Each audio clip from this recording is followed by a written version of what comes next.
Okay, so I was actually on the fence about whether or not to stream this because it's kind of a weird time for me to be streaming.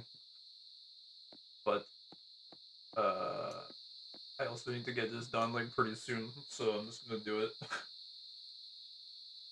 So I need to do EOT. I don't know who's gonna be here for this, but maybe people will watch it in the pod or something. I don't know. This is my frugal setup to save gold. It's not frugal in terms of build, but frugal in terms of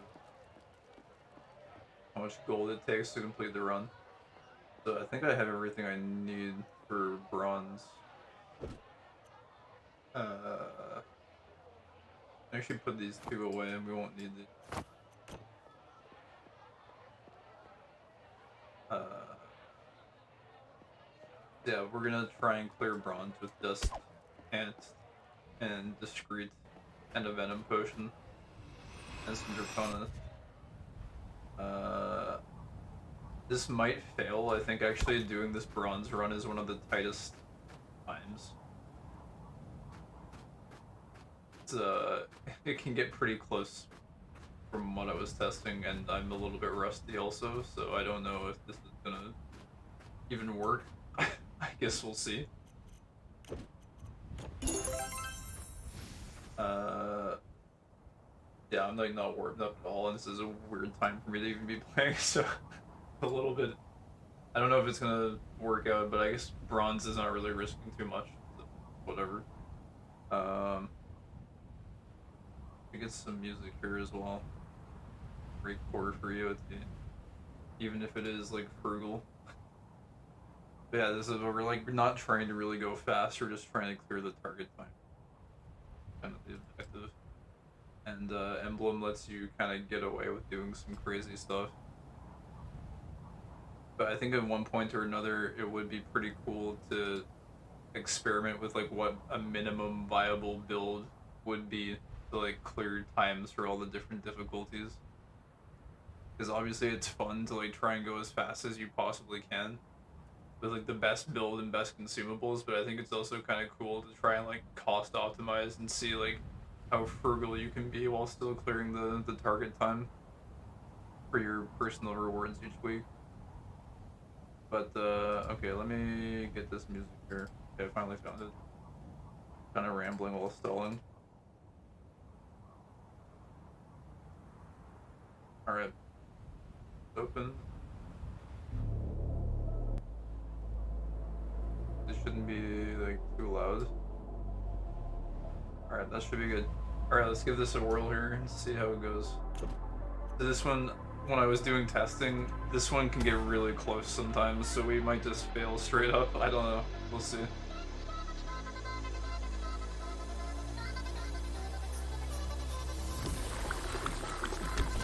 So a big note for this build in particular is I'm basically like I can't even hit the breakpoints I need to hit on mobs with my basic attacks. So I need to really make use of Tinted Tempest a lot because it's my wave clear basically. Because it can one shot, but my basic attacks can't.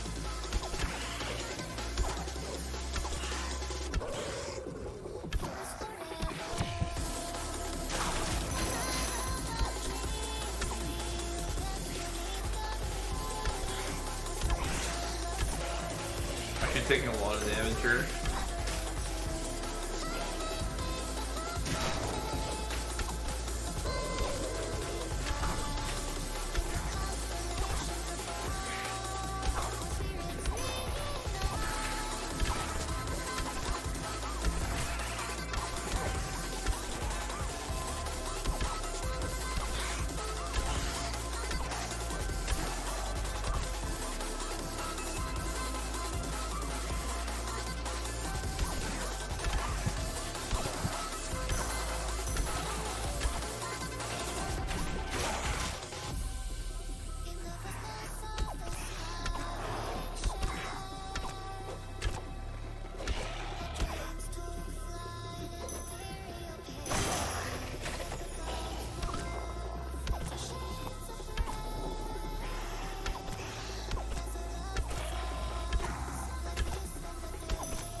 yeah, I forgot to mention, so another big part of this is we're bringing Legion's Fall with us into EOD, which is probably not what you should normally do. But it's to basically just save on the cost of fish. So we have an energy battery with us. So we can eat less fish.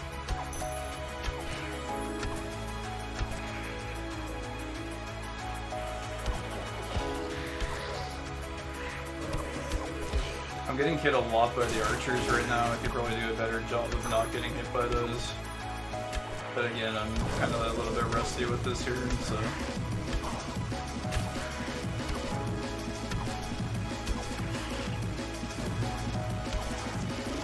So I should be popping EOA a lot more frequently.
I'm gonna actually try and save the last UA charge of the boss, I think, if I can.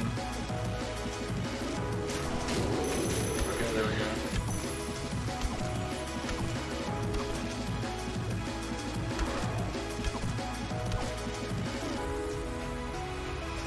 But man, we're gonna have some mob cleanup to do. I don't know if we'll make the time, we'll see. It's gonna be close. It's always close on bronze. This is actually, I feel like, the hardest one from the time perspective.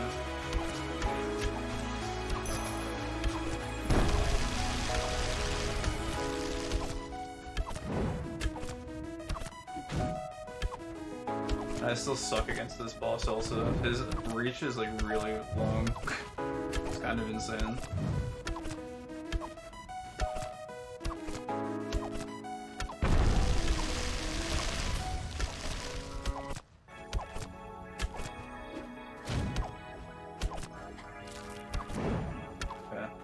Need to do cleanup now.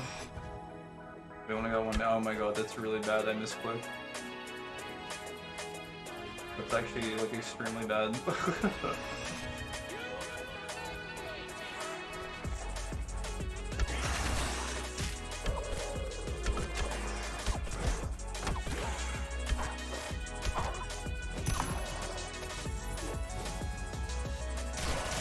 Okay, we're good. We actually had more time left than I thought we would have.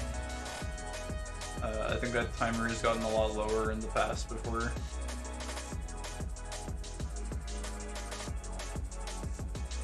So I am going to refresh my potions. Not crazy enough to try and like save on a discrete and an enhanced range.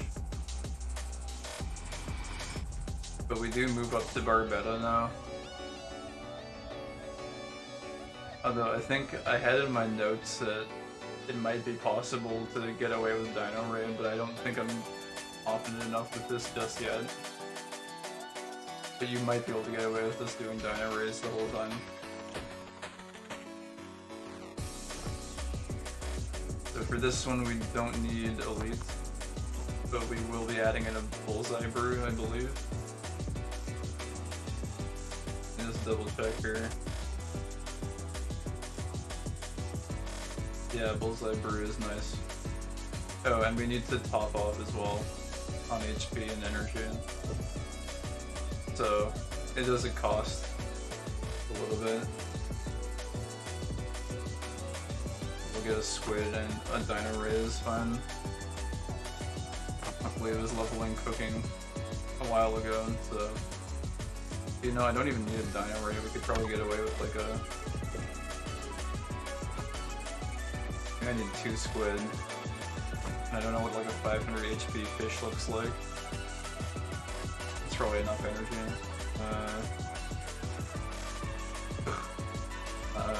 Fish. Sure, the sky, why not?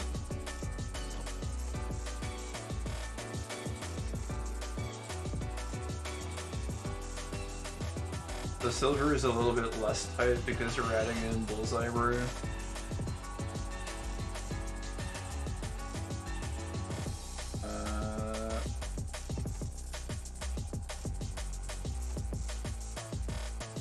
Yeah, I think this is the stuff we use.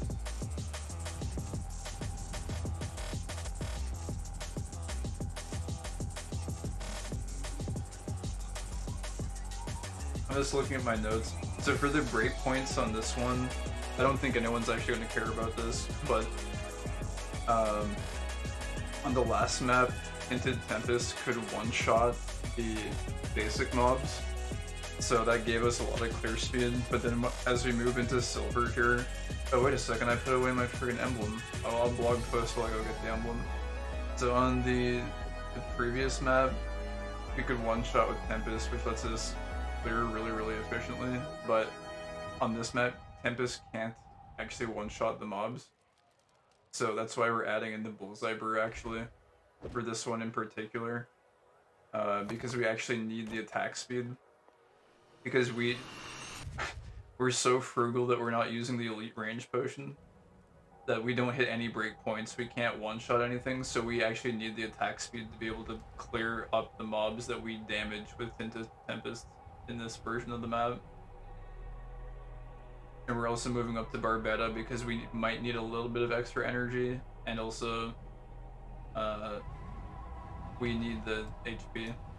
I mean, it's the same HP as Dino Ray, but we need a little bit of extra energy for this one because it's a longer map. So we'll give this a try here and see if we botch it or not.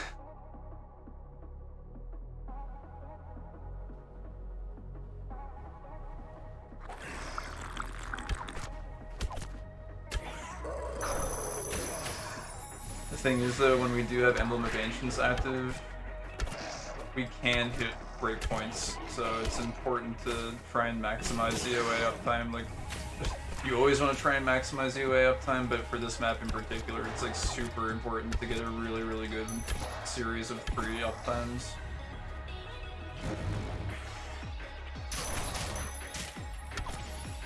Actually, wait, that did just one-shot those. Am I looking at the wrong... I don't know. We'll figure it out as we go. I think there's some breakpoint that Tempest doesn't let us hit here. So I might have been looking at gold, actually.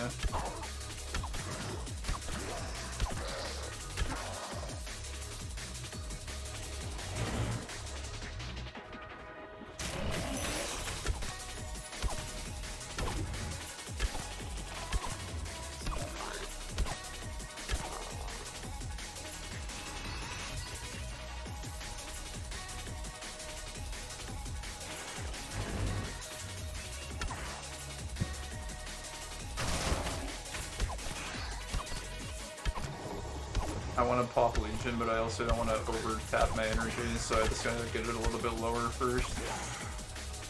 Gotta get it down to like 500. There we go, pop Emblem. Got some fat packs of mobs here.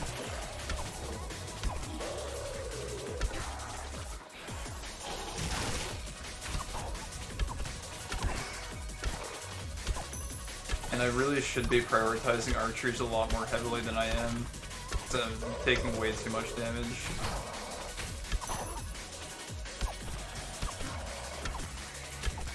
very important with a ranged build on this map to always be focusing archers whenever you can. Their #1 priority.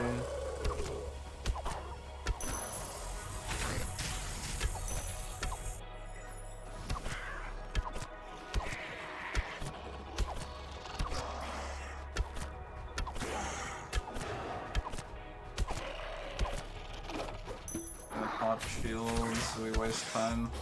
I might even just skip that mob, to be honest, since it's gonna waste too much time.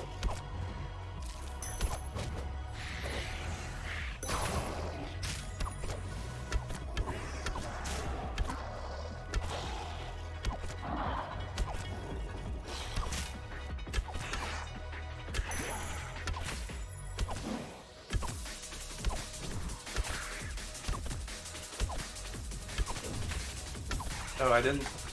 Heck, I didn't drink my anti-poison potion. Apparently.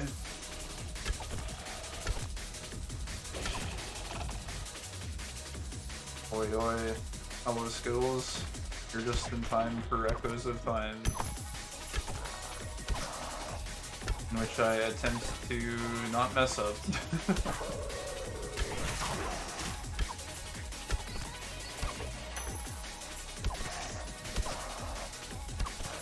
I think we can pop the OA here.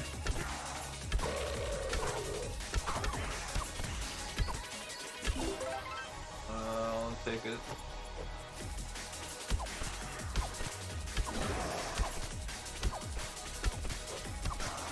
I'm gonna pop the burn better because we're getting a little low on HP.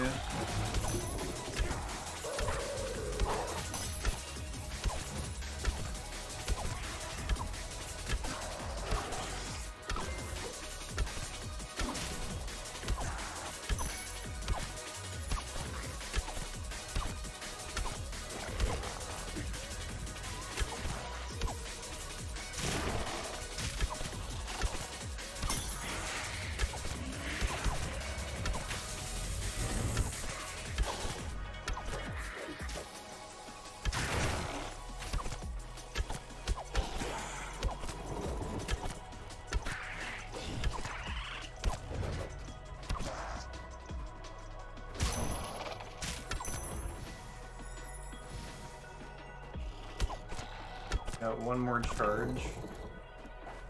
Pretty close to the boss. I think we're looking pretty good here.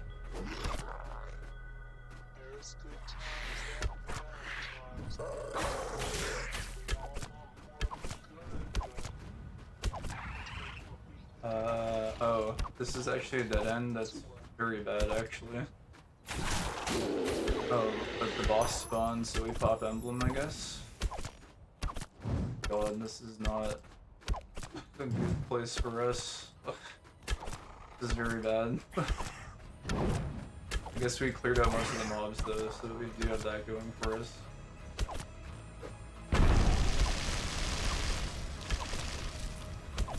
Alpha Dracona.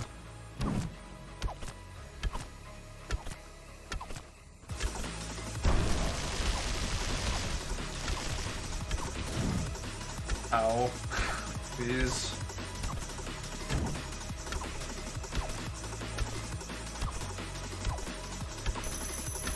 Okay. I think we're fine. We got 2 minutes for cleanup.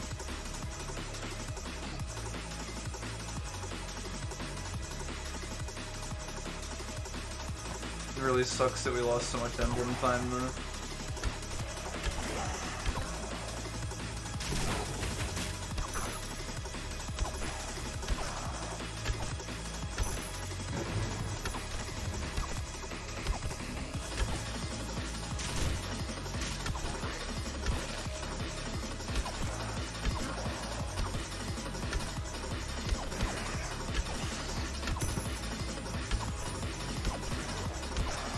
Okay, we're good. We actually had tons of time to spare. I think I just got a little bit faster than last time even. And so now we go gold. Which I think is actually arguably easier. What is my pet doing? What the heck? He's stuck. someone to help him.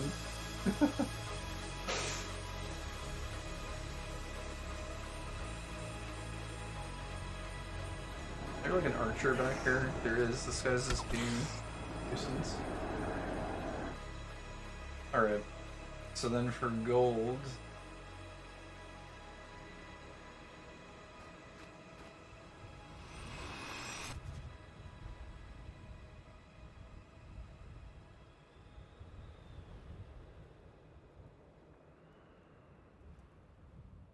I don't know. I think my note is wrong for silver.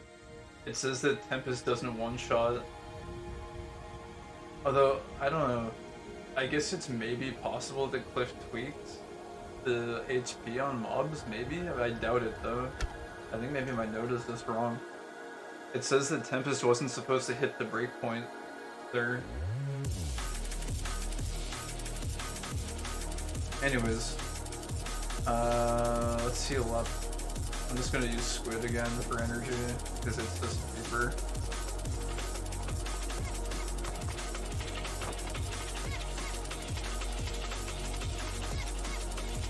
And so I do think, yeah, we need to break out the elite range for gold, because gold doesn't fuck around.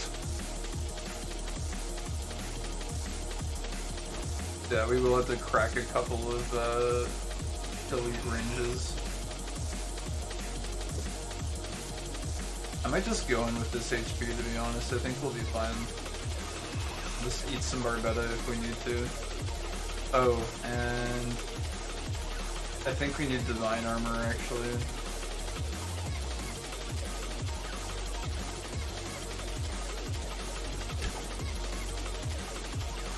Yeah, let me get Divine Armor. I think it's worth for this one in particular. I could test with Epic, but you'd end up actually, I think, needing to eat more food usually. It's a little bit of a gamble with the armor though.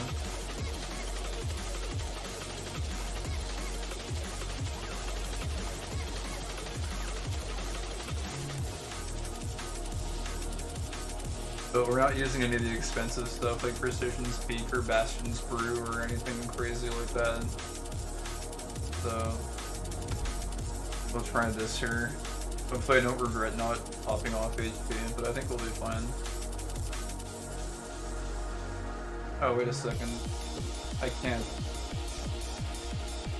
Because the freaking... Man, the emblem is so annoying.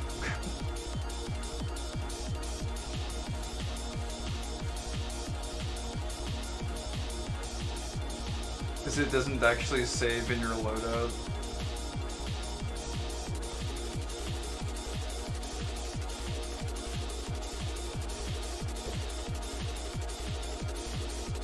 What do we got here? Gold. It didn't even go into my inventory. Jeez, there you go.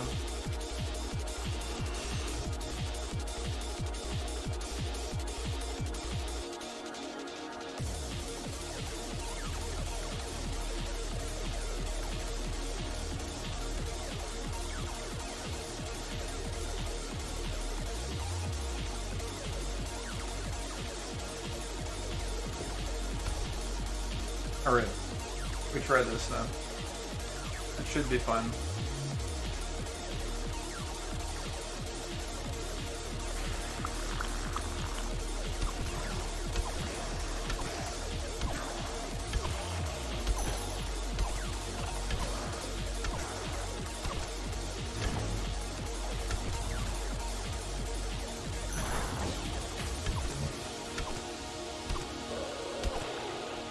Yeah, I can see why I suggested Divine Armor here, because kiting every single mob is almost impossible in gold.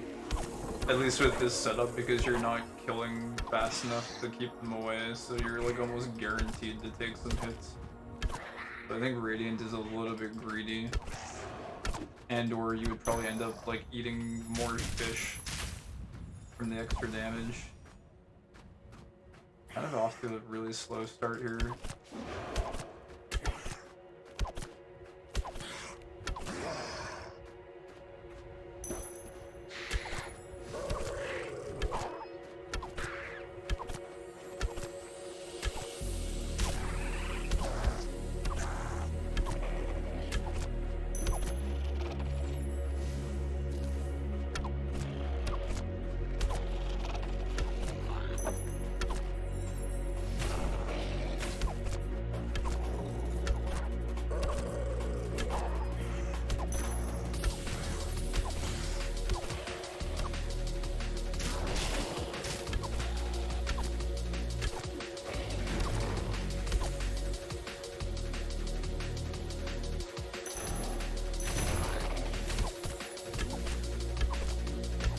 is that animation glitched on the ground?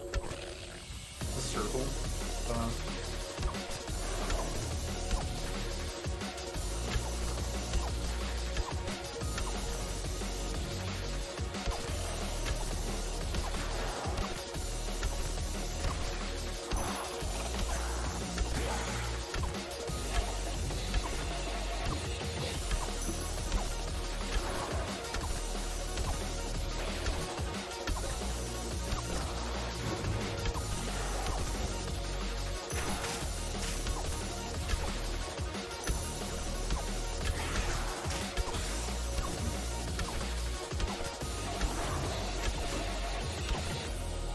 Yeah, those Yetis hurt a lot even with divine armor.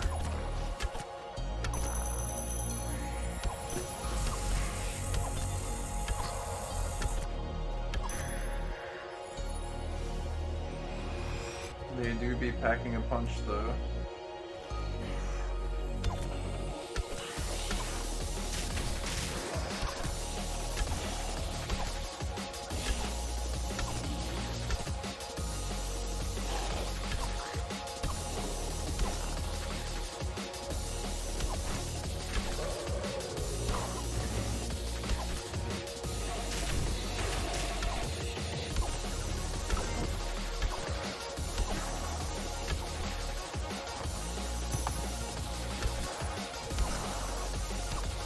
What, that actually hit me? About how long does that guy stay with his shield up for? I tried to time it so right when it was going down I'd be able to shoot him, but it just, apparently the animation keeps going. Or the effect keeps going even as he's lowering his arms.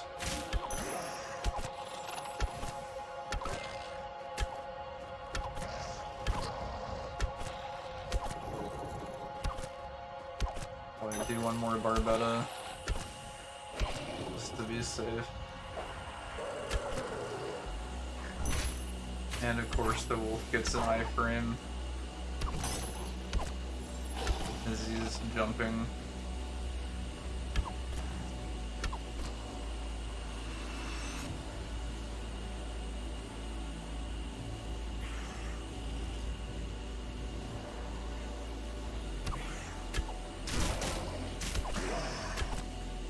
A little bit wasteful with energy there, but I think we'll be okay.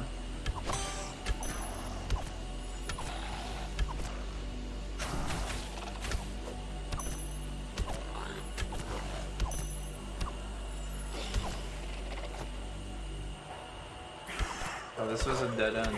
Okay. Good to know. I probably would have not used DOA there. But anyways.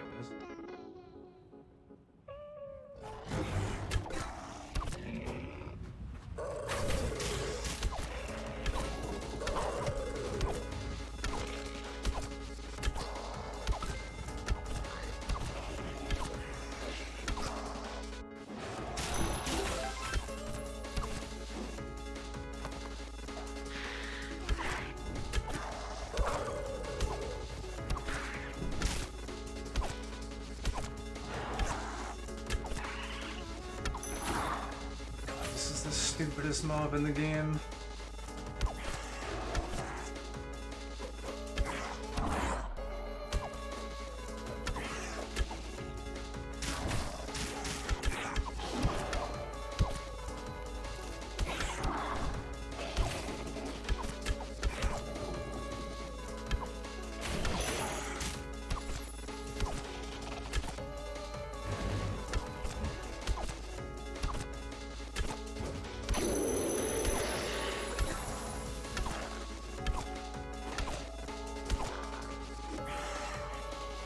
I just hate that you have to wait for him to like finish his animation, and there's just nothing you can do about it once he starts just flailing his arms around.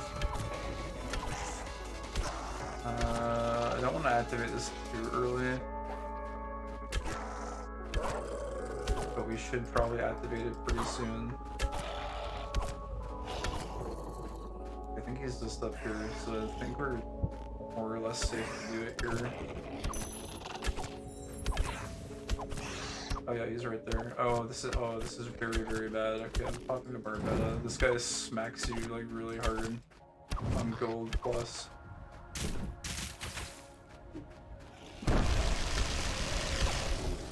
And I got a really bad spawn as well.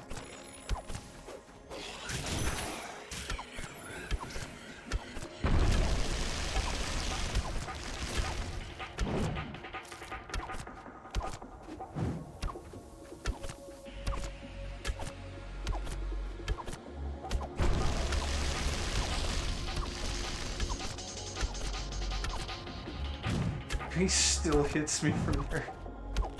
Holy crap, man. Alright, we're good.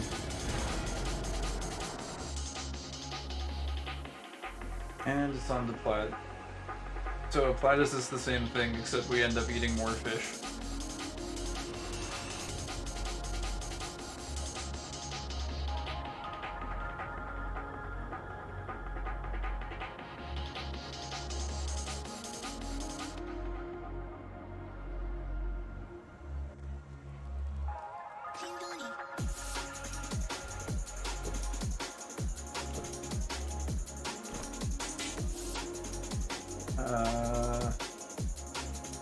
I gotta get some crack.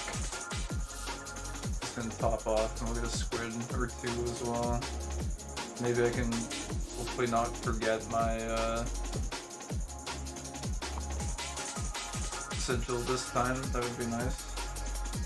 Okay, there it is. Oh, and get divine armor.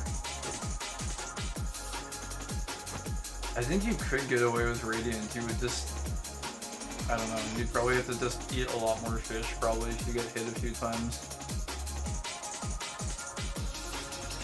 I think the chance of the armor breaking is worth the damage reduction from a cost reduction perspective. But I don't know. Alright.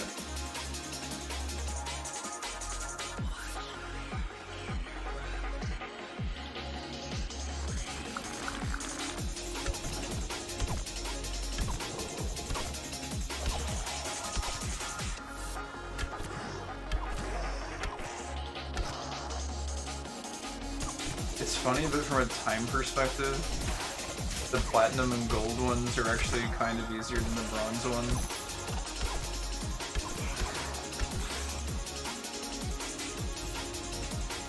But from a taking damage perspective, you do have to be really careful on this one.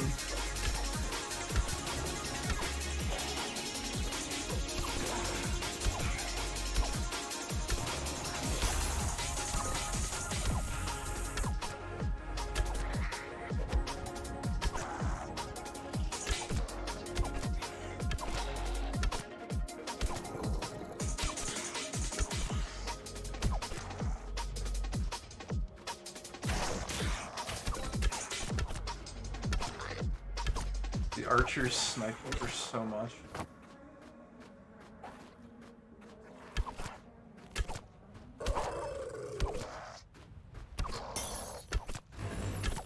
Freaking Yeti, get him out of here, dude.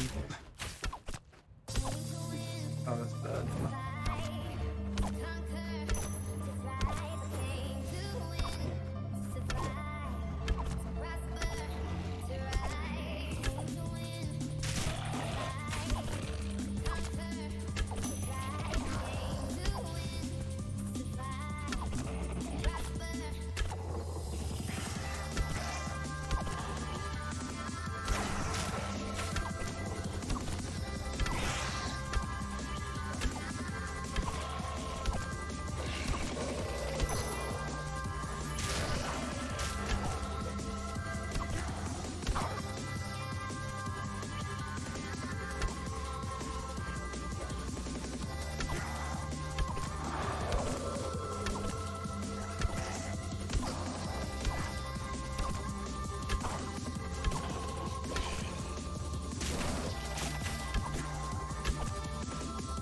Oh, actually, we want to go this way first.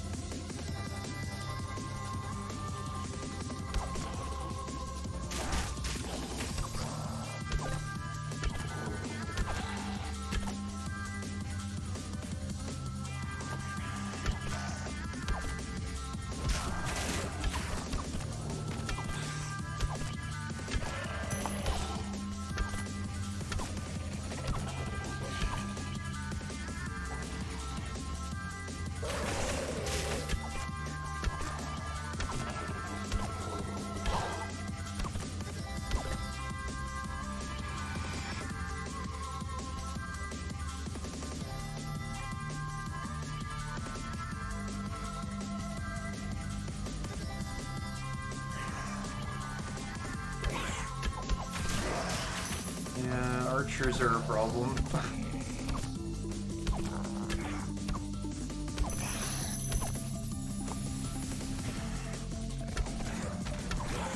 I should probably EOA here.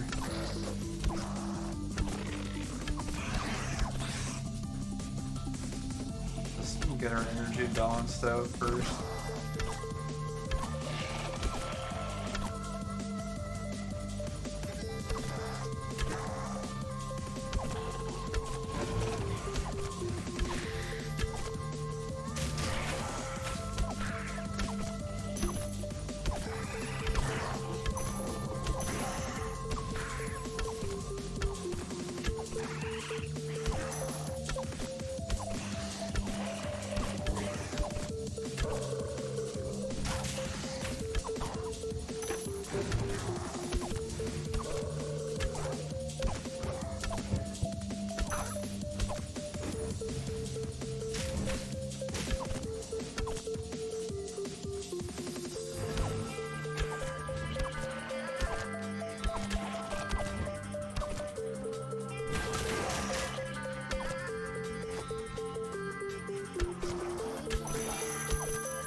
Be popping a lot of VOAs here now, like back to back basically.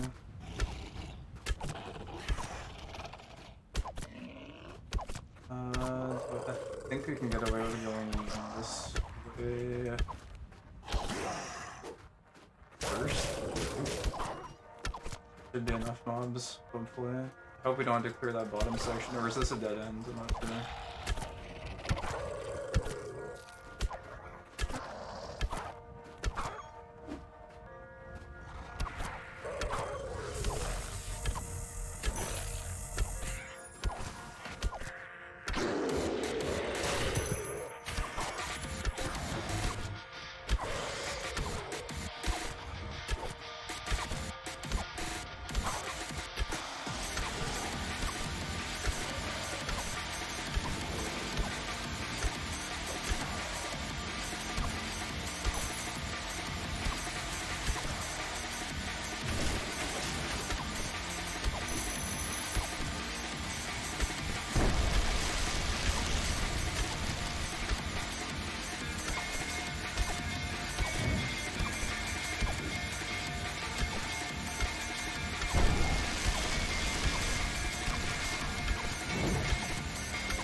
I need to kill a singular extra mob after that. Alright, cool. Anyways, that's it. That's the budget EOT. So we ate like 3 Dracona on this run, and like I think it was like 2 or 3 Barbetta. The average cost for that is around somewhere in the range of like 25 to 30k. So yeah, I don't know.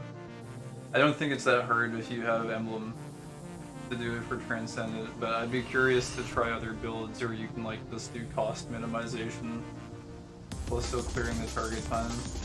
That's kind of just been what I've been doing for the past few weeks. So it doesn't really like push your personal best, but it lets you clear it comfortably, which is kind of nice. Anyways, we can turn off the break core now. Break core is only for EOT. Yeah, so that's gonna be bad to the mines now, because I want to get some grinding done. I think I'm pretty close to being able to harvest bananas, finally. So that'd be nice. We can do that. I guess I need to top off my energy, so there's like this hidden cost of some extra squid too.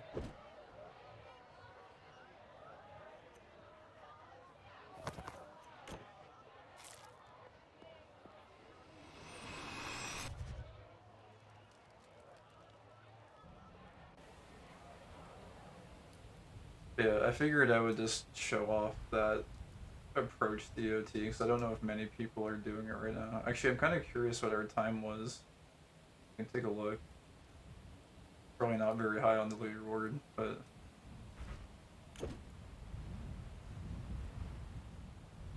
Oh wow, we didn't... Oh, people are getting fast now. We're not even on the leaderboard. Let me check if it's, Let me check the website. People are actually, like, posting good times now.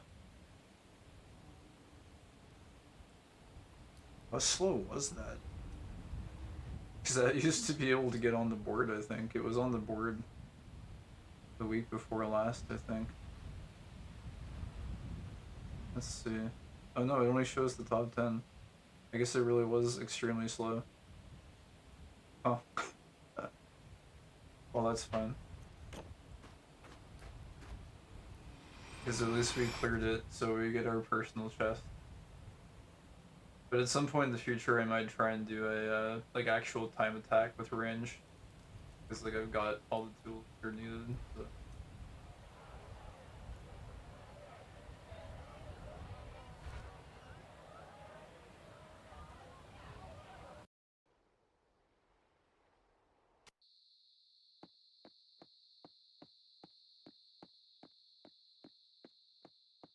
I guess we can switch back onto the grind list. When?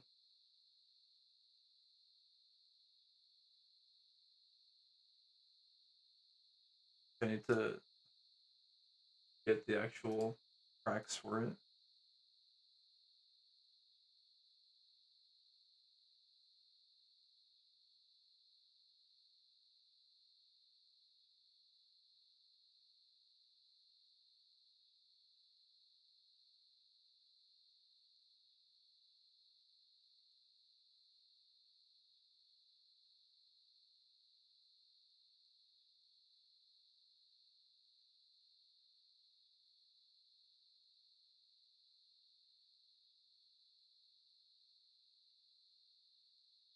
Alright, there we go.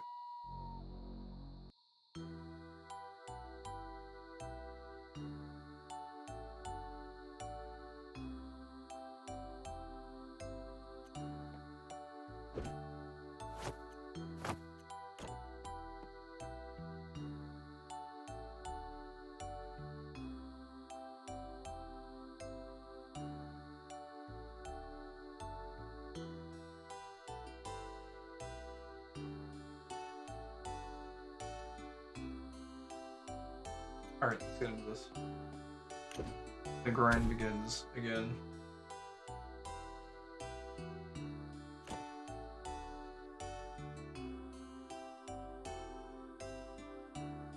I'm glad I was able to get that done before the rollover though, for the week, because I think it was getting kind of close, time-wise.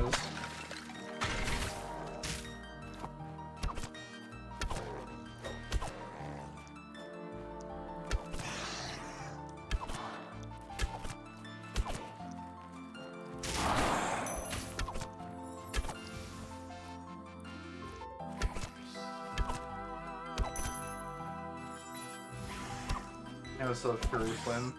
Welcome in. Loot buff. Thank you, thank you. Powerful loot buff. Always works. 90% of the time, it works every time.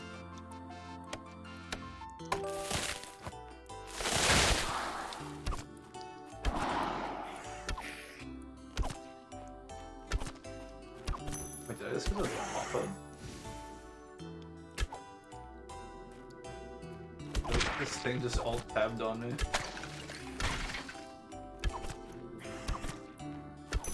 Hey, yeah, how's it going? I don't think I've seen you in here before.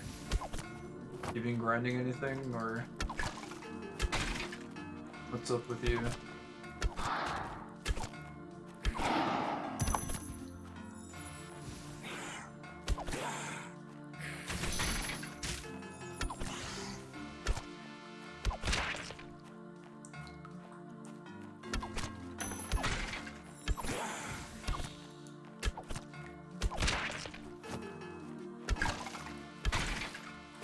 We're currently on the grind for bananas. Blunanas. Which I think we might be able to get to today. I never actually look at the XP tracker, but I think we're pretty close. It might be today. Not at the moment, currently at work. That sucks. Yeah, I kind of stopped working a little bit early so I could make sure I got EOT done for the week. I'm pretty sure it rolls over tonight, but I'm not 100% sure what time it was, so I wanted to like get it out of the way as soon as possible.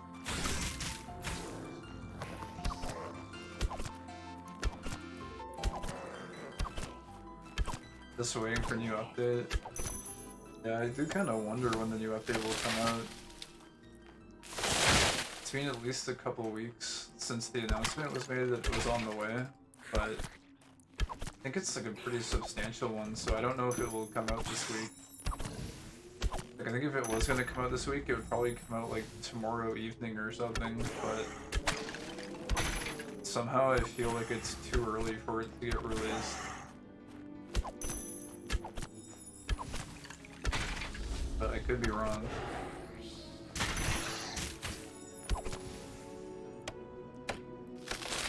Everyone for the last 2 weeks has just been posting though, like when update. When update. Everyone is like super hyped for it.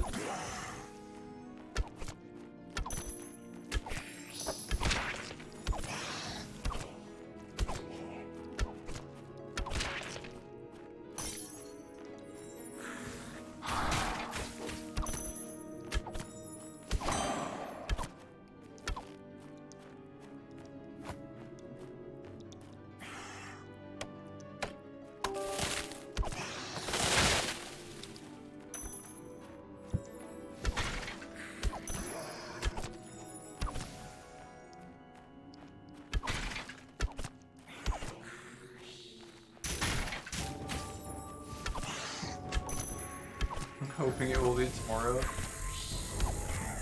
I guess we'll see. And part of me almost wants some more time to be able to like grind gold and like get items for the update. More preparation time. But if it comes out tomorrow, it is what it is.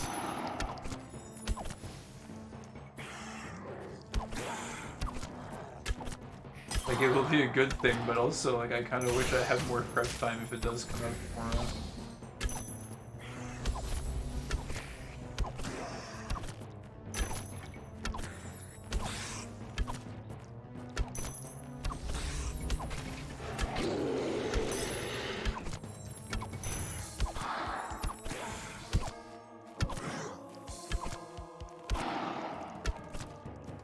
But if not, we just grind and wait. Yeah.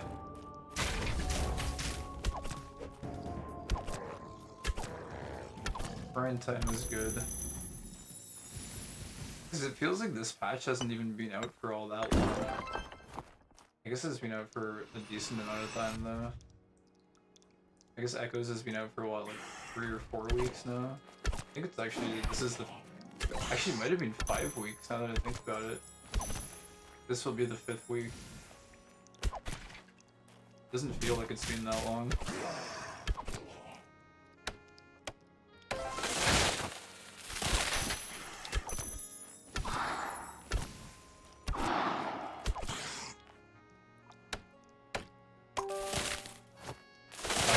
Will be in the update, mostly magic. The announcement that he made, I'm pretty sure it said that the new game mode, the like endless dungeon, is coming out with this update. But I wouldn't be surprised if like he just releases the magic update and says like the new game mode might come out later if it's not ready or something. I could see that happening. But who knows? Like, the new game mode might have already been ready for a long time now. So, because like if you think about it, it's gonna be very much like how the game used to be, like years ago. So like all of the fundamental systems were kind of already in place. So maybe there wasn't actually all that much work that needed to be done on it. New relics and weapons and skins. Yeah, but I think most of those are already done now. They're ready to go. The skins look like they're ready. The whole like new magic weapon system though is kind of a big one.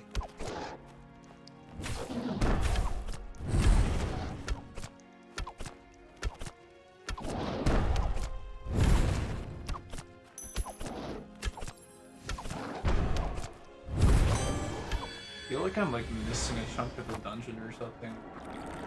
I guess we did everything. I guess I just actually left the unspent charge. I'll just let the charge roll over so we can use it next dungeon. Ugh. I'm sleepy today. I'm eepy.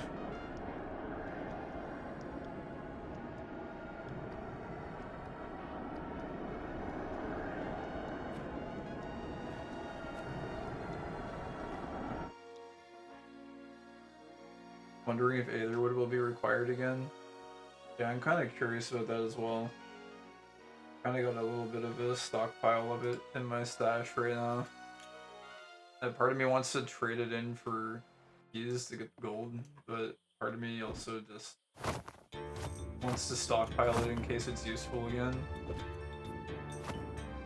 But I feel like it probably won't be useful again this update.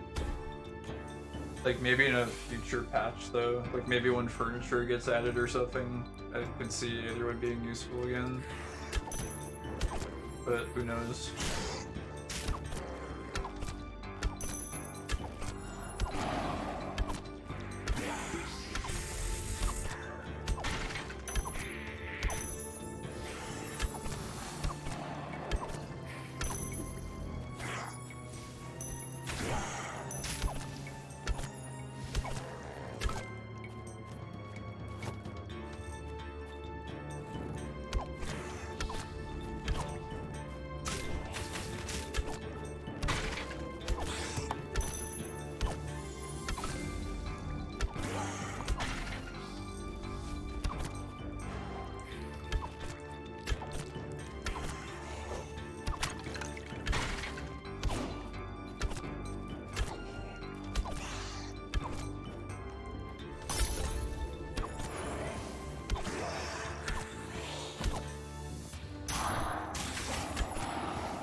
He did mention that there was gonna be like a sorcerer that could open portals. I have no idea what that meant though. Like it's one part that I'm like completely have no guess about. Because we already have teleport scrolls, so I'm wondering if he meant like portals to like other adventure maps or something. Or like, I don't know. I don't know what that meant. It was very mysterious.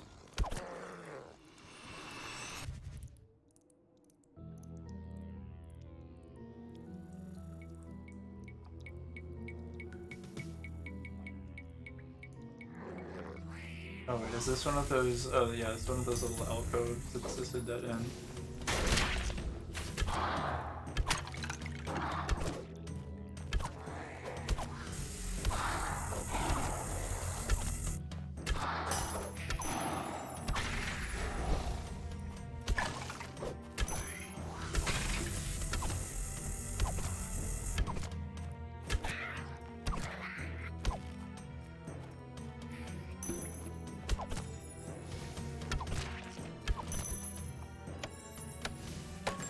Okay, going back to work once again, loot buff. Thank you, thank you. Good luck at work.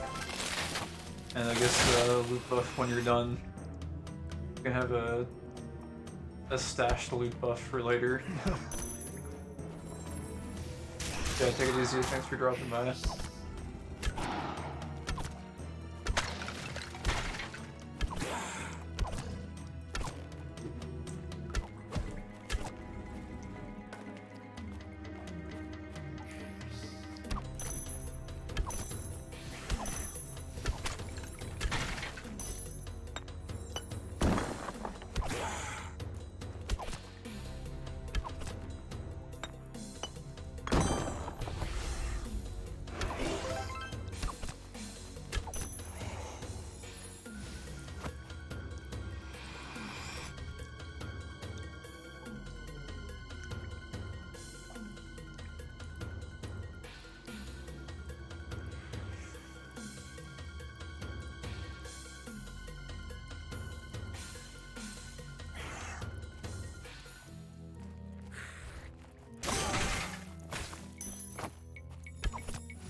I haven't spent a single emblem charge. I guess it's not true. We kind of started the dungeon with one, but we've not been able to find a good place to activate. So I guess we're just gonna have another one spill over into next dungeon.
decent clear time, I guess. Although we did have a lot of emblem charge.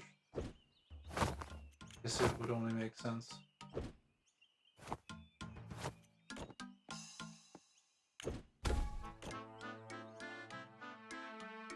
And I really have no idea how many runs it will take to get the 67 woodcutting. It could be pretty soon, or it could actually like be several hours from now. Or it might not even be today, I don't know. I'm not gonna check though. It'll just happen when it happens. But it should be like pretty soon. I am pretty excited for it.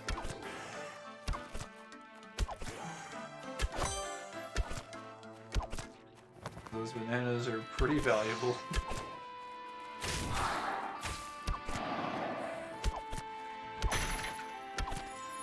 Although I don't know, if everyone starts clearing EOT using budget methods, then maybe no one will use Bastion Brew anymore and bananas won't be worth anything. Maybe I shouldn't have shown off this approach to EOT.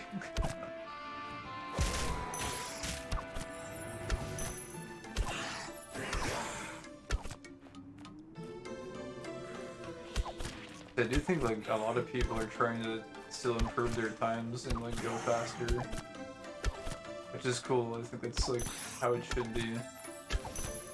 The current system is kind of just like, unless you're going for first place, then there's really no need to try and go too fast.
Potions are out. And I kind of want to listen to, there was some guy I was watching, like, nerd out about EverQuest. He was doing, like, I think I talked about this yesterday, but he was, like, explaining different, like, stats and ways to min-max tanks in EverQuest. And I was thoroughly enjoying his rant. I might just... I could put him on instead of the background music and just listen to it, I think.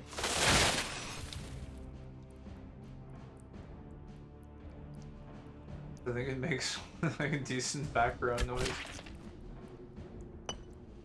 It's usually what I do when I grind. I just like put on this stream or like some random video or something.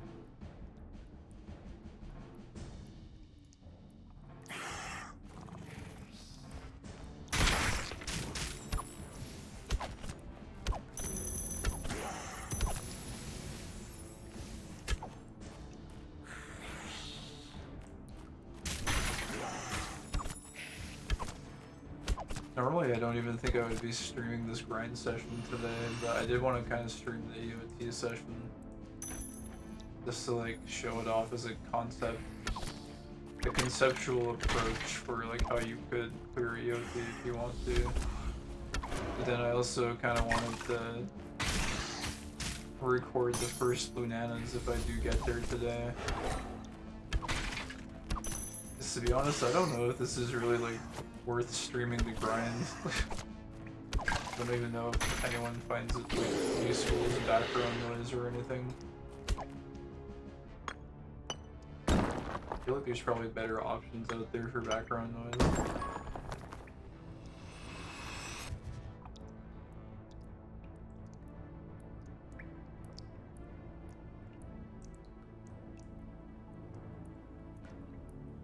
I guess we can just do boss now.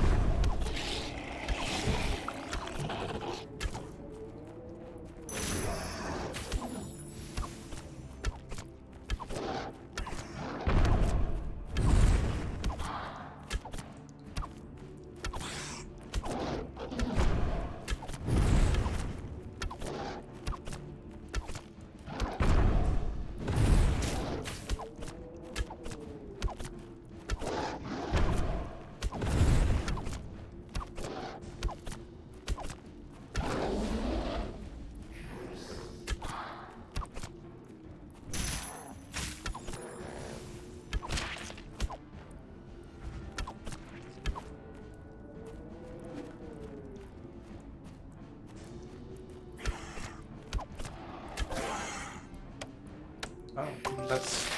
Wow, Razor Wind Gloves. Absolutely no shot, dude. Are you kidding? Wow, what a drop. That is... That's more surprising than a Guardian's chest, because that's just... That just doesn't happen. The gloves? Okay, dude. I will take Razor Wind Gloves. That's insane.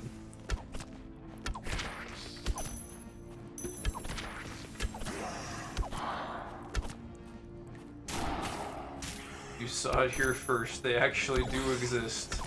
They do actually drop. I don't know how low of a chance that must be, but I've never personally gotten a Razor Wind Gloves drop before. That's pretty insane.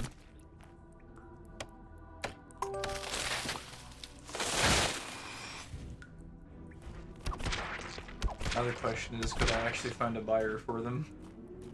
I don't know if anyone is even buying Razor Wind these days, but even if no one is buying them, it's a set like I wouldn't mind just having on hand for personal use anyways, so that's freaking awesome. And of course a tool breaks at the same time, but damn, dude. You're sick.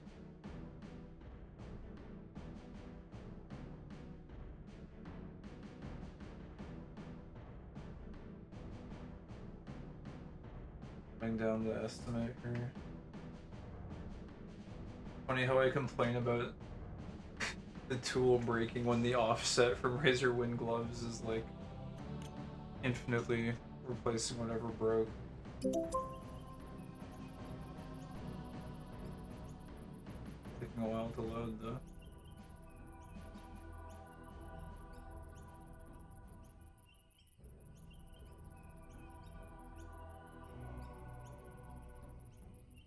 Taking a very long time to load.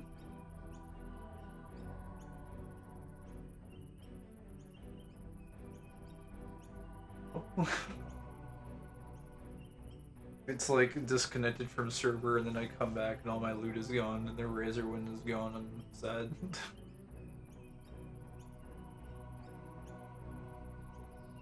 actually do? I haven't seen it do something like this in a long time. Server down or what?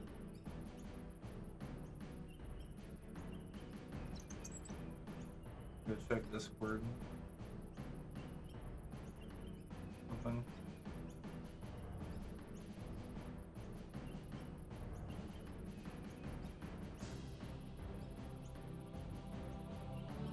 Dude, what is happening here though?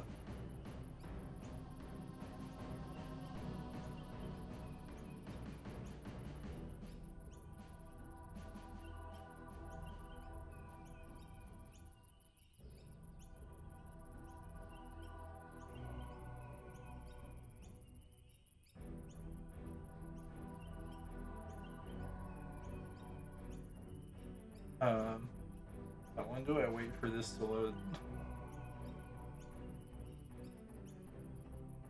I'm gonna give this another, like, I don't know, 2 to 3 minutes. I've never seen it take this long, I don't think.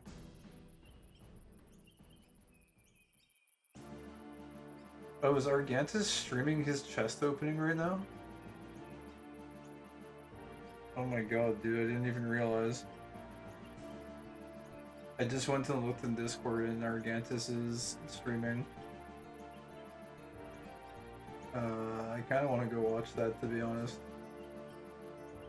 I might pause this and, like, go watch that instead. He's opening like 20 bounty chests or something.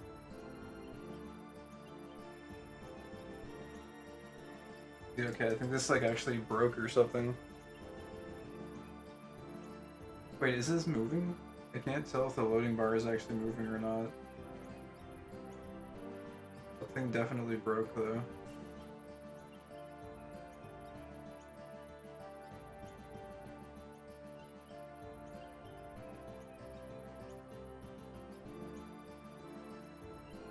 I don't think it's moving.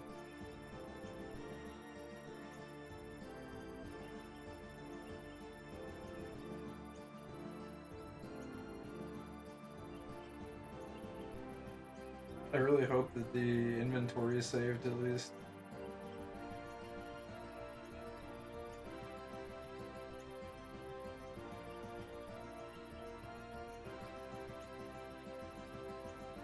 Give it another minute.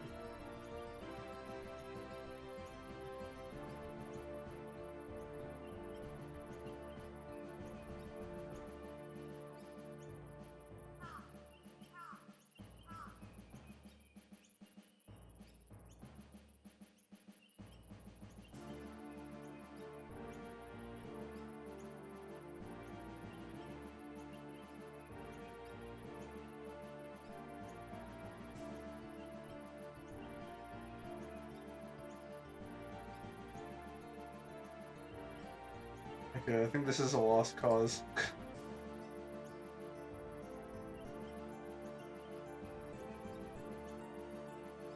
What I think I'm gonna do is I'll just restart here and see if this goes. Okay, let's see if we kept the Razor Wind or not. Because this seems like actually totally... Oh wait, what the heck? It's making noises like I'm in town. I think this is this bug. Where it's like, I think it loaded in, but it didn't actually load in. Because I could hear the like ambience. But yeah, I might end stream here and go watch Argantus's stream on Discord.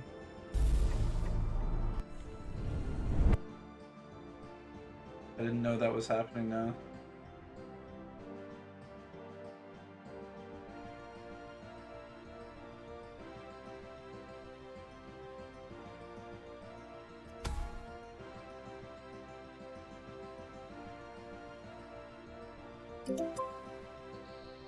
Okay, well at least we got the gloves. What? Didn't something break? Yeah, the quiver broke. Didn't get a pop-up for it though. Okay. Well, let me stash this, and I'll probably come back in a little bit, or maybe I could just watch it live on stream. I don't know if there's a way for me to like capture it, but I'm gonna just like jump in and watch. I think, so I'm gonna mute my mic.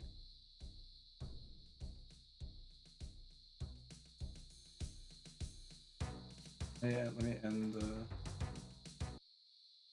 that playlist. Bucks? What do you think about that? Yeah, that's not a bad idea.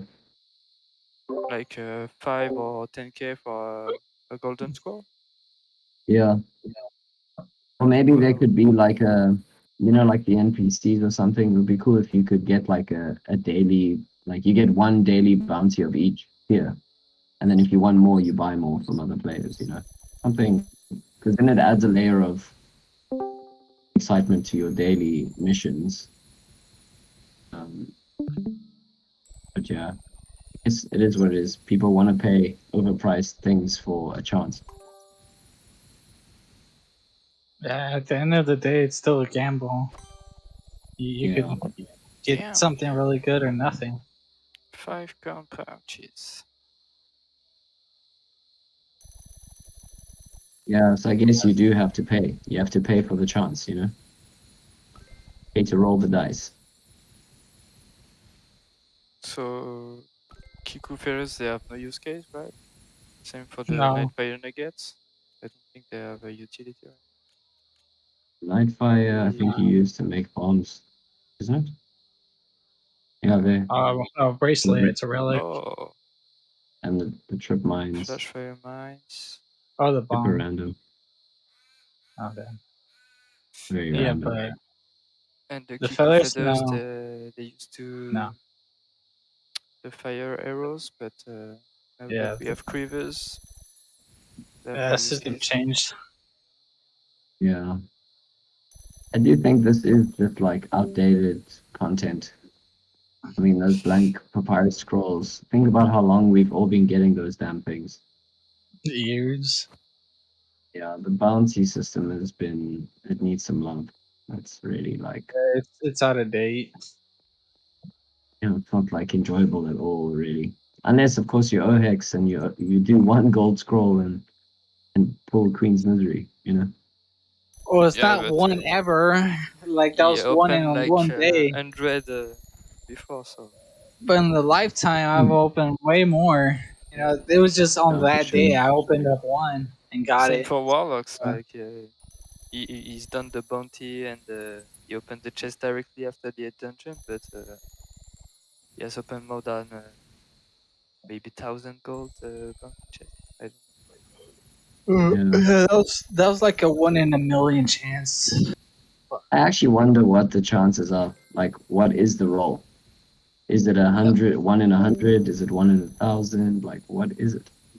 Obviously knows what the stats are.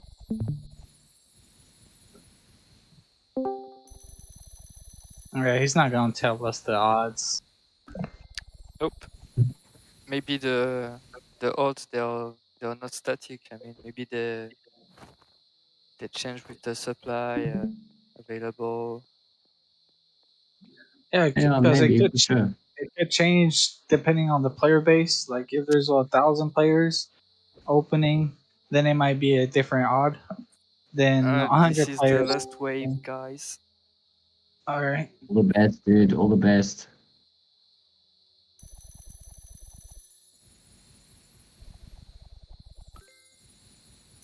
Come on, at least a blockchain. Yeah. At least Oh, at least Come virtual. overseer. on. Come on, last one. Come on, dude. All the Back best. to back. Back to back. Yeah, come on, B2B. Come on. Last golden chest.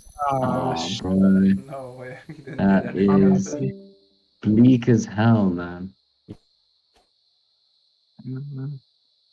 Damn, Morganthus. Bro. At least you got 8 spins of the wheel. Come on. What Pull a scale. We need another scale in this market. I'll pull one tomorrow. Don't worry. Is that Zan? Nope.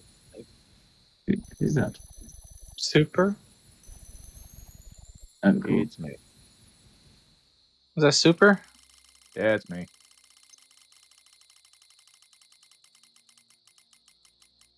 Oh yeah, you found 2 so far, huh? Super? Yeah, By the way. found 2. Damn, You dude. bastard. Oh, is that Super Mace? What's up, dude? Sup. I've been funding your golden grind. Yeah, man. Most of them are sold, so I need to grind again. You sound local, bro. Where you from? South Africa. Oh, you are SA. Nice. Same. Oh, nice. Where to? Cape Town, Johannesburg, Port Elizabeth. Yeah, Cape Town side. Yeah. You? I'm PE. Nice. Cool, man. Nice to know. Locals are jamming here in the Lost Relics world. That's rad. Gorgeous. Hey, keep your chips, man. Is that South African, yeah? Is that what they say? Yeah.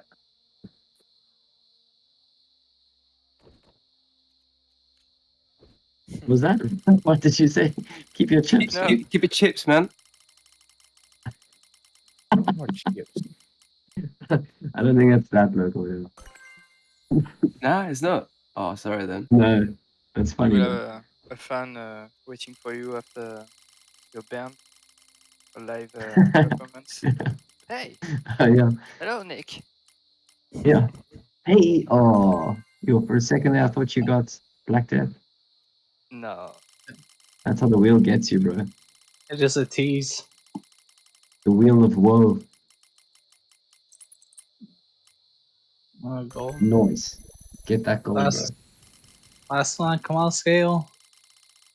Scale on the last one. bro. On, even an ink will be nice. Bronze. Argantus. That's about it. It's Damn. sad, bro. It's fucking. This is Yeah, just sad. that's- I wasn't It's a bad day. expecting that It's a much. bad day. You know, it's my second opening like this. Last time it was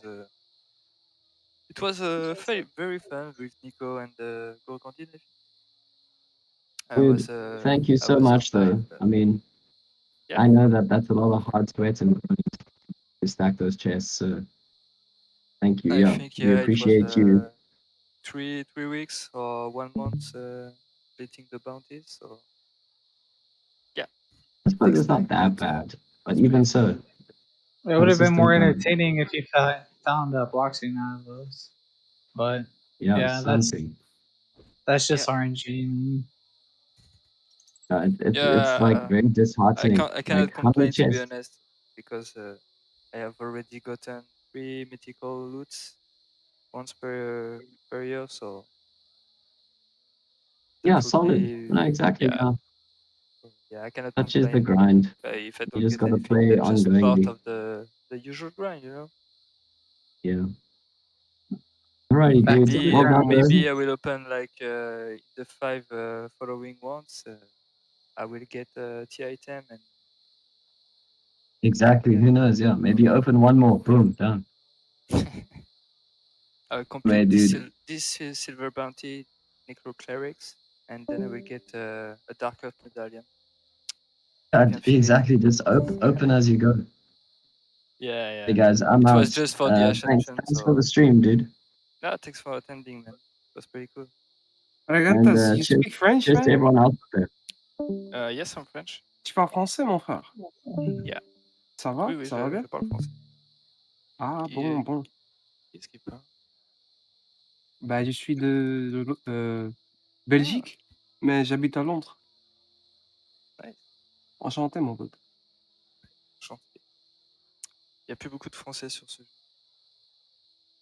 Il y a encore quelques. Non, ouais, ça fait plaisir d'entendre un français. Bah, il y a un canal français sur Discord si tu veux. Je sais pas si t'as déjà pas. Ah, ok, ben merci.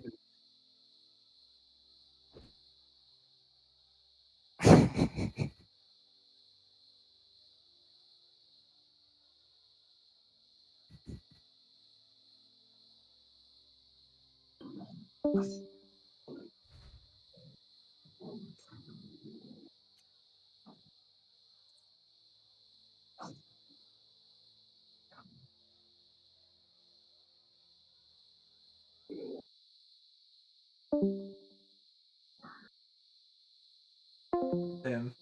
That was Argantus. That was the guy that he was hanging out in stream last night? I think it was the night before last. So he ascended past 120. Was just opening a bunch of chests. I don't know what a good way to like capture Discord is, so I didn't stream it, but he just opened a bunch of bounty chests, and unfortunately I don't think he got any rolls, which sucks. He didn't even get anything good from his wheel spins, which is unfortunate. But it was pretty hype seeing a lot of gold chests getting cracked. I wish I had known a little bit earlier, because I think he was cracking like 20 gold chests or something. Not mistaken. Pretty cool though. Well, maybe he'll get better luck after Ascension. Maybe Ascension gives loot buff? I don't know. Anyways, I guess I'll get back on my grind here. I just wanted to pause to watch that because it's a pretty big event for someone to ascend. It's like doesn't happen very often. Cool to be able to check it out. Anyways, we're here. I think we just go in. Oh, wait a second. I almost went in without quiver. That would have sucked. I think I actually would have died. I think that's one benefit maybe of bringing a teleport scroll, is in case you like botch your loadout somehow. Like it's not, the teleport scroll is not for if you die. It's for like if you make a mistake in your loadout and forget something. I don't know. I think it's fine though. I did forget to pick that one time. I don't know. Go without it.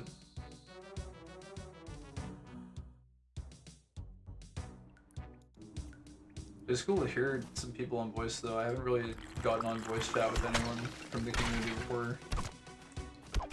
Might be cool to like just jump in one of those Discord channels during stream if anyone wants to like jump in and voice chat or something. I think that'd be kind of cool.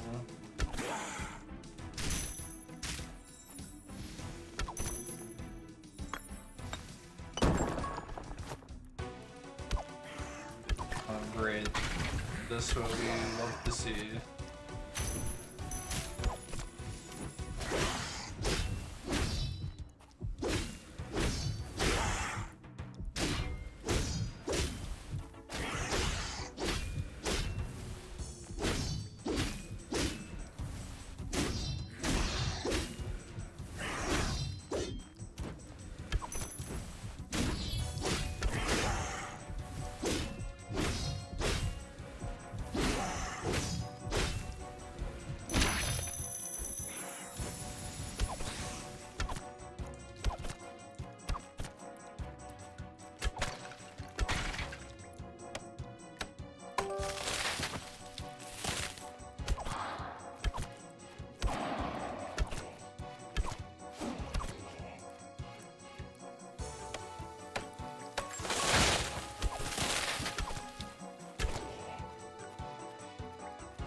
Oh, that was all the dungeon. I didn't realize. I thought there was another pack of mobs.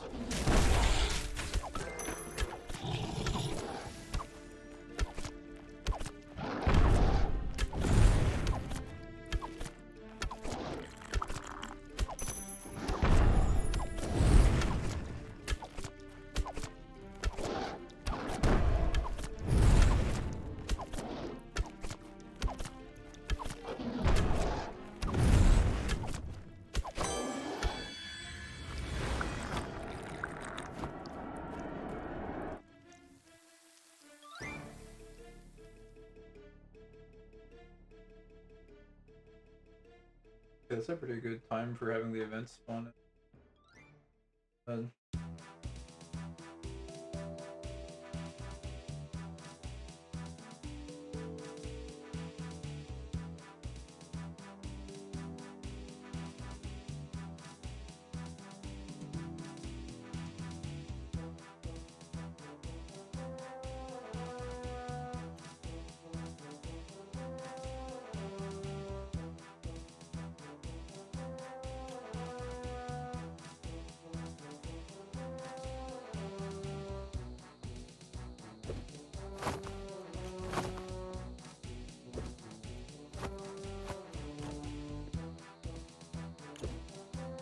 Oh, actually, I wanted to check something really quick before I continue.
But I don't think that broke anything.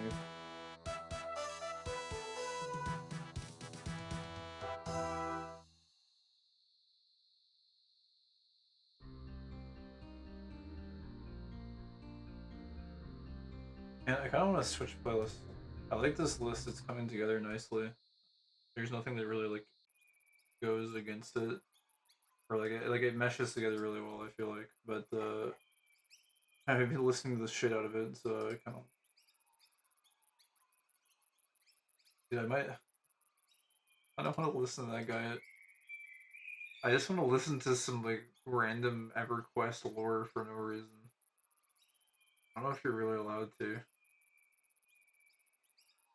or if you're like supposed to. People's content. People do React content though, right? Isn't that like kind of the same? Give them credit.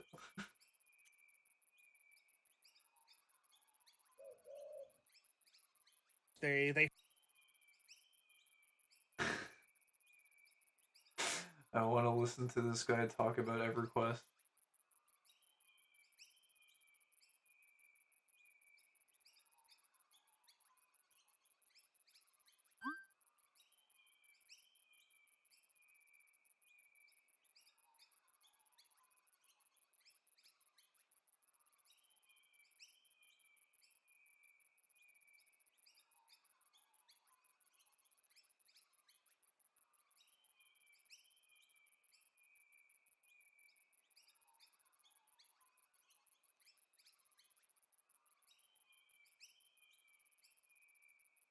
Went off the screen.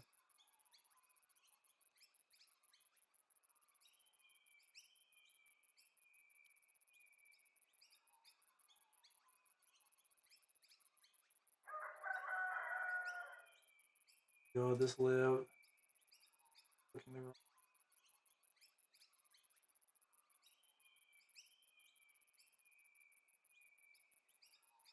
There.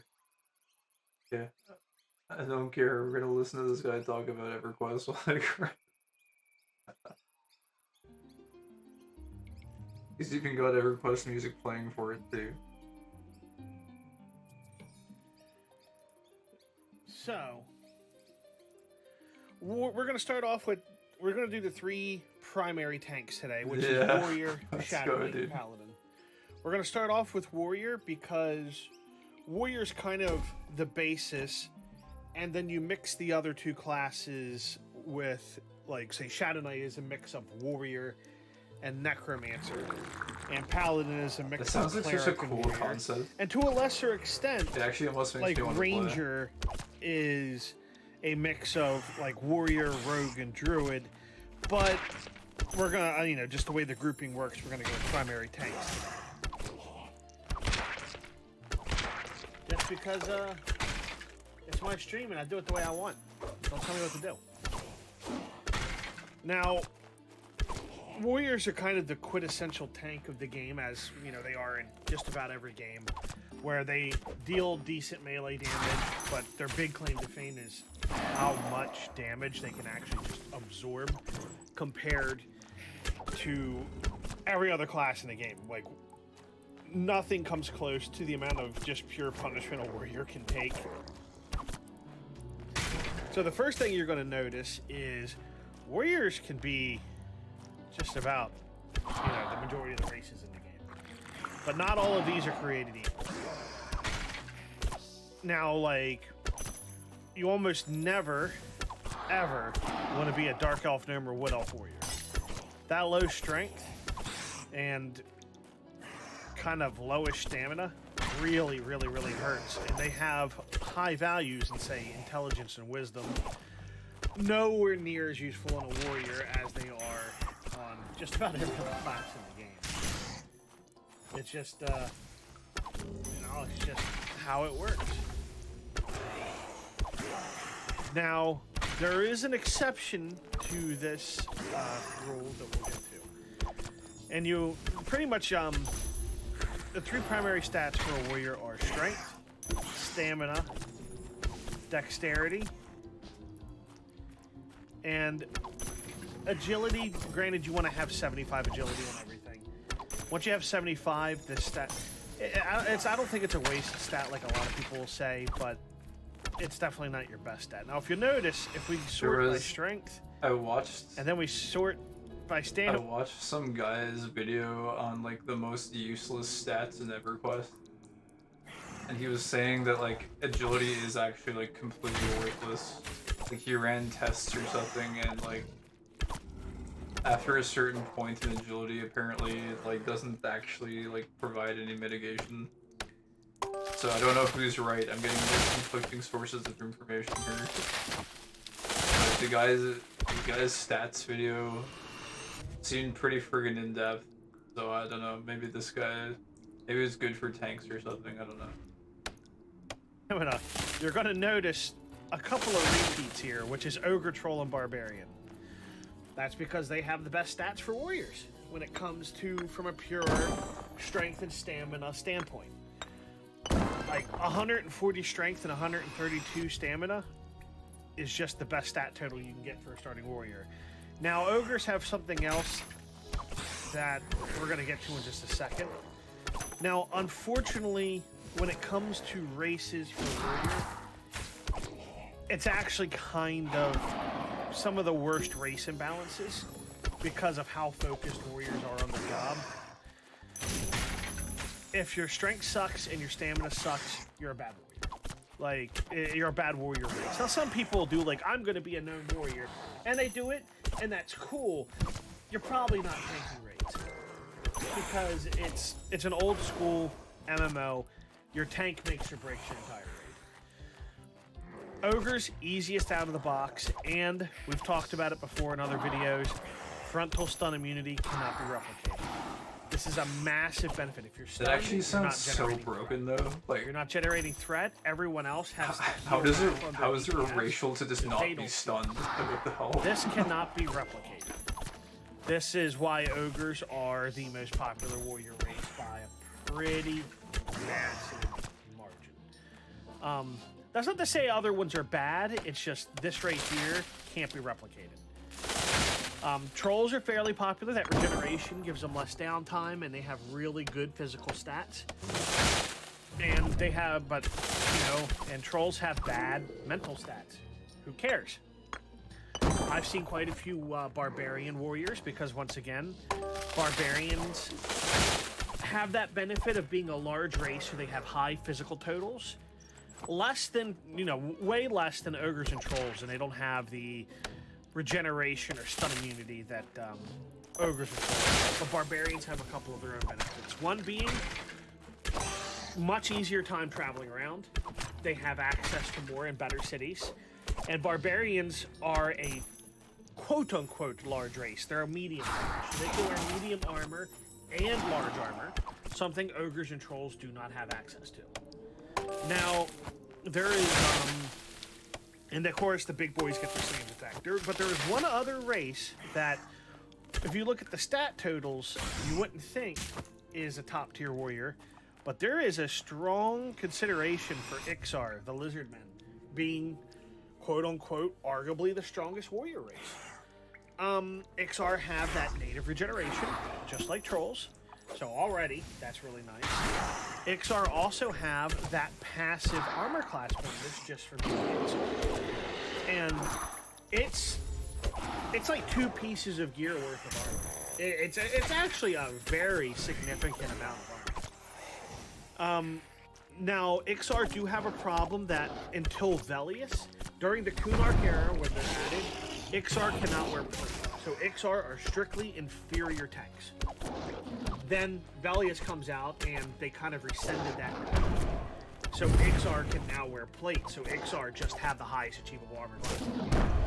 And it's considerable mitigation. I think that's pretty cool. But you've also got something to consider when you're picking your warrior race is Good class ogres and trolls are KOS in all, most of the strictly good cities, and trolls are KOS almost everywhere anyways for your trolls. Ogres can go to That's so Freeport if they weird work though. up So their, like, work up their I faction. guess it's kind of like Ixar WoW. are hated everywhere but Cabalus. You have one city. It's like you have like, depending on what race you roll determines kind of like what faction you're in or something. It seems like a neat concept.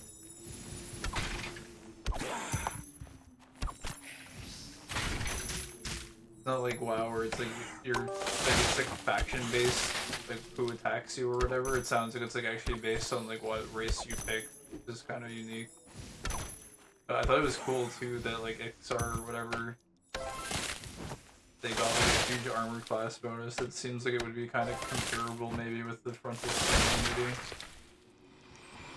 Kind of interesting.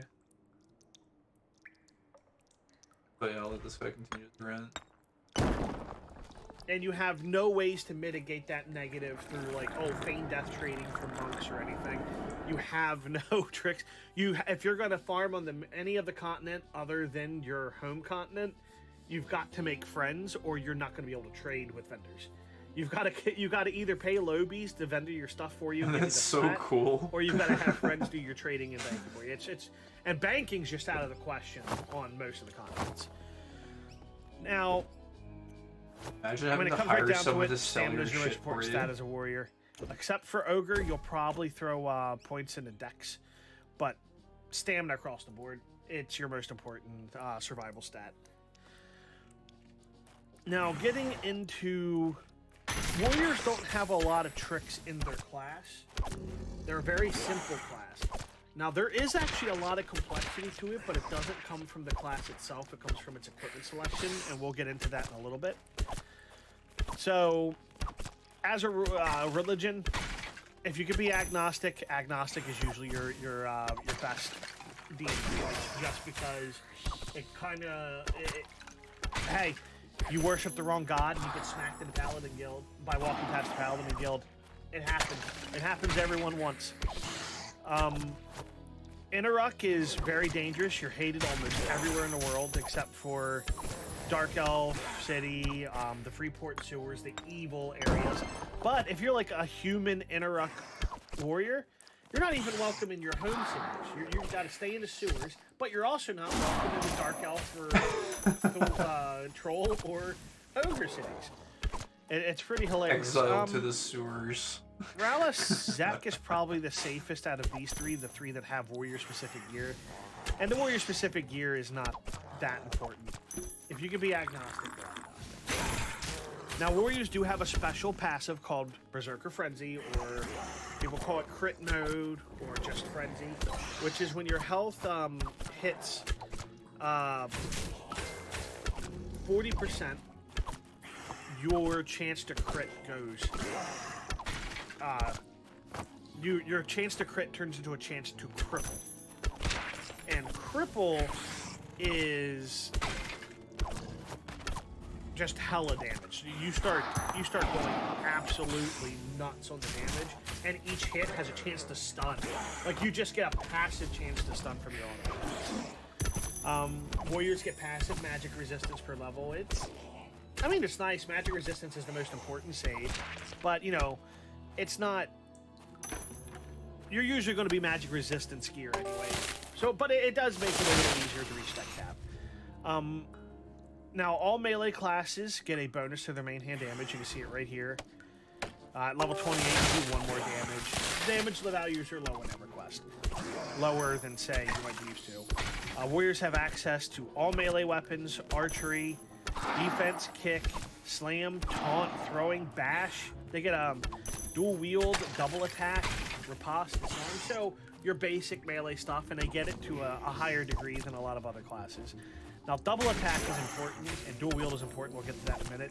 Parry, dodge, it all reduces the incoming damage. Now, something neat about warriors is they usually tank with by dual wielding.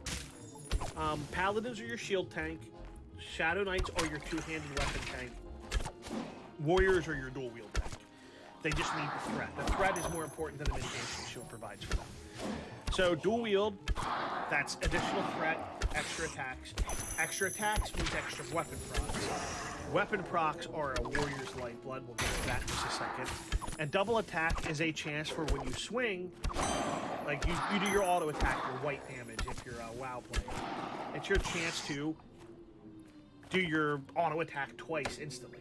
And as the expansions go through, that turns into triple attack, quad attack. Well, that's the thing. It's they dual wield single-handed weapons, Tyrus, but warriors get access to special warrior one-handers that are the size of two-handers.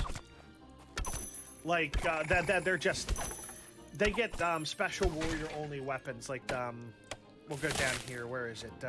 Primary Blade of Strategy.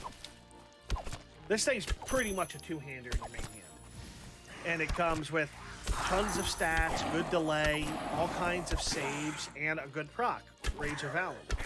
Strikes your target with the Rage of Valen Zet, causing 100 damage and severe anger in your target. Now you can use two-handers. If a two-hander's better for your current level, but you want to aim for these. Blade of Tactic, Blade of Strategy. If you notice, warrior only, warrior only. Warrior Shadow Knight Rogue. Warrior Shadow Knight Rogue.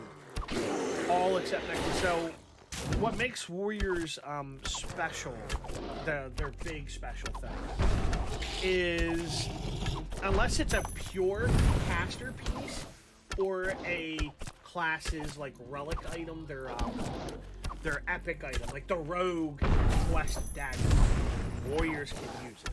So warriors have access to almost all the gear in the game. And that's where the complexity of warrior comes in. Is unlike, say, WoW, where it's like, oh, this weapon, it's +4, oh, I got a belt, it's +4 strength, and it's +4 stamina. Hooray! No, in EverQuest, you have just pure stat ones, but look at this one. Flowing Black Silk Sash, 21% melee haste, and EverQuest haste is very easy to calculate. The amount of haste is a raw DPS increase. You put this belt on, 20% more DPS. But you start getting into this is pre-playing to the easy here, so we're gonna go into some of the more in-depth here. Oh, I need waste. Oh, here's haste again. Waste tend to give you haste. Let's go for oh, I don't know. These are the raw stat ones again. Is it Kunark? Yeah, like here. Cobalt breastplate. But oh, look at that. Must equip, casting time, 15 seconds. What does this do? Non-cleric fills your body with life. Healing. Wow. So now the warrior has a heal because your chest plate has a heal. Warriors collect more than any other class. Now you want this on just about every class. You want what's called clicky gear, or you would call them, say, trinkets in World of Warcraft, you know, where you have like a cool ability when you click it. Warriors fill their banks and bags up with sets from that do stuff like this. So now you put this on, your warrior has a heal. It sounds like it would be cool, No, it's but like also 15-second cast time, very which tedious. is, of course, you're not going to use in combat. But hey, Like collect that now much glitter. your downtime just went way down. Blade of Tactics, you have a proc. When you hit, it casts Rage of Talon.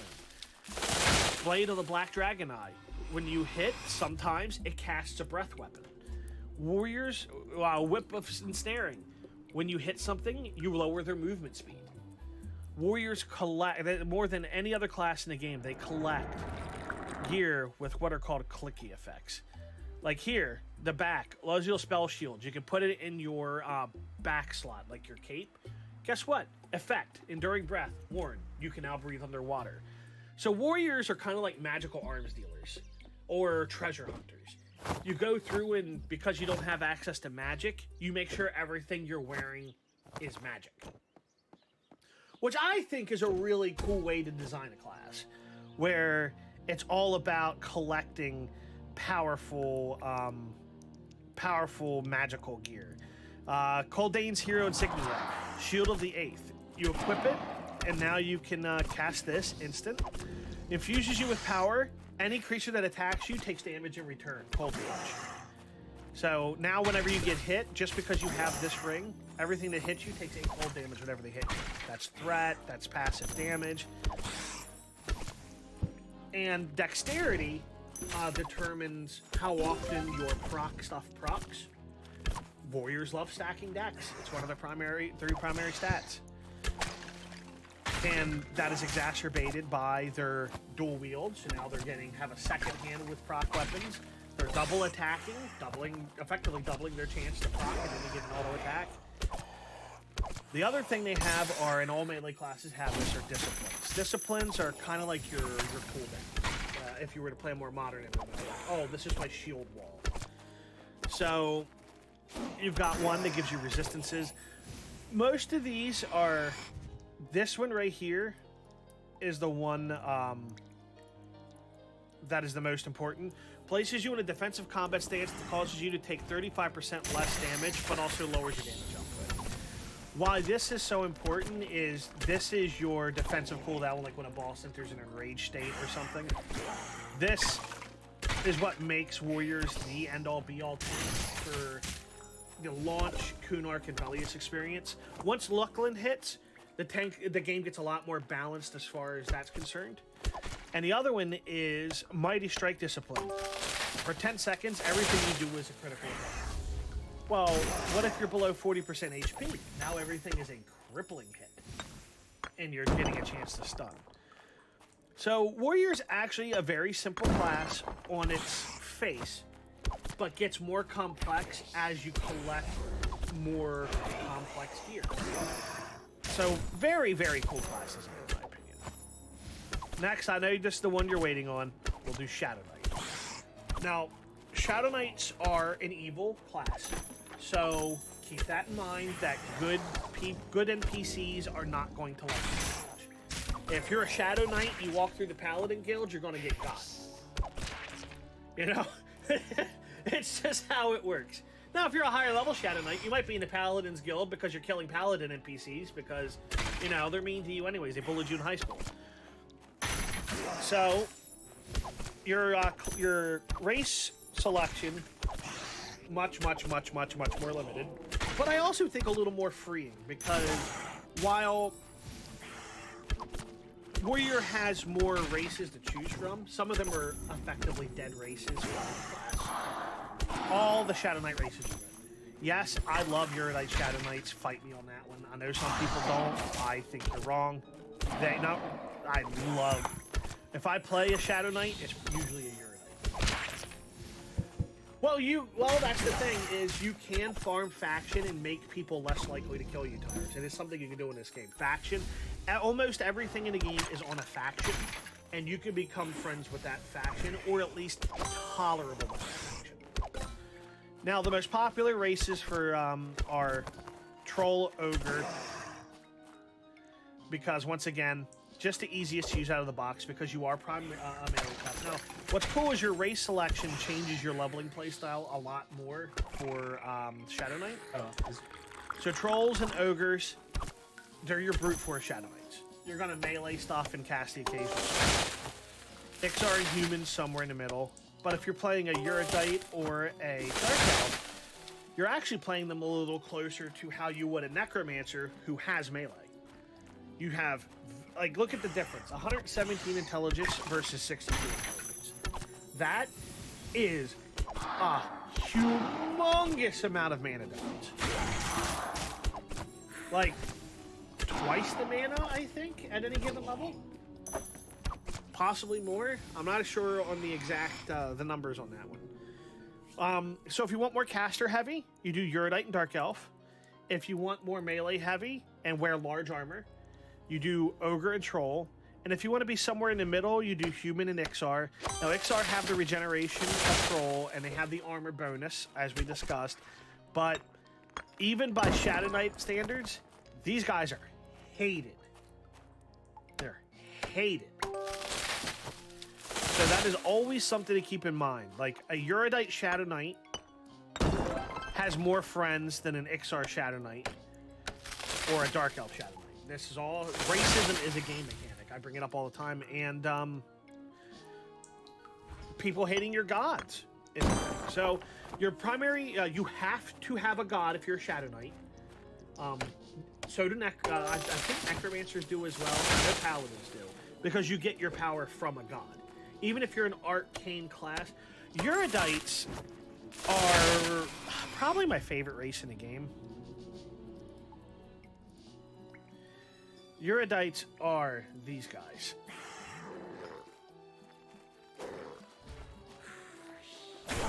They're kind of they're the nerds of the universe. They followed a nerd to an island full of nerds instead of 2 nerd cities. You've got your prep, your jock and prep school Uridite, and then you have your hot topic Uridite, and they don't like each other. They're the brain boys of the EverQuest universe. And personally, I love them because I think they look the best in gear. But that's just me.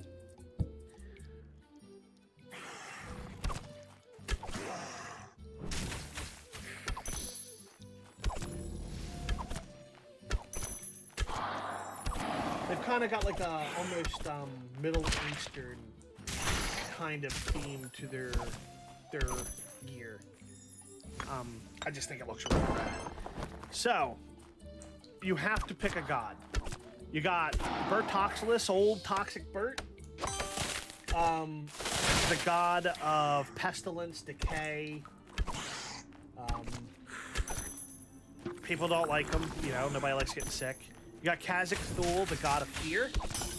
One of the most hated gods. But when it comes right down to it, these 3 heavily restrict your gameplay because everyone hates these assholes. You've got the god of fear, the god of fear, the god of hate, and the god of the symbols. And if you're any of these 3, a good portion of the world thinks you're a jerk. Ralo Sek is probably the easiest to play as. He's the god of war, and there's still going to be a lot of people who don't like you, but Khazak Thul is probably... It's a toss-up between Bertoxilus or Khazak Thul over who's hated more in the world, but you know what? You're fighting for last place with these three, as far as popularity contests are concerned. So then we're going to jump over to Alakazam because spells got different for the TLPs. So, Shadow Knights use the Necromancer spell list, but they get it later than Necromancers do. And because they have such a strong melee bent, they actually use the spells. It could be the same spell, like Life Leech, but it's used in a completely different way than Necromancers do, even though it's the same spell. Which is just one of the strong design points of this game. So, at level 4, you get Invisibility versus Undead. This is actually godlike. A lot of enemies throughout the entire game are undead. This lets you travel safely through zones that other classes get clapped in. Because invisibility doesn't work on undead. Undead have basically true sight because they don't have eyes. That's extremely cool. Invisibility versus undead specifically makes you invisible versus undead. Not invisible versus anything else, but, you know, a lot of the very popular leveling zones and stuff in a game have a lot of undead. Very powerful early spell. Now you get your first Disease Cloud, one of your primary dot lines. You cast it, they take extremely efficient damage over time. And it only costs you 10 mana because you get it at level 5, whereas Necromancer's using it at level 1, and you're supplementing that damage with your melee. So while Necromancers use it as their primary damage source, it's more of a supplementary damage source for Shadow Knights, and generates good aggro. Very mana efficient aggro. You have Strength Saps, and then at level 7 you get your first summon. Necromancers get this much earlier. Necromancers get a level 4. So you get it 3 levels after Necros. Now, this is one of the biggest differences between Necromancers and Shadow Knights. Necromancers get Leering Corpses more regularly and at earlier levels, so they're more effective for tanking content. They can't really... by the time a Shadow Knight gets them, they've kind of are at the end of their lifespan for equal level content.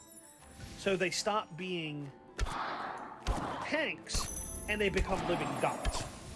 You take the aggro, and you're tanking, and your pet's beating the hell out of them for extra mana-free damage. And pets in EverQuest you can equip. If you find a sword, and you're like, I'm not hauling this back to a vendor, give it to your skeleton. He'll swing the sword. Oh, that's cool too. What the heck? So they become more of a DPS. Necromancers use cool their pets to mechanics like tank that while in they do games. damage. You don't get that anymore. Shadow in game Knights design. tank while their pets do damage.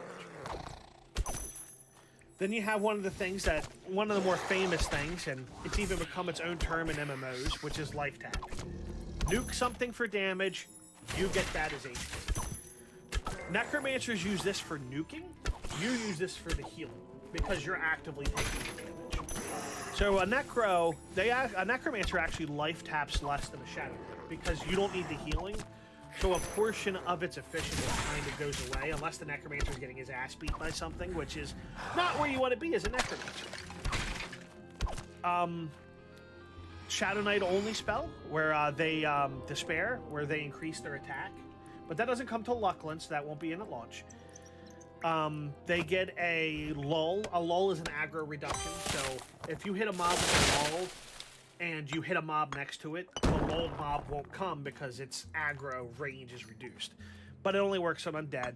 They get a cold resistance buff. Now here's one of the most important. This is these two, 11 and 12, this is where a Shadow Knight comes online. Are there a lot of different minions? You get a skeleton every 7 levels as a Shadow Knight.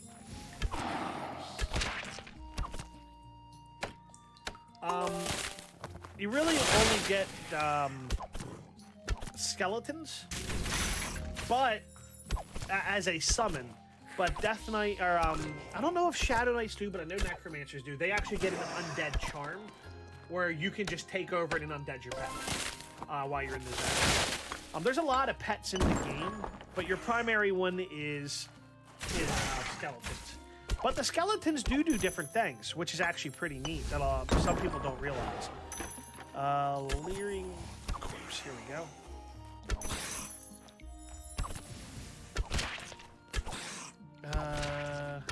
Not what I wanted. Maybe it's in Necromancer.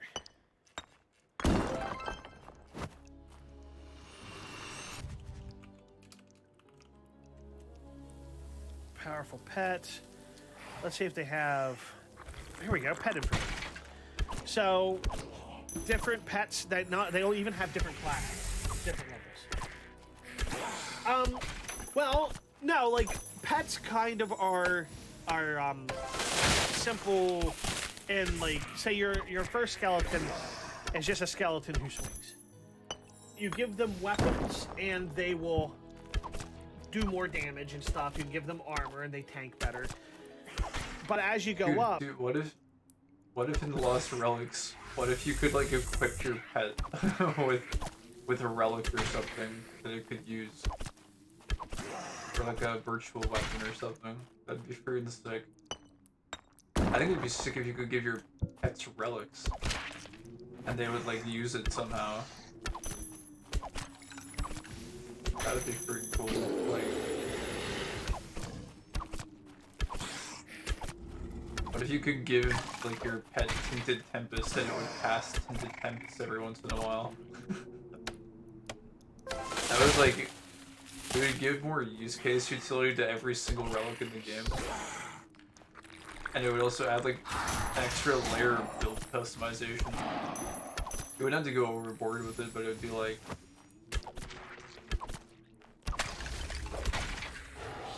one relic. You can put one relic on a pet and it will like use it or something. That'd be pretty interesting. Or like you get the benefit of the relic that it's parrying maybe. Actually that would just be an extra slot. That would be pointless.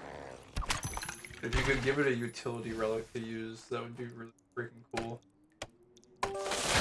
It'd almost kind of be a little bit like Diablo 2, sort of, where like you would give your mercenary a weapon, and sometimes that would include an aura, and then you would get the benefit of the aura. That'd be pretty cool. I'm trying to think what other utility relics would like go well on a pet. That would be like interesting. Like, you know, you could give like Arcors or something and it would like drain life. But I don't know if that would be that cool. Mostly it would be like utility relics, I guess. But for some reason none are coming to mind right now. I'm thinking like something that would like slow. I guess like if you had like a Frostbite Dawn or like a, I don't know. What else? What else is a good utility relic? Really blanking. There's gotta be a few. There's like Sleepy Hollows, I think, was one where you like place bombs or something on the ground. And those bombs like explode and slow enemies. Like if you gave that to a pet to use, that would be kinda cool. The pet would just run around and lay bombs that the enemies step on or something. I don't know. I'm just rambling. Go back on. Check this out. Like when you get, when a Necromancer gets its level 8 pet, the pet now has Bash and Kick. Convoke Shadow, now the pet has a magical attack. Animate Dead, the pet now has dual wield and double attack. You go to an Malignant Dead, and now has dual wield and faster regen. You go to Cackling Bones, now your pet gains a life tap. So they just get progressively more powerful. And then when you get here, you actually get you get a Spectre when you get to level 59. And they're immune to fear, and they're just crazy. But you can equip them with cool weapons. Like, let's say you get a life tap weapon. If you give them a life tap weapon, they get the life tap weapon. So yeah, you can kind of change a little bit how they fight by how you equip them. But keep in mind, if they die and stuff like that, that equipment's gone. You can't loot it back off of them. So be careful with that. No, that's interesting. But here, back to this. Clinging Darkness and Fear. This is when I consider a Shadow Knight coming along. Right here. Clinging Darkness is you dot them, but you also decrease their movement speed. So now you pull with it. The mob's running at you and they're slow. So it takes them longer to get to you. Clinging Darkness is ticking. Then you hit them with a Fear. Now they're running away from you while taking dot damage, while having their movement speed reduced, while you're following behind them, hitting in the back of the head with a snares don't break on damage, and fears do, but you just back off while it runs at you slow and you fear it again. Like this right here lets Shadow Knights kill things way out of their level range. It's actually these two together create the wombo of, you know what? That thing is probably too strong for me. I'm going to Clinging Darkness and run in circles while it takes dot damage. And then when it gets low enough, I'm going to, when the dot wears off, I'll fear it, dot it again, and then beat its ass. Shadow Step is a teleport. It just kind of teleports you in a random spot. This is not that useful for PvE play. This is more of a PvP spell. If you opt into PvP, it's completely optional, never quest. Bone Walk, new summon. We're only going to go over the original spells, not the Life Spike, another life tap. That's part of the life tap line. Grim Aura is very strong. It increases your attack as a Necromancer too, but if a Necromancer's meleeing stuff, something's gone terribly, terribly wrong. Like, it's like in World of Warcraft, if you see the mage run in with his Wampin stick and start smacking Ragnar, you're like, okay, this is a wipe. You got a See Invisible. You've got a Ward Undead, which is an undead-only nuke. Cure Disease, because you're a master of disease. Tiny Companion is neat because you cast it. This comes in Planes of Power, but it makes your pet smaller, so it takes less of your screen real estate. It's actually pretty nice. You get an undead-only fear. You can fear skeletons and stuff. This is just, you know, and then of course you're getting upgraded versions of your spells. Engulfing Darkness is the dot movement speed. Believe it or not, what is this right here? Dark Empathy. What? A heal? Well, you're the master of life and death. That's right. Shadow Knights have a heal. It's not a very powerful heal, but it's a heal. Like, hey, this might be the difference. And then you get to level 22. This is the second level where Shadow Knights go, Unga Bunga, I am a good class. Vampiric Embrace. You cast it on yourself. Now every time you swing, you have a chance to cast Vampiric Embrace. What is Vampiric Embrace? Nuke target for 12, and then you heal that 12. So now you can cast life taps, but your melee attacks life tap. It's actually even better than it sounds. This thing procs all the time. It's very, very good. It's a mini Aetherwood. Now this comes in Lucklin. This Scream of Death. I'm looking at. I was at the wrong stop. Vampiric Embrace. New pet, Scream of Pain. It doesn't come to Lucklin. Now, Feigned Death, very important. There's actually a role.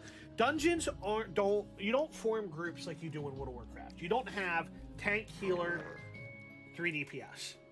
You want tank, pooler, crowd control, healer, and then DPS.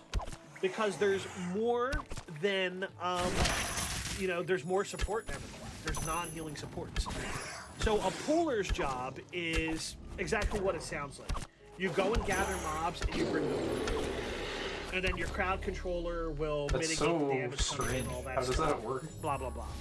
Shadow Knights can fill the role of pooler and tank because of this right here. They have Feigned Death. You played WoW. It's kind of like a Hunter's. Shadow Knight throws a dot. Oh no, there was a patrol I didn't see. 2 groups are coming. You pretend to be dead. You shit your pants. They come up and smell you like, oh my god, this guy pooped.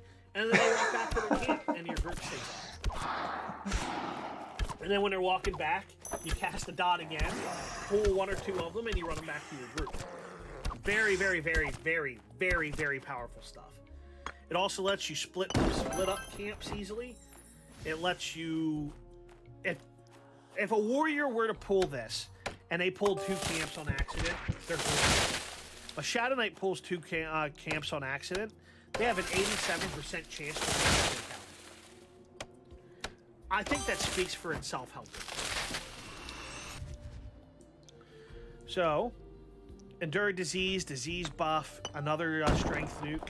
Heat Blood, the next line of the dots. This is actually a, it's a fire dot. You set their blood, you heat up their blood, and they take dot damage from it. It's, if you notice, you stack a lot of dots. Or dots. It's one of their things. Now, and it goes up as you level. Is Heat Blood when that starts? Hold on, your blood, blah, blah, blah. Nope. Oh no, that's Splurt. I'm looking. Wait until we get to Splurt. Splurt's the best stuff ever. Strength and Death. That comes in Velius. It's you start getting pet buffs when Velius comes out. You can start buffing your pet to make it better and better. And here's the thing. Notice, it's not Necromancer. It's Shadow Knight only. So when Velius comes out, which is the that's considered the 99 era. The holy trifecta. When people talk about EverQuest Classic, they talk about EverQuest, Kunark, and Velius. That kind of buff. Shadow Knight only, Pet Haste, Armor Class, and Strength buff. Another step of their life tap. Then they get a real invisibility at 30 with a new pet. They get a damage absorb. We're gonna skip over Lucklin and Pains of Power. Shadow Knights and Velius, they get you cast it on something, they get less attack. Pretty nice. Summon Corpse is nice. So somebody dies. When you die in EverQuest, you lose XP. Somebody's like, shit, my body's at the bottom of a dungeon. This cleric's gonna resurrect me. Clerics and paladins can resurrect, restoring the lost XP. Well, what if it's at the bottom? Like, oh shit, it's at the bottom of the dungeon. I gotta go get it. Shadow Knights go, no, I got you, fam, and they can just summon the corpse, and then the cleric resurrects it. This is actually incredible for wipe recovery for groups. Resist cold buff. Now, if you notice, the Shadow Knights actually get a decent amount of buffs. They get Heart Flutter, which is you dot them, you lower their AC, and you lower their strength. So, a whole nother bit of that. An AC nuke, a new pet, a new undead nuke, Ultra Vision. Now, there's vision steps in EverQuest. There's Blind as a Bat, which is your human, you can't see shit at night. Infravision, which is you can see a little bit better. And then you have Ultra Vision. Everything's bright as day at all times. When you get here, you cast this on yourself, you can see invisible, and you can see everything as if it was broad daylight. Invoke Fear, your next level of fear. Not a whole lot to say there. Dooming Darkness, your new step of Dot Snare. If you notice the Dot Snare thing, it depends on the buff. A lot of buffs are single target only, but like Resist Cold is single target. But if you're doing your job if your tank is doing its job, whether that's you, because Shadow Knight slot into the DPS slot very well as well. You can be DPS puller, or tank puller, or tank DPS. They kind of fit into multiple categories. If your tank is doing his job and taking the damage, he's the only one who needs to resist. So it's not that. not only that, buffing is not your primary function. It's just hey, this thing's hitting me with cold damage. Can I get a resist cold? Normally, another class would handle it, but if for some reason you're in a party with like a warrior and 5 rogues, you have the resist cold. You use them more for when you're like soloing, farming gold and stuff. It's not your job. Shadow Knights are a very selfish class. Breath of the Dead, water breathing, you can target yourself with only. Word of Spirit, it's a point blank AoE damage. You just explode, do damage to everything around you. Nice for AoE grabbing. Be careful, it breaks CC. you get a new summon, and in Lachlan, this right here increases your aggro generation by 4%. You get Life Leech, another step of your life tap. Spear of Pain, Dismiss Undead, new Undead Nuke. Harm Shield. This one is a bit different. This is kind of like a Paladin Bubble, where you're just invincible for a little while. But if you're casting that, the rest of your party's getting your ass beat. So that's that one's more it's more situational because you're gonna piss your party off. New life tap, resistance discipline, which is like the warrior one where you use it, all your resistances go up, your cooldowns. Summon companion, if your pet gets stuck somewhere, you summon it, but and that's Velius. We skip down to new pet, new law. Now this one is a bit different. We talked about laws where you reduce aggro range. This one does something completely different. It lowers their frenzy radius, it lowers their reaction radius, it pacifies them so they stop fighting, and it memblurs them, which resets their aggro. What the hell? Yes! Yeah, That was broken. Boil Blood, another step of your fire dot line. Banshee Aura, increased damage shield. This is one of those things I told you about where if you get hit, you reflect damage back to them. It's Thorns. Discipline, a new undead only fear. Shroud of Death comes in Velius. It adds a new step to your proc line. And then you have probably the most overpowered ability in the game, which is Unholy Aura Discipline. I'm going to talk about that all by itself. But in Velius, you get Shroud of Undeath in Kunark and Shroud of Death in Velius. So, Shroud of Undeath turns you into a skeleton. You get Icebone Skeleton form. And you get Shroud of Death Strike, which is when you hit, sometimes you just nuke people. For quite a bit. And then you also, if you don't want to be a skeleton, because people are like, what if I don't want to look like a skeleton? You can just add the proc and not be the skeleton. But you can be a skeleton. Like who? People complain about anything. Like you could either have the proc, cool, or you can have the proc and look like a badass skeleton. Why did people, I don't understand. You get one of the coolest abilities I love Bobbing Corpse, first of all, because I like the name. Second, it gives you water breathing, levitate, and poison resistance.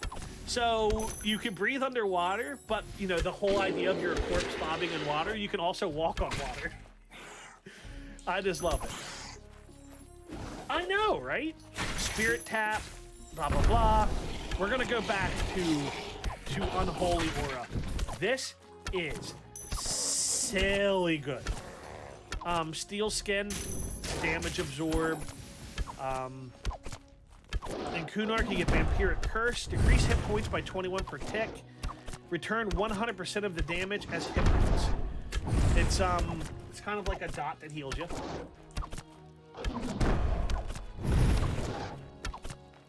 We got Nullify Magic, which is a magic removal. You know, you've done decursing as a mage, same principle. He is not New bad. pet, new absorb, new dot with a slow attach, a snare. An upgraded death piece, which is an upgraded of your feigned death, which is a 98% success rate. Very, very, very good. You got another new or debuff. Here you go. This is in classic. This is where you get your first pet buff. Increase strength by 20. You can get 65% haste. Think about that.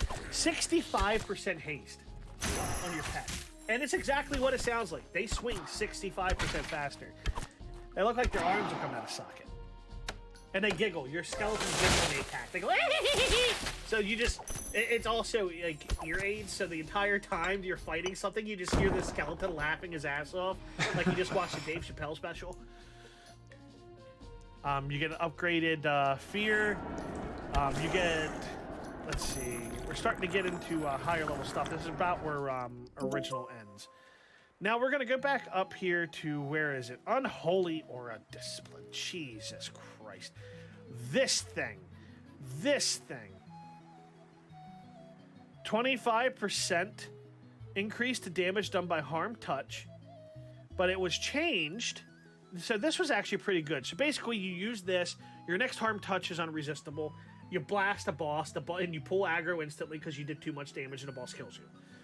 What it does that's for Project 99, which is kind of like a true classic where they want to take it back to the early days. This spell has been reworked. Increase spell damage before dot crit by 100%. Combat skills not allowed, so you get worse at melee.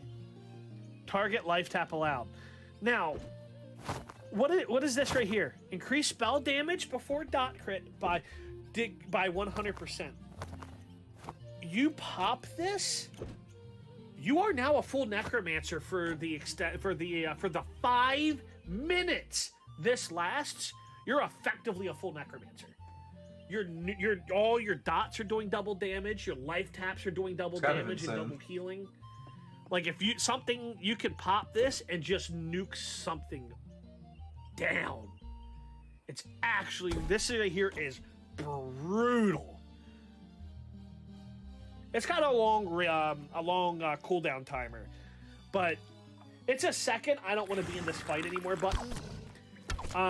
It's also, you can pop it at the beginning of, let's say you're raid tanking, and for 5 minutes you're a full caster who's just generating absurd amounts of aggro. Or, oh, the boss is almost dead. We need, guys, the tank is getting ready to die, the healers are out of mana. All the Shadow Knights pop this and they just nuke the boss's tits off. I love this ability in TLPs because every so often you get to be a full necromancer. I love it. It sounds absurdly And then, cool. of course, we have from a design perspective. the ever special. Here's the Shadow Knight pets. But you get the ever special harm touch. If it's not a boss, it dies. Is pretty much the easiest way to say what harm touch is. You'll nuke an equal level mob for about 60%. If you just don't want it. And if it's lower than you probably just one-shot it. It is obscenely good.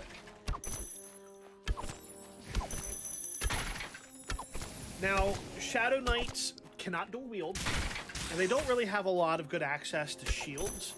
They're more of a two-handed class who wear plate and do full casting, and they use intelligence over wisdom, which paladins use. This is your mana. I think that's really it for Shadow Knights. So now we go on to Paladins. Now, Paladins, once again, restricted in race selection to only good races, except for Erudites and humans, which are, of course, neutral. But Erudites are not the king of mana for Paladins. That would be High Elves. It's actually generally considered that Erudites are the worst Paladins out of everything that could be a Paladin, just because they have the stats in the wrong places. Their low strength and low stamina don't make up for what is actually average wisdom. Where they make up for it is when Erudites are weak Paladins. But there is Erudite Paladin only gear. And one of Paladins do less damage than Shadow Knights. So to make up for that, there's way more Paladin only gear than there is Shadow Knight gear. Yeah, they're opposites. They directly. Shadow Knights are Necromancer warriors. Paladins are Cleric warriors. And just like Shadow Knights get Necromancer spells, Paladins get Cleric spells. They get the same spell list as Clerics. So, whereas a Death Knight is more about damage, more about damage and stuff like that. Paladins are more about healing and crowd control, mitigating crowds. So here we go. Erudite only paladin item. You have to be a Erudite paladin, and you get a shield that gives you ultra vision and 20 strength and 20 stamina, which is actually really good. It's the only race class combo in the game that can use this. So wisdom, your primary casting stat. You need strength, dex, just like everyone else. Just like paladin or paladins have to worship a god. You're a godly class, but they have to select. They select the good gods. You got like Harana, Red Cat Knife, Auralosi Mar, Brel Ceralis, Nathaniel Mar, the goddess of getting your hump on. Prexis, the god of the seas, Quellius, Tunair. And there's actually a lot of paladin god-specific gear. Like, you have to be a paladin of Tunair, and you get access to Nature's Defender. What's cool about Nature's Defender is it gives you armor class like a shield. Here's what it looks like. I've never seen First this of all, it's drop cool. before. So weird. But it also counts as a shield, so you can shield bash with it. So a high elf, I've seen half elf, fish drop before, paladins of not Tunair. cracked carb. Get this, and it's got a proc. Decrease hit points by 150. You've seen what some of the damage numbers look like, so 150 is insanely high damage. And it stuns for a second. So paladins have a bunch of really special gear. Now, where paladins, where Death Knights kind of can fall into a Necromancer nuking role if they have to, paladins can fall into a buffing and healing role if they have to. Oh, that's neat. So, first of all, their big CC, they get at level 2 with Flash of Light. You cast it on a single target, increase your attack, but you also blind them. Now, blind in EverQuest is, if you cast it on a player, the screen turns black. I love it. It's hilarious. The first time, I'm going to tell a little story about myself. Back when I was, EverQuest first came out, somebody challenged me to a duel, and I'm like, okay, this is cool. And my screen turned black. So I reset my game. I'm like, oh my god, my PC crashed. And I reset it. And I came back. And he's like, yo, bro, what happened? I'm like, I don't know. Like, my shit. And then he's like, all right, well, let's try again. And then it happened again. I'm like, what the hell is going on? And then it turns out that I was hard resetting my computer because I was blinded in game. I just had no idea. That's amazing. There are more neutral-minded gods. Like Karana's like neutral good. You don't have to be lawful good. Like Rodcat Knife, who is an actual alien with a penis coming out of his hand. Rodcat Knife is an actual alien in the game, and the Temple of Rodcat Knife is UFO. Like if you when you find it. Auralosi Mar, the goddess of the Queen of Love. Brel Ceralis, he's good, but he's not lawful stupid. He's like the god of the underground. Erudites are the closest to being like actual neutral, because like Prexis is a huge dickhead. He's the god of the ocean. And Karana is the Rainkeeper, the god of storms. He's also a lot... The fact that he's not an asshole is why Norath hasn't been destroyed, in a sense. Because he could just wipe everyone off the face of the planet with storms, but he's usually not do. And then you got Quellius the Tranquil. Quellius is the god of peace. So no, I wouldn't call them lawful or stupid, but you can definitely, but you still have to be kind of good, but you feel like neutral good or chaotic good. Like I would say Praxis is like chaotic good, whereas Brel Ceralis is probably more neutral good.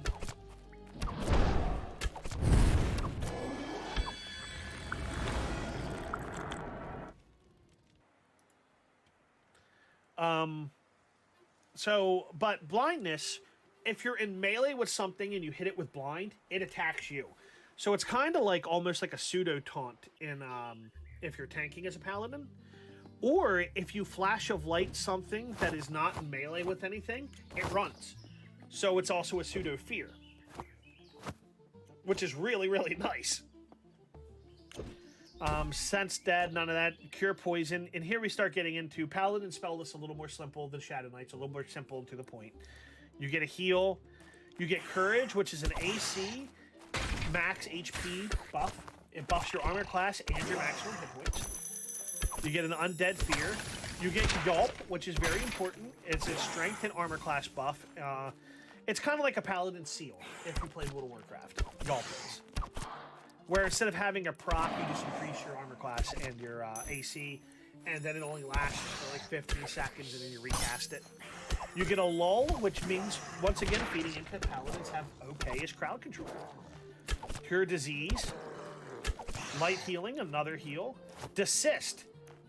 Comes in Luckland, but when you get it, this thing is, ooh. 2.5 second stun. Paladins get quite a few stuns. They get Undead Nukes. They get Hammer of Wrath, which is you summon... You don't cast and a hammer hit somebody. You summon a hammer and you get to use it. You beat people's asses with it. You equip it. See?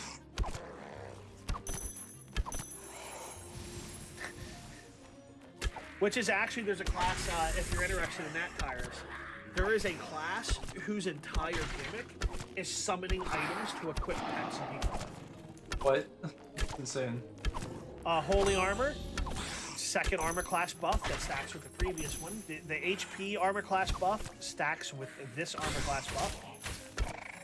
Halo of Light, another conjured item. Invisibility versus Undead, because Paladins specialize. I was expecting you finding like Morrowind or something. Reckless Strength, Conjuring. which is strength buff. They get a root. Shadow Knights don't get a root, where it's just like a you can't move. You're familiar with it, like Iced Open, World of Warcraft. Paladins do get a root. You can't move. Feeding once again into Paladin having strong, actually decently strong crowd control. They've got blinds, stuns, they've got roots. Center, upgrade of their HP AC buff. Level 22, Reanimation. They get one of only two classes through the classic period who get a resurrection, which is Clerics and Paladins. Later on, Druids do as well, but, you know, Druids, that.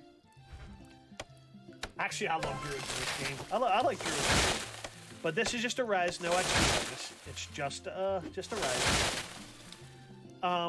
Upgraded version of their hammer, summon hammer. Increase of their a max hit point buff. So now they have a, where's it at? Courage, AC and HP buff. Then they get a straight HP buff, and now they get a straight AC buff. Now they have a straight HP buff, and you get to cast all of this. So now you got 3 buffs, buffing your survivability. You get a lull, another heal. Now here's where on the classic era, Paladins get their first stun. Do you see what that number is right there? For how long that stun is? 4 seconds. For those of you who can't read. Magic resist buff. Level 30, they get their second res. This one restores 10% lost experience. They get another Undead Nuke.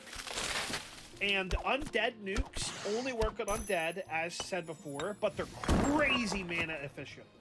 So Paladins love fighting Undead because they can multiply their mana against Undead. Upgrade of their AC buff. Now, I don't understand why they do this, but they did. So at level 30, you get a Resurrect for 10% experience, but at level 31, you get a Resurrect for 20% experience. I'm not sure why they did that. Yeah. And that's one of the short ones, Ty. That's a short stun.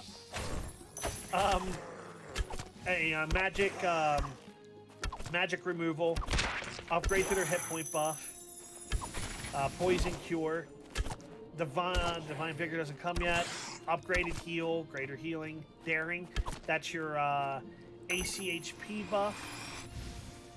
You get divine purpose, which is paladin only, which is you trade your mana for HP, pretty nice. Upgrade of your Yulp, increases your strength and AC some more. Level 39 is a pretty tasty one. You get an AC buff, and then you get Revive for 35% XP return. And just so you know, this right here, that's like 20 minutes worth of XP. I've played Paladins, and people will be like, "Hey, I'll give you 50 plat if you res, if just whatever your highest level res is. Any XP you return to me is worth the 50." And it costs me nothing. I just cast it and I sit down. Like I was sitting anyways. So it's That's actually a big pretty deal. neat. Holy might, 6 I really like seconds. that in like some old MMOs, how there are these built-in utility pieces that some classes get that have like intrinsic value to the economy. Like how in World of Warcraft, like mages have portals, and people will like pay mages to use their portal skill to go from town to town because it's just efficient. I don't think anyone ever paid warlocks for like summoning to like get grouped together back in classic WoW, but I thought that was kind of neat too. It's just those kind of like one-off utility spells that like other players are literally willing to pay some gold for this to access the utility of that class. I always kind of like that in games. These like older MMOs, you don't really see it in new MMOs anymore.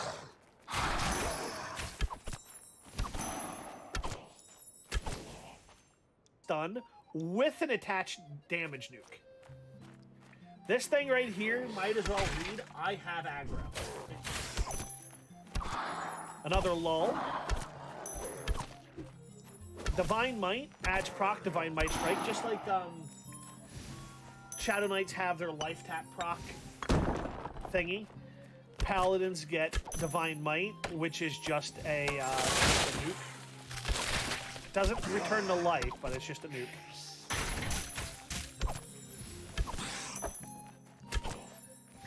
Here we go. Upgrade to their buff. They get, later on in Luckland, they get a mana nuke. I don't know why, but they do. Upgrade to their buff, upgrade to their buff. Divine Aura, which is a paladin bubble. You noticing, are you noticing a theme between, like, how EverQuest classes work and how a certain other game classes work? Superior healing, you just blow somebody up for a huge amount of HP. You just heal it right back. 50% XP restore resurrection. Another lull. Paladins get a lot of lulls. No.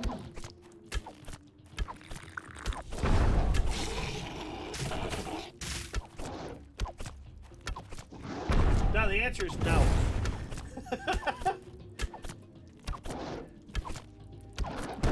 You can technically keep something stunned for as long as you have mana if it doesn't close.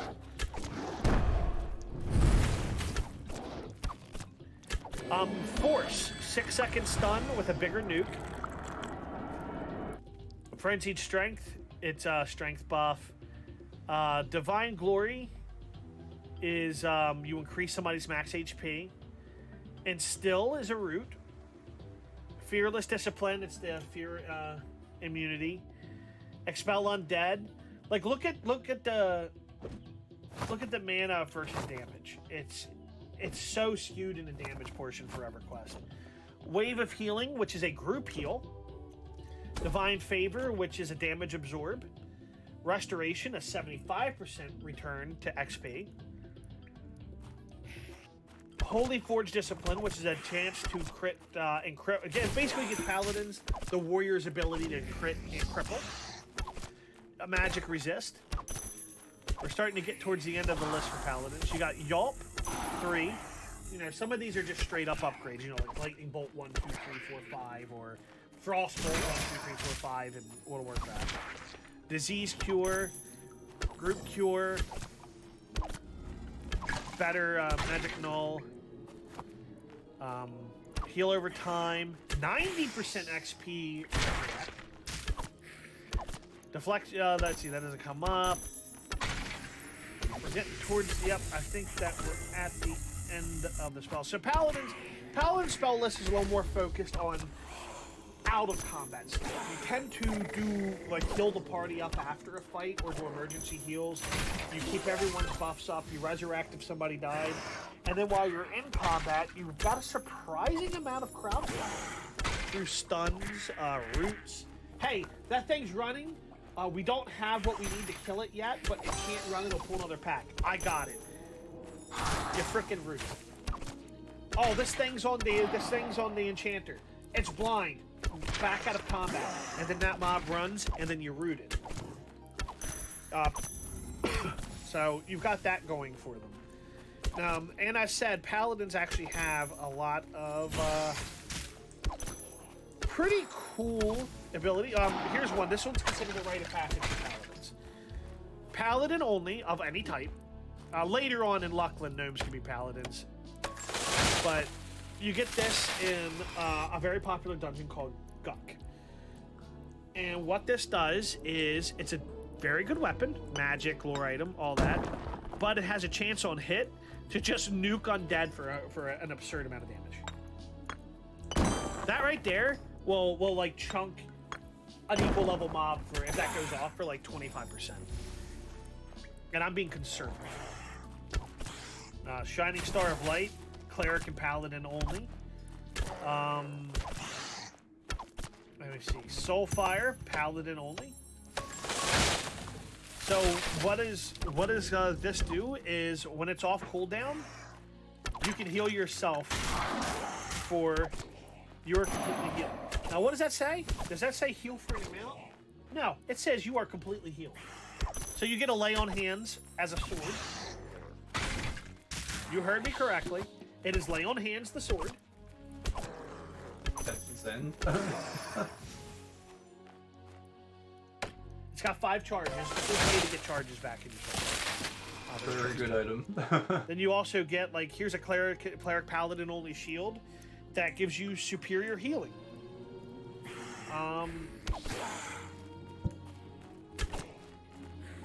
This one has 10 charges of Rune 4, which is a health absorb, kind of like a disciplined priest bubble. And that's before they even get to the raids. So let's go to the Kunark. Okay, Kunark added epic weapons, which is, you know, think of it as like the Thunder Fury for your class. Except EverQuest didn't do classes dirty. Yeah, you can swap weapons in combat. Gear swapping in combat's totally a thing.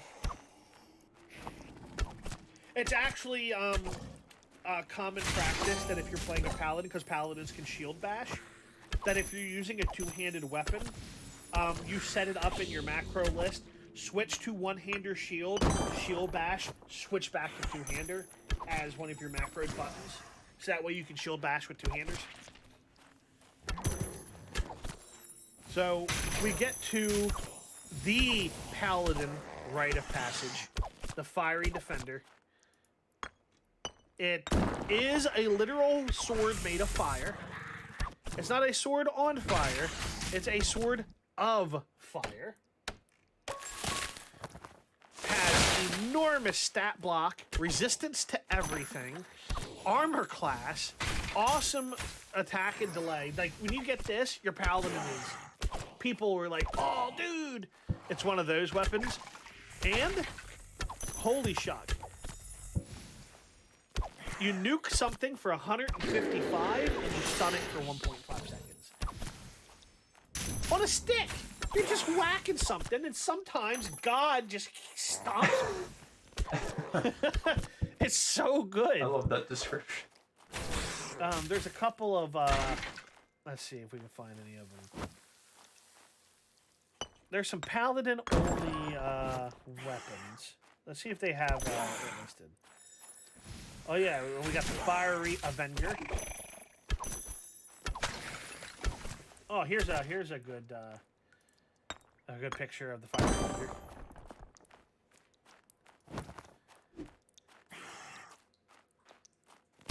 And I want to point this out. Complete the quest for the Fiery Avenger, which includes the quest for Soulfire and the Ghoulbane, and then you do this. So to get your thing, you have to do the Fiery Avenger, which is all of these steps, which starts with doing a Ghoulbane and Soulfire, and then doing these quests. Now, if you want the Soulfire, you got to do this quest line. Quests in EverQuest are epic. Like, you have to do a shit ton of things, but your reward is is substantial. Sounds kind of like You know, you don't get food and water. a at bridge the peak, for you get Inverdun. a fiery defender. A lot of grinding. Now, where's the list of paladins? Here we go, paladins. And all those Frostfall sieges. So, there's quite a bit. There's the Fiery Defender, Nature's Defender, Fiery Avenger. We've got the Soul Fire, which is the one with the complete heal, the lay on hands on a stick. All of this is Paladin only. And then you have Erudite Paladin only gear, which goes even further into Paladin is just how they don't get as much equipment as warriors, but they have more specialized equipment, which is if it's an undead, it dies. yeah.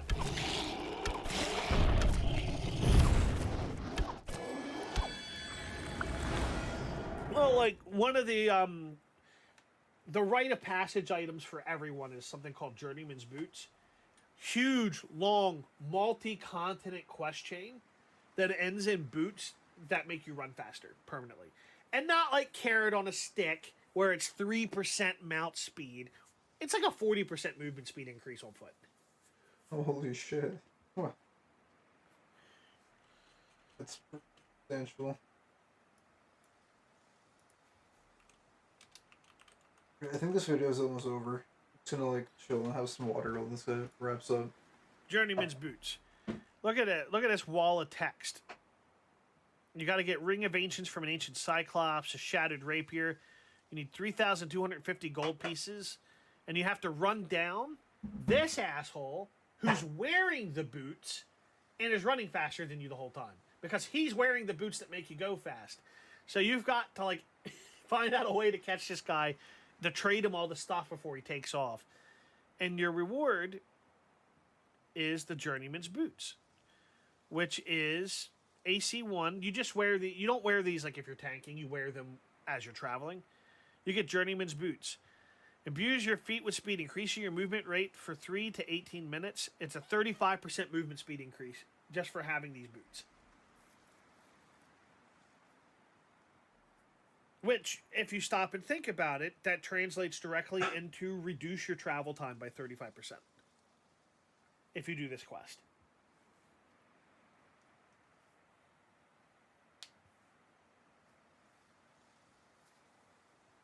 Such a wide range on that buff, though. It says 3 to 18 minutes. It's an extremely like. All right, so we're gonna. That's about all the information I have on these guys. I think next stream we're gonna go all over the clothies, which would be Magician, Necromancer, and Wizturd. Your primary magical DPS classes. Magician, Necromancer is, we've already been over some of it. They just use their spells differently, and they have additional spells than the Shadow Knight has access to. Wizard is it's kind of like what you're used to, Ty. It's a mage. You shoot things with nukes. Magician is probably the most unique. They specialize in summoning. And later on, they can even summon full sets of armor to equip people with. It's actually pretty rad.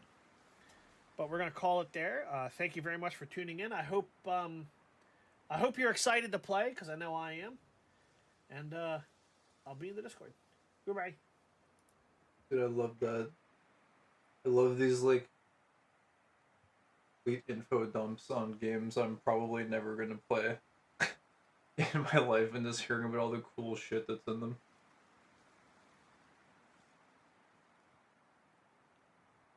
The Magician class sounds kind of cool, actually.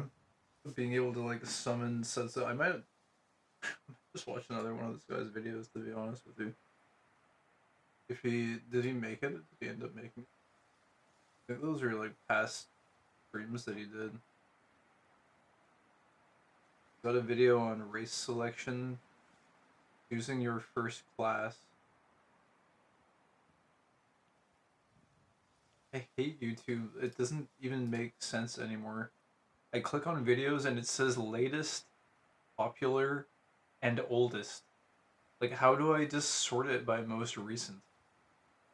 Like, what is actually wrong with the internet? Like, why are we designing garbage now? It's like, the internet was more usable 10 years ago than it is today. I don't understand what's happening. We're making it worse.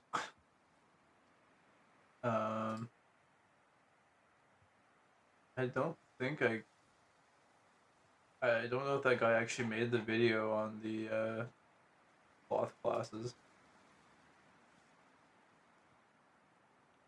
He did a melee overview.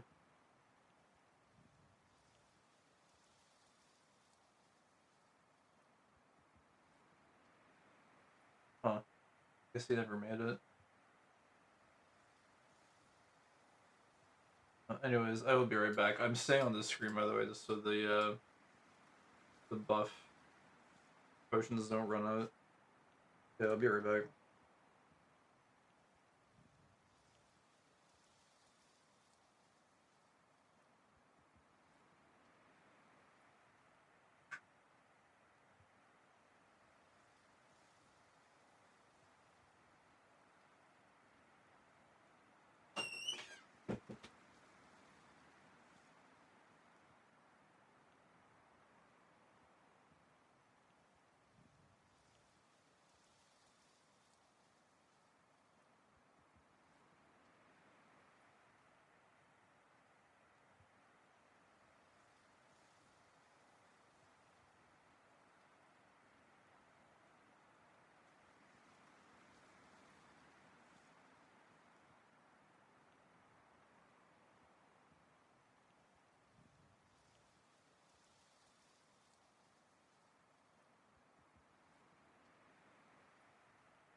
Are you there? Yeah, one sec. I was just I was AFK. What's up, sinners?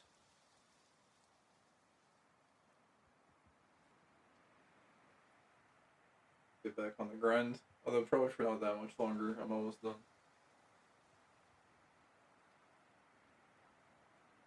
Almost done for today.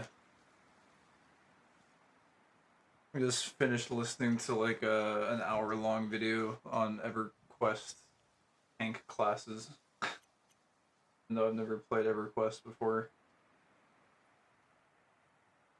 It was a pretty good video. I wish he made the one on spellcaster classes because I was legit looking forward to listening to that, but I guess he never ended up making it. I guess I gotta find a random playlist here. Base Highway Chillwave.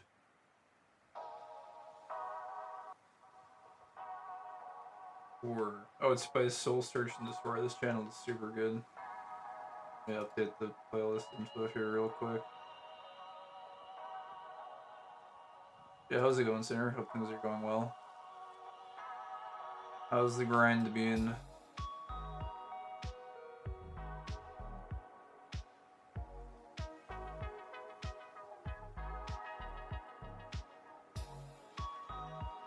This high.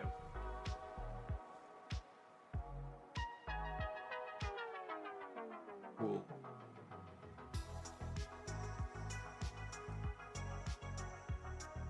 I don't know if we're gonna get to Blunanas tonight.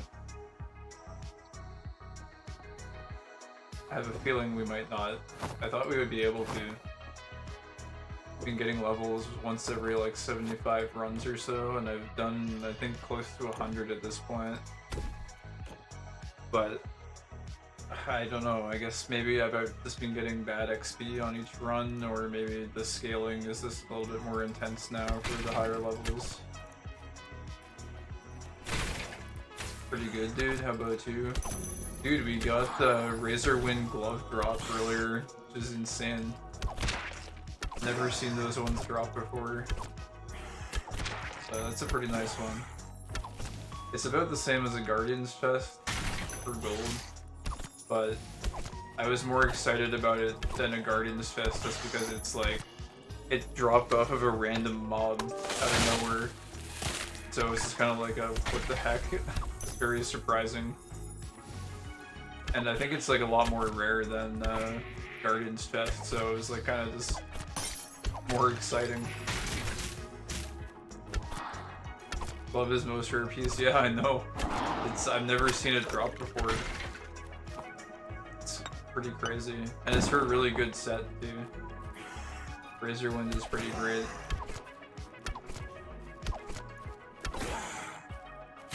Yeah, that was pretty cool. Other than that, I don't know, we're just chilling. Trying to get some bananas to follow those trees pretty much. It's a long grind for them.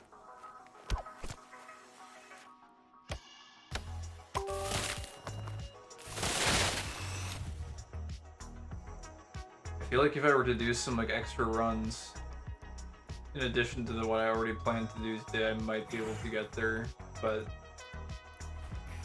my sleep schedule has been totally messed up lately. I kind of don't want to mess it up anymore. So I might actually have some discipline and not go too hard for the bananas.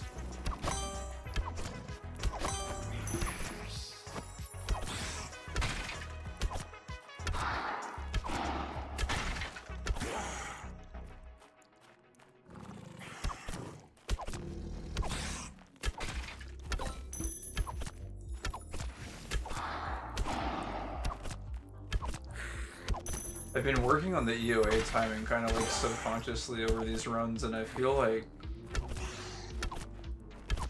it feels like you go faster if you do like one EOA charge that you just skip all nodes and you go back and get them after, and then you do one charge where you grab nodes as you go, and then for the final node you just try to line it up with the boss a little bit.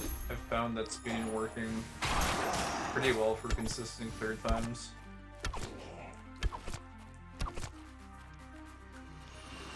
You play EOT this week? Yeah, I played it at the start of the stream. I just did my like budget. I have gold saving strat, and I didn't even make it on the board this week because people are actually going pretty fast now. People are getting like 6-minute times. They're getting more comfortable with the game mode. But the plan was not to go fast. The plan was to spend as little as possible. So, mission accomplished. I got it to where I spend like around 25 to 30k for a full platinum clear, like upgrading the sigil from bronze. So, it's pretty nice.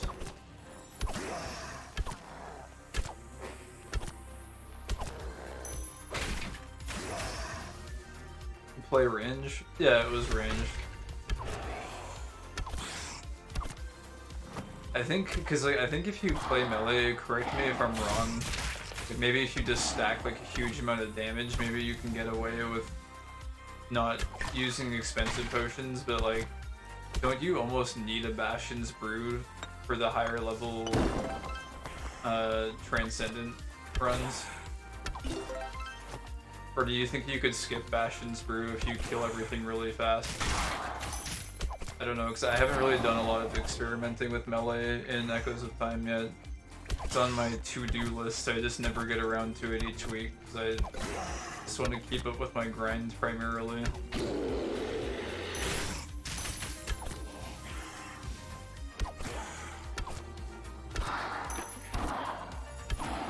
But I do kind of wonder if you just get like Sentinel armor, if you just like can kill everything before it even hits you. Maybe you don't even need Bastion's Brew then.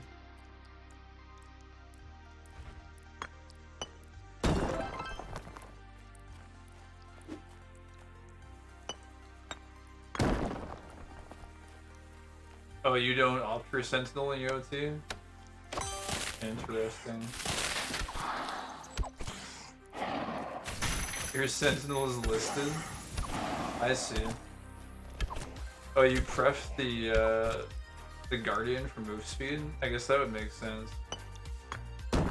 Is it move speed now? I'm not even sure. Can you buy? I don't want to buy it, dude. You know me, I don't even use armor. Do you see my armor slot here? It's empty. I don't use armor. Armor is just a big expense, man. It costs way too much. Did you see poor friggin' Xanthus, who lost like 4 pieces of Transcendent armor or something? That's exactly why I don't use it. Because it costs too much. Everyone's like, oh, it's 0.5% chance it will never break. And then they use it for like 10 runs and it breaks. And I'm like, dude, I just don't want to deal with that. Still trying to sell it. I'm sure someone will buy it. Like, it's a good piece of armor. It's good for like reducing clear time. Talking too much, I have unspent perk. But it is good. It's just, I think it's a bit of a gamble, that's all. If you don't mind taking the risk, it's a really good piece of armor. I'm a more risk-averse person, so...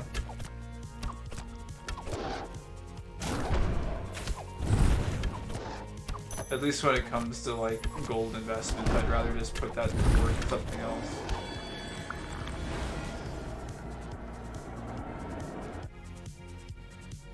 I tell you, my first Sentinel is second day, it breaks, and then after I never play with Sentinel armor. Yeah. It's kind of just the mindset I took from the very start. This one that I carry with me everywhere is like, that 0.5% chance to break is 0.5% too high for me. And like, even if it didn't break quickly, it's like, you just have to factor in the average cost of how much it would cost to replace it if you kept using it. So like, I'd rather just not become reliant on a playstyle that requires it to function.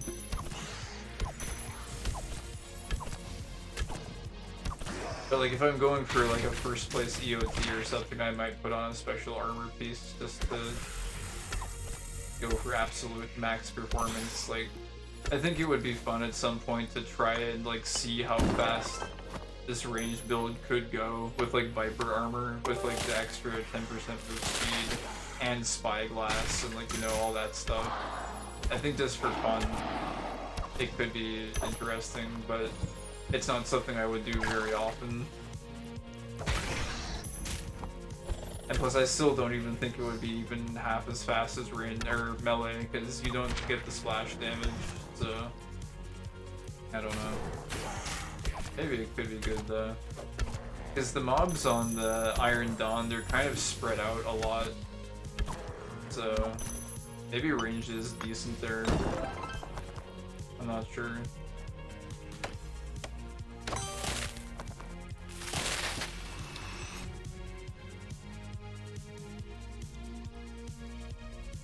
high cost. I think maybe over time the price of the gems may come down though. Not by like a huge amount, but I think maybe like they might come down to like, I think the floor price might be 100k each, and I think like average price might be like 150. Possibly, but I'm not sure. I've seen they're still selling for 200k sometimes. And that's like across all of the tiers, I think. Or maybe it's only Transcendent. I think some of the other ones might be like 100k each. Something like that.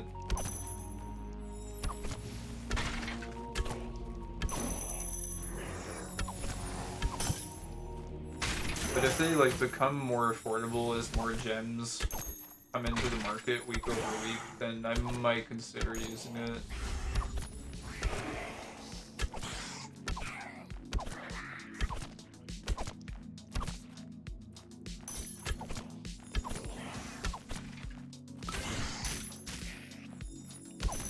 Some guys buy the gems for 200k. I think there will always kind of be a steady market for them, just because anyone that wants to be competitive in like legendary and mythic and epic tier, like you sort of need the armor piece to be competitive on time, because it is a pretty substantial effect, I feel.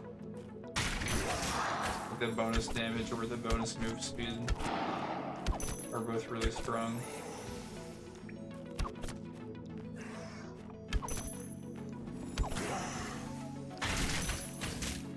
I think some of the guys are like pretty, they take like mythic, the competition there is like pretty intense, I think. Actually, I didn't look this week to see what the clear times were. I should probably do that after this run.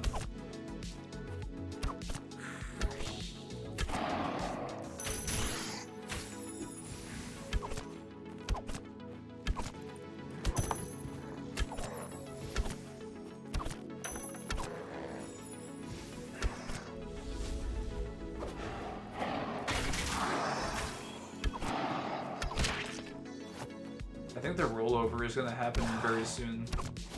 I should probably check after this run before it resets. I think.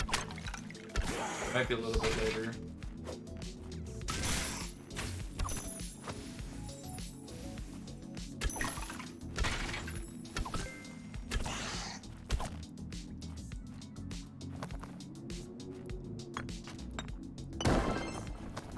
Oh yeah, by the way, I'm still looking for that frostbite, by the way. I might increase the offer again, because no one seems to really want to let it go for 600. Which I guess makes sense. Because 1111, that's not a deal, dude. That's still hyper expensive. That's still very expensive for Frostbite. Oh man.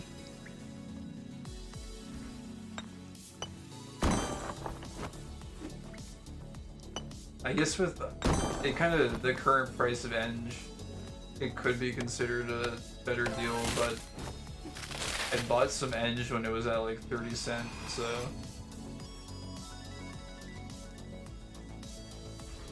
But man, it's like I picked up a war pledge for 600, and like I consider a war pledge to be a much more like staple piece. Like there's a lot of utility and cool stuff you can do with war pledge, and like people are willing to part with that one for 600. So like was hoping I could find someone selling a frostbite for around 600, because this is a much more like niche item.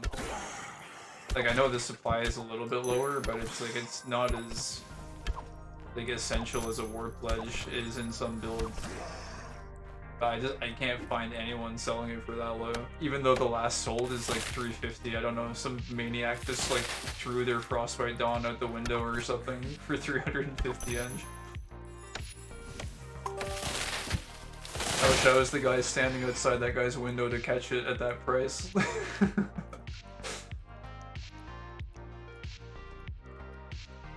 I may have paid a little too much. I think that's what it is. I think everyone that currently has them like It's just people paid a lot for it, so no one's willing to really let it go for a lower price, which makes sense. Like, I would be the same way.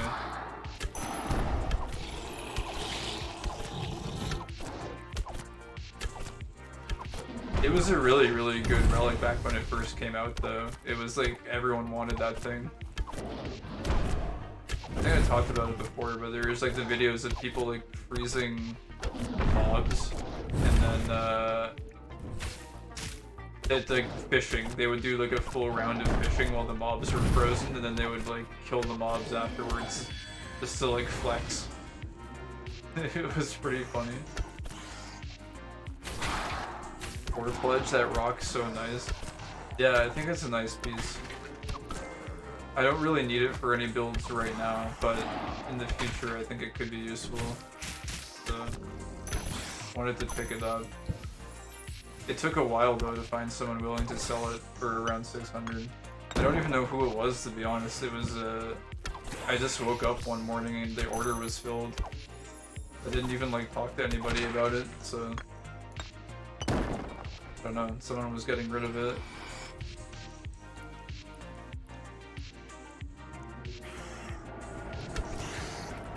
But Frostbite, I might be willing to go up to 700 on Frostbite. Because I've been looking now for like 2 weeks, 2.5 weeks, and I just can't find anybody selling it, so the struggle is real. Oh yeah, we found this Silver Beast bounty as well. It's something.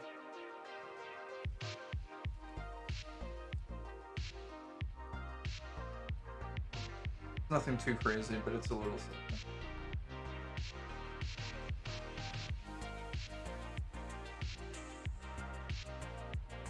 What is this going for? 709. In future for PvE, good tank item for the boss.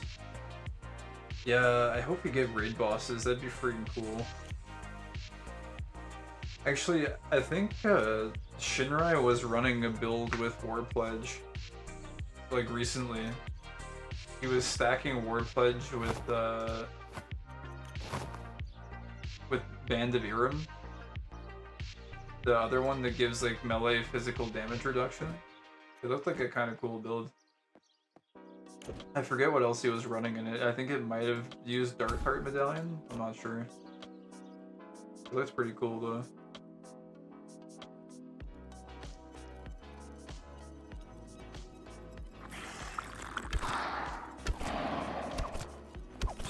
Medallion and War Pledge? Yeah, no, but it was like it was an updated version of it, I think. I saw his like old one, his old loadout that had the Darkheart and War Pledge, but this one he was running Band of Iram in it as well, so it's a total of I think like 45% melee damage reduction. Like it's, you basically don't take damage. Take very little damage in melee. Seems pretty nice.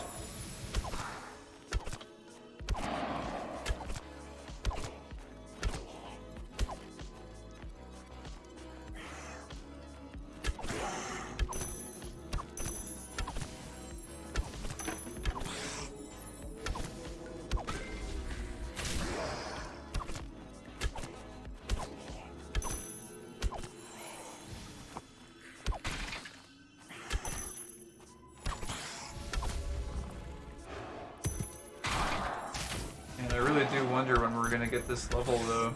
I was really hoping to be able to get some banana drops on stream for the first time. I just want to see them. I think it'll make these runs a lot more valuable, being able to sometimes get bananas worth like 1k or so.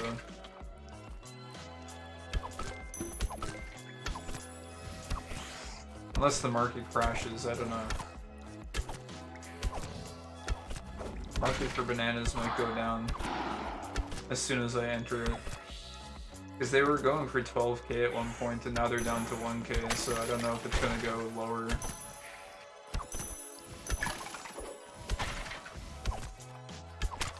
But it's been a very long grind for them. Because mythic woodcutting is so boring. There's like no cool drops at all. for the entire grind until you start getting towards 75. All you get is like thistlewood logs and tough timber. Like they're not even interesting. At least not right now. There's almost nothing you can do with them.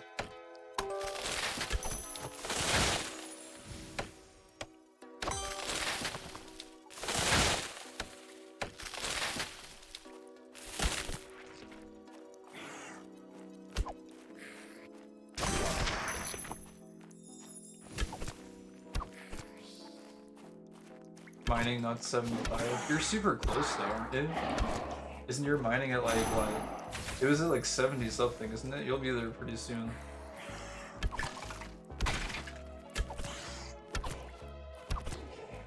There's some, I forget who it is, someone is crashing the market for Trigantium ore.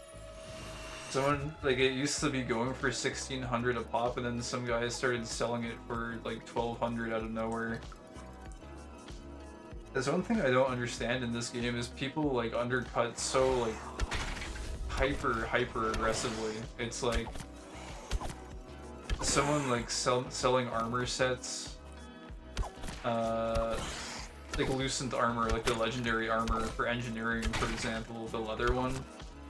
It'll be selling 1 week for like 15k, and then some guy will undercut it to like 9k, and it's like, why are you undercutting to 9k? Like, you understand, like, you can do like a small undercut and it'll like benefit both sellers, right? Like, you don't have to crash the market to sell your items. I don't understand. It's always that way in every market too. Like, you always have to wait so long for people to sell stuff at these ridiculously low prices. It's really weird. I don't necessarily get it. The undercutting is so aggressive. But anyways, it is what it is. If the market had a little bit more volume to it, I might consider just like buying out sometimes when people undercut that heavily, but the problem right now is that there's just not enough people buying stuff, so you end up just like holding it forever, so you can't really like buy out the market without locking up all of your liquidity forever, basically. It's just too annoying to do it. Yeah, it is what it is. I get so excited when I find items that you can like craft and sell, like even for net zero. If you can get your gold back, I get really excited. I'm like, oh, I can actually level up my crafting and not lose money. This is amazing.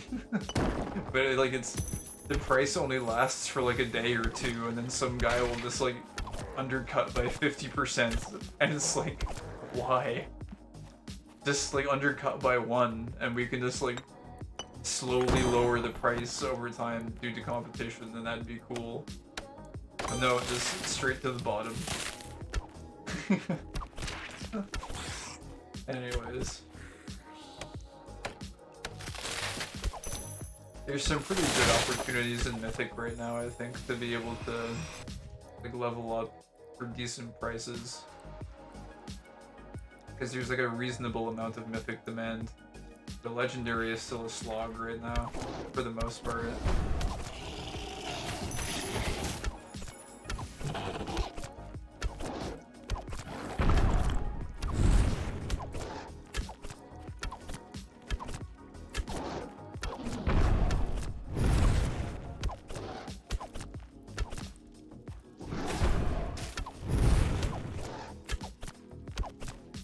But I think even like 1200 gold for Trigantium, even though it's a lot lower than what it was, it's still like a pretty nice price for each ore. Like, you can still make pretty good gold off of it, to be honest. Very satisfying to just have them popping out every single run, and then when you have like a nice clear time, like you'll get a really nice clear time with your emblem. It's like really satisfying to just be able to generate a huge amount of Trigantium, because you'll start making a huge amount of gold. Very nice.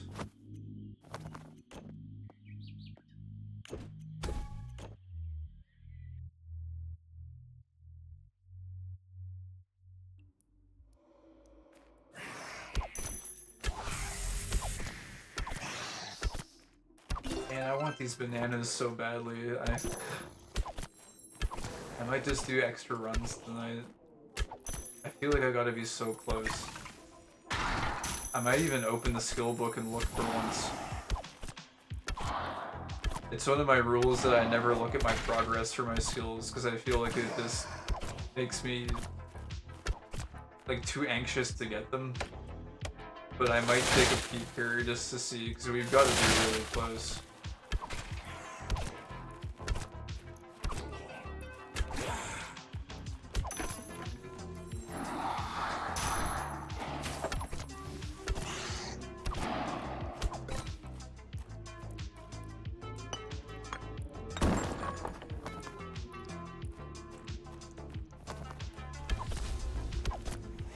I don't know, these days, things like playing Mount and production come to my mind. Oh, Mount Olcap? For, like, the fishing, huh? I guess you're interested in the coffers? Dude, the price, I was looking at the price on coffers, they're up to, like, 300k now. That is, like, extremely, nice looking. To be able to pop some coffers once in a while. My god, dude, what are these things?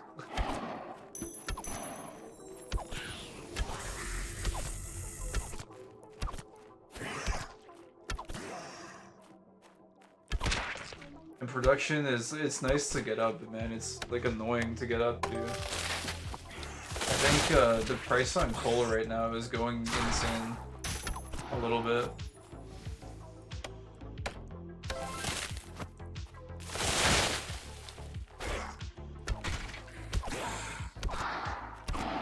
I don't know if like deep sea coffer is what you were looking at from Olcap, or if it was like scavenging. Scavenging seems like it's still like not really that profitable until you get to, I don't even know.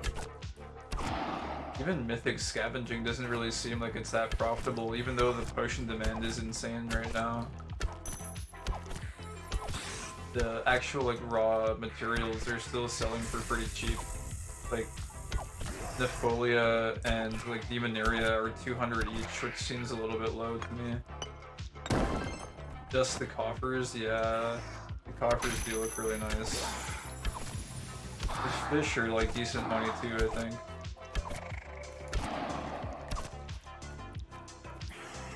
Once you get to the mythic level, I think some of them are like 300 each or something, which is not bad. You get a lot of them. It's like a nice little bonus while you look for the copper.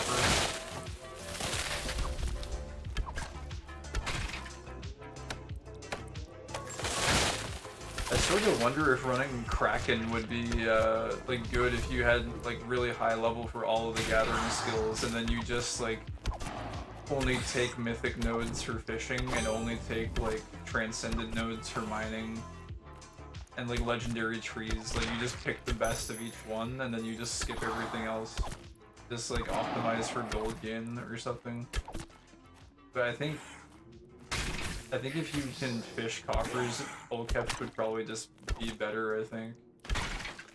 Possibly. I don't know. I don't know what the chance is on deep sea coffer dropping.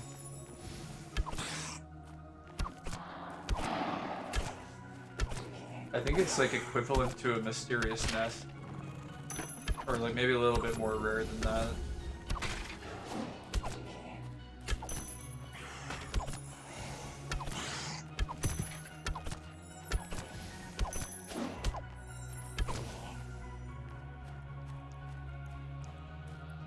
And I think there's a glitch with the minimap whenever this pops up. Like sometimes I click and it doesn't left click. It's weird.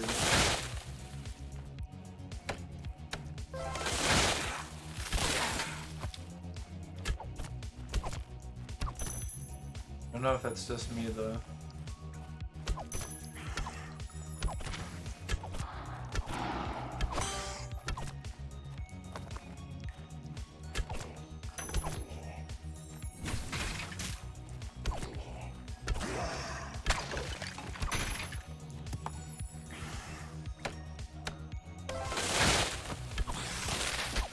Don't one of these trees have my level up?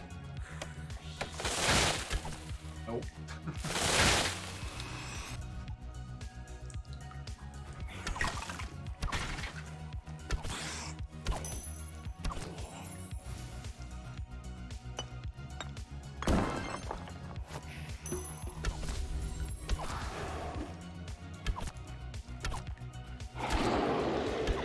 Oh no. I don't want to get hit by that. Gather max cap gold and just valuable gathering. It sounds like a lot of money. I was thinking like how much you must make if you've got max gathering skills and then you just go to enchant dial. Like wouldn't you almost be able to just like pay to for like what is it? Luminal extract? Like wouldn't you almost just cover the cost of it if you had max gathering? Because they Trigantium for like 1200 each, and then you like go for legendary trees, you go for mythic fishing pools. What else is decent money? I guess mythic mining is like somewhat decent mining. It's like, or money, it's like 500 each or so. It's like not bad. You like almost like just pay to like go back to back enchant dial though, and then just like roll for Aetherwood and coffers over and over again.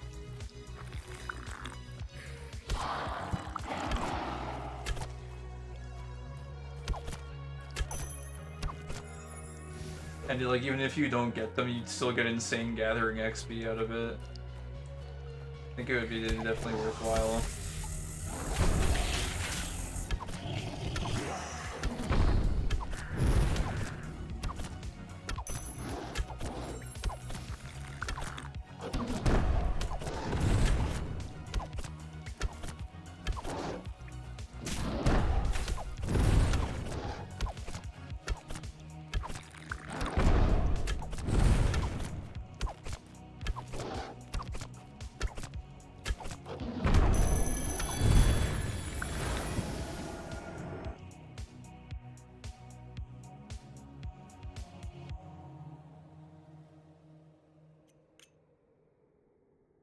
I've been thinking about running Omni Harvest elixirs too after Argantus came in and talked about them. I was running like XP calculations, and I think before, like at lower level gathering, it seemed like it was just more cost efficient to buy the tomes because they're instant and you don't have to like do 2 hours worth of chain farming to get the value. So it was like you may as well have just used the tome because it's instantaneous. But I think at a certain point when your gathering gets to a higher level, it's more worthwhile to use Omni Harvest because it gives you more XP on average than the tomes give you. I think it's when you get to like high level mythic, it actually, the tomes don't give as much as doing back-to-back chain dungeons would give you. So I was actually thinking about starting to use those in runs. This 25% bonus gathering XP is a huge amount. I would have to pay a little bit for it, but the last time I was considering it, I didn't have Trigantium ore. But now that I can sell some Trigantium ore, I think I might just sell some of it and then use that to cover the cost of Omni Harvest to level up woodcutting a little bit more quickly. I think that would be kind of nice. And then maybe consider doing like Kraken runs or something to level up fishing. And then just taking some Trigantium nodes whenever they spawn in to just keep some decent money coming in while leveling. So that I could keep popping Omni Harvest. That's kind of my like long-term plan that I'm thinking about. But I don't know. Those Omni Harvests are pretty free and expensive. 20k a pop. But if they help you get to a state where you're making more money faster, it's a good thing. Actually, I think my strategy would probably be like to use tomes on like fishing until it gets to like mid mythic, and then probably start using Omni Harvest. I think that might be the best way.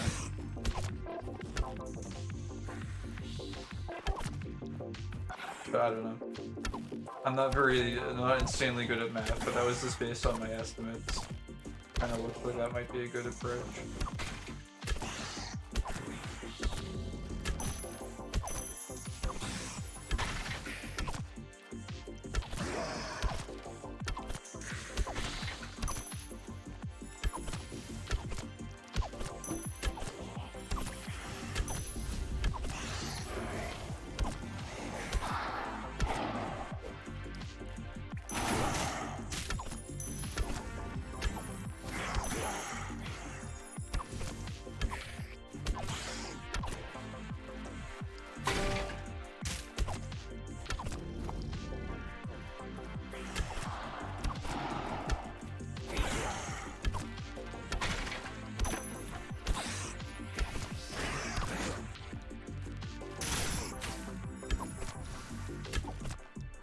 Nice chill list.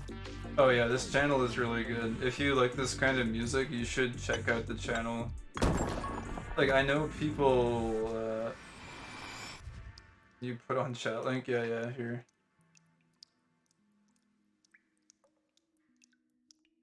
I know people recommend music a lot. But if you like this kind of like chill synthwave type music, out of probably the past 10 years of listening on and off to synthwave and like electronic stuff, this one channel, Soul Search and Destroy, like bar none, has the absolute best playlists. Like there's no one else that makes playlists as consistently good as this person. I don't know how they do it, but they're just always the best. You should definitely check out their channel if you like this kind of stuff. It's very, very good stuff. I think this one just happened to show up randomly in my feed. But you can basically, like, if you ever need a good chill synthwave, you can always just go to their channel and click on virtually any playlist and it will be good. The transitions will always be, like, seamless, and the theme will always, like, match for each song somehow. They're, like, really good at putting them together. Very talented individual.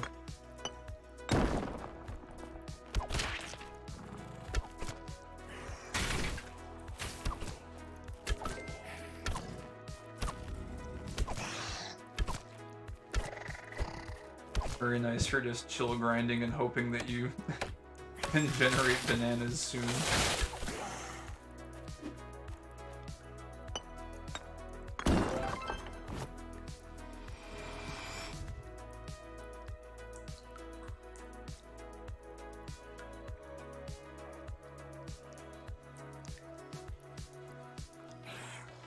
It's weird though, because I don't really listen to this kind of music that much anymore. I used to listen to this a lot. Probably like, I don't know, 6 years ago or something. There was like a big boom of synthwave. And I listened to so much of it at that point that I think I just kind of got tired of listening to it, so I just heard so much of it, it was kind of crazy. So lately I've kind of been looking at breakcore a little bit. I'm sure you've heard a little bit of on stream, just like very fast runs or whatever. But breakcore can get kind of tiring to listen to too much as well. It's like very high rapid energy all the time. Even some of the down-tempo breakcore stuff is still like pretty fast.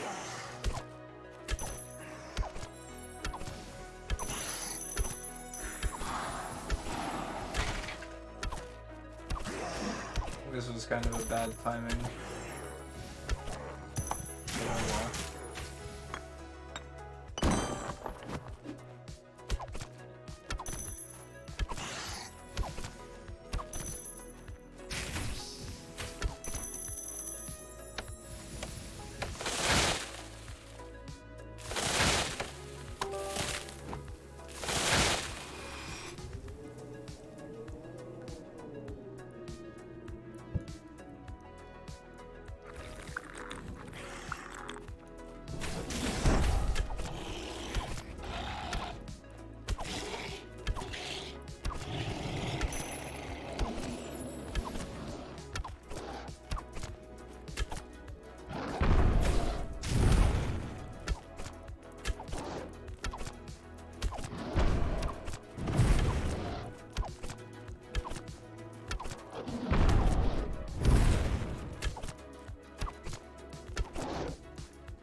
Okay, this is gonna be run. I think we've done 100 runs at this level, at least over 100 runs at level 66. So I don't know. This like we have to be insanely close. There's no way we're not. Come on, it's gotta be this one, right?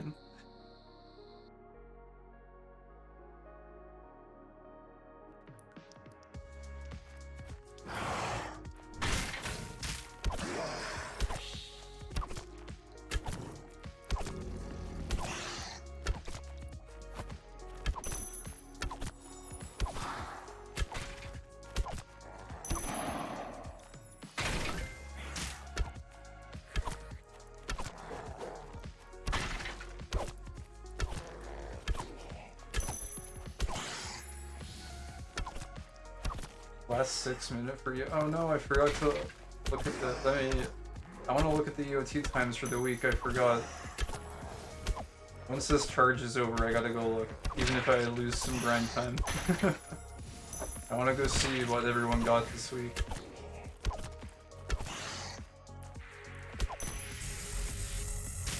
I totally forgot. Man, I think it's a sign I'm turning into an old person. When I keep like saying I want to do something and then I just like space out and forget it. As I said like 5 runs ago, I'm like, oh, I should go check EOT after this. I'm waiting for open some chests. Yeah, I've got some saved up too. I've got 3 of them. I guess I'll have 4 of them now. I kind of want to save them until the update, just in case like maybe the loot table changes or something, but I kind of doubt it. It seems like it's a pretty set in stone thing. I don't know. I also kind of just want to open them right now so I can sell the gems, to be honest. Some gold now to like buy some stuff for the new update. Be kind of nice. Okay, I just said when this charge runs out, I'm gonna go look. I'm gonna go look. So we're gonna waste some time. BRB, no problem. I'm gonna scout out this leaderboard.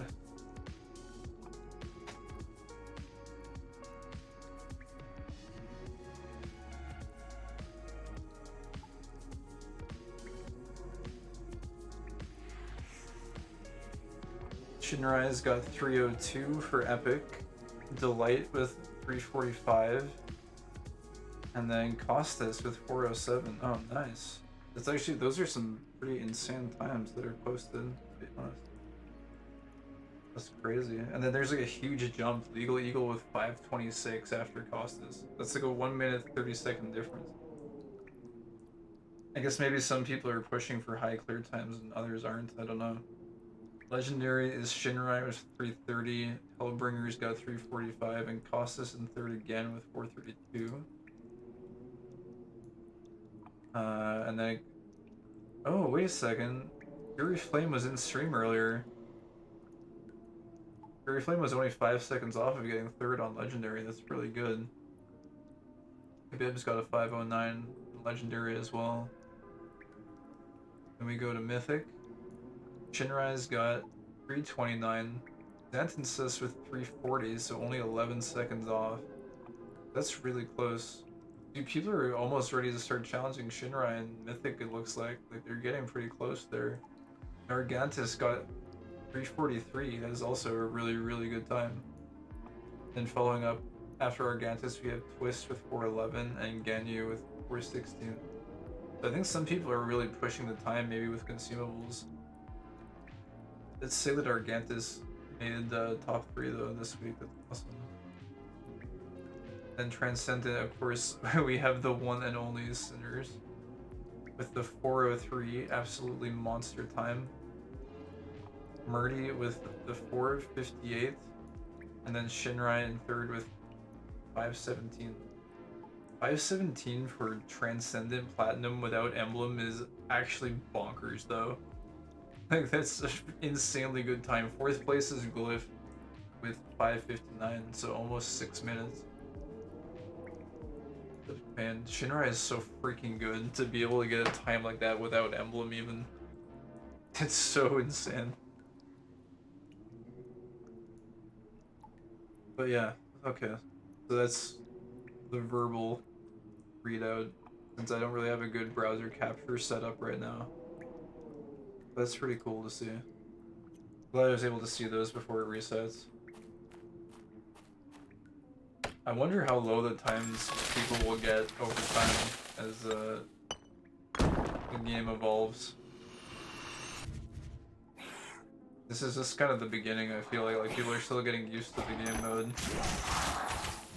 That you will do some really insane stuff eventually.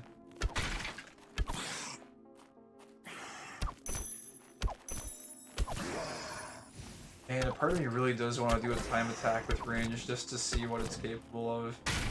But then the frugal part of my brain is like, but you should save gold though.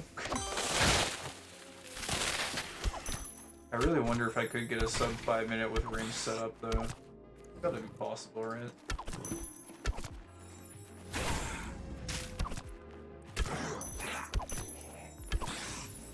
Overmorph and like crit chance, Viper armor for 10% move speed, like I can see it getting sub 5. It's gotta be able to. I don't know about a 4 minute, I think that might be a little bit of a stretch.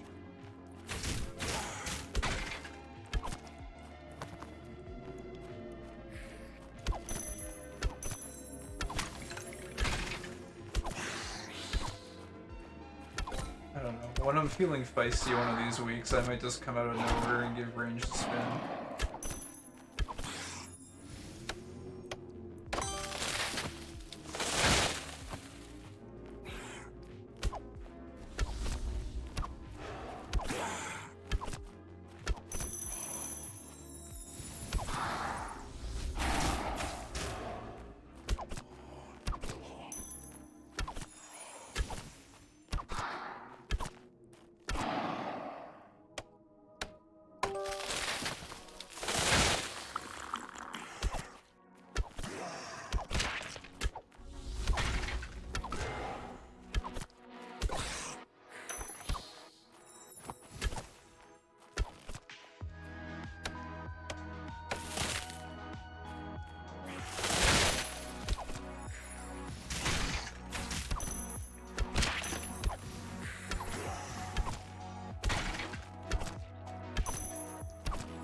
Oh my god. As if I miss and get crit in the face. Dude, those Skeletors hit hard if they crit you. Like crazy.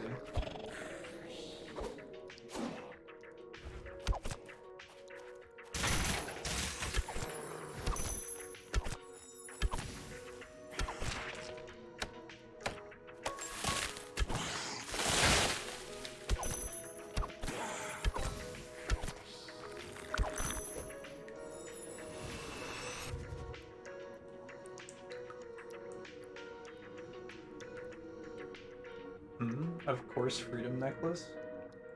Every week. Oh, did the chests come out? Oh yeah, they did. Yeah, I got 4.5. That's insane, man.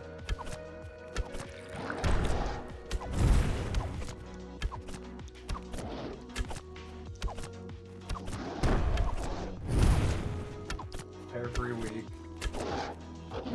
That's bad luck, dude. I'm telling you though, if you keep getting that first, eventually one week there's gonna be something insane in one of those chests. The loot table has to be loaded with something good. It can't just be freedom necklaces.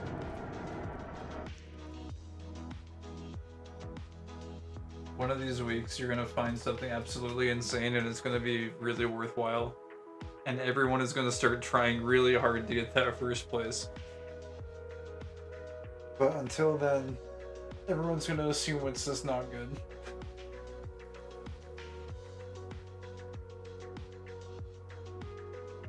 Okay, I'm adding some extra rows onto my spreadsheet. I want to do some more runs. I know we have to be close.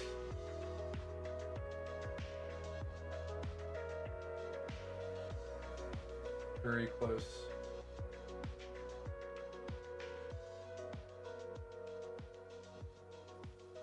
Where is this?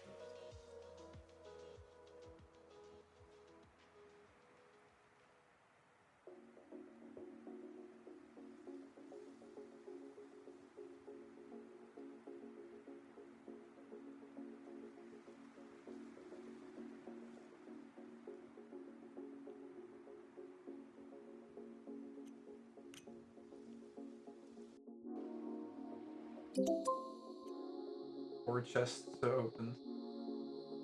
I don't know when I'm going to open these. I kind of wanted to open them tonight if I was able to get the Blunanas. Just so I'd have the gems and I could start selling them.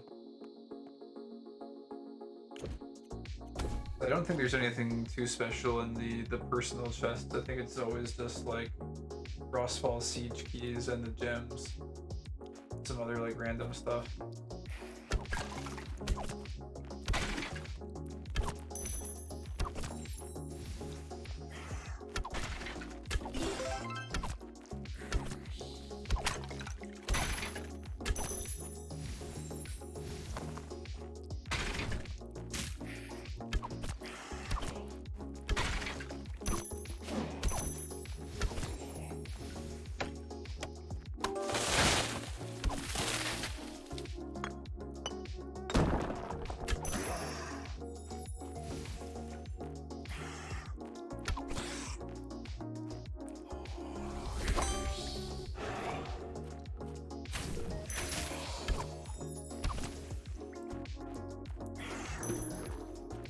Gonna go sleep. Have a good sleep, man. We'll see if I can find these bananas here. I might be going to sleep myself soon, though, pretty soon. Yeah, thanks for hanging out, dude. It's fun to chat. See you later. Bye bye for now.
shot, dude. Let's go. Guardian's chest. All day, dude. We may not have our Blunanas, but we do have a very spiky chest. I will take it.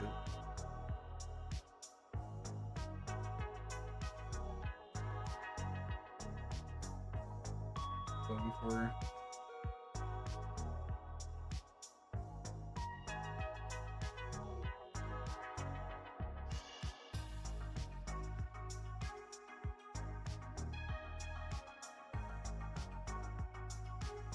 I'd still put razor wing gloves above the chest, but very nice one.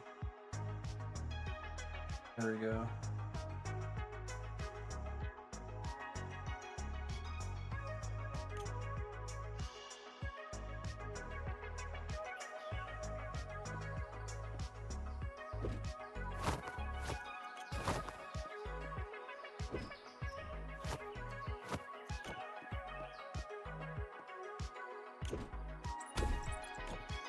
The quest for the bananas continues.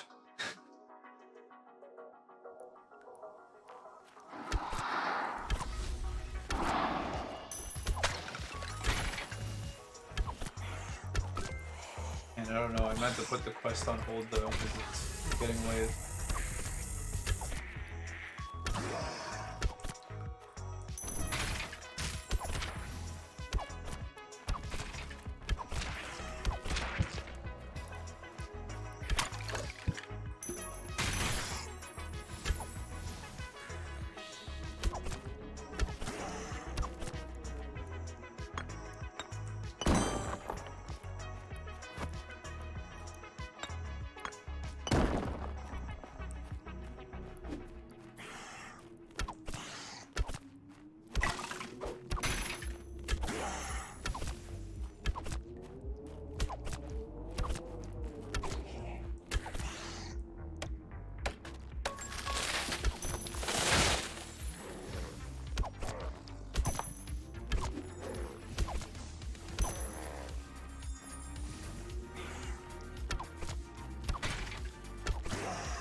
I think my plan is I might do a few more runs.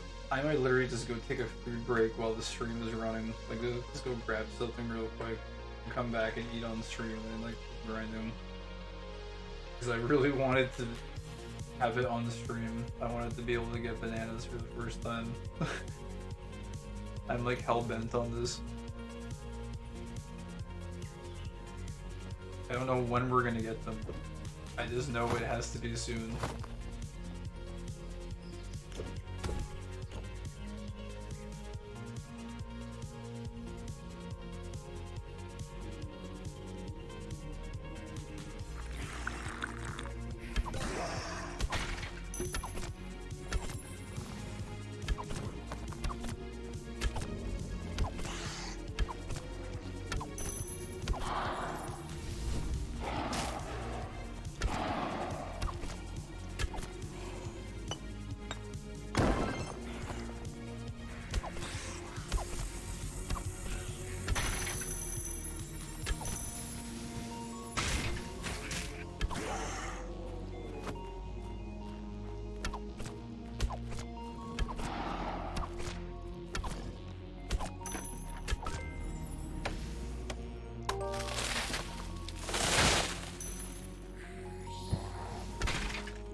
Dude, it's gotta be any node now.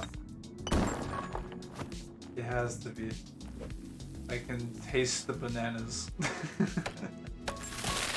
They're in one of these trees.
can't believe we don't have it yet.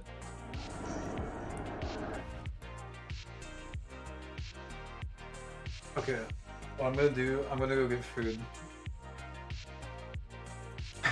And then we're gonna keep grinding. It's gonna take me a little while, it's gonna be like 5 minutes, 10 minutes or something. I have to get like an actual dinner together. Although most of it is just reheating stuff, so it shouldn't take that long.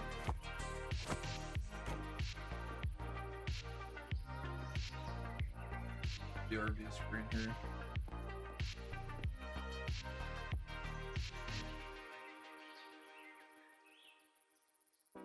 Kinda cool. Is there a way to like hide the UI? There it is, right?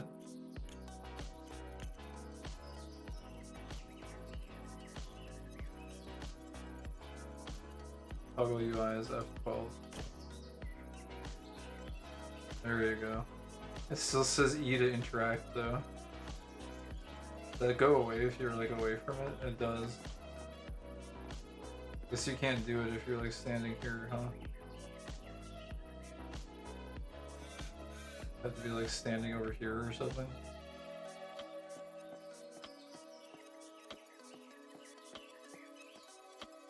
It doesn't work as well though.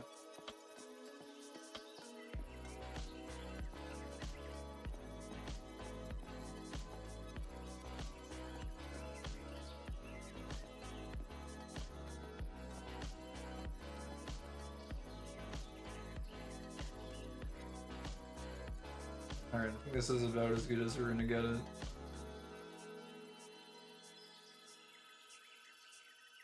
Alright. I'm gonna throw up the DRB screen.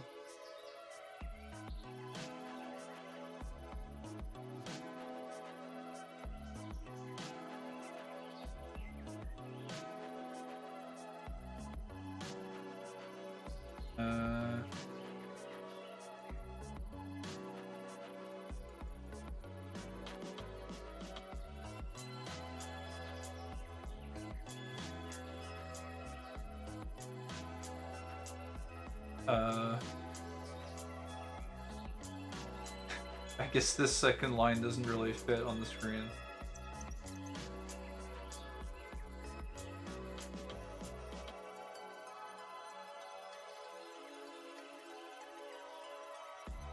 Okay, cool. I will be back pretty soon.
Okay.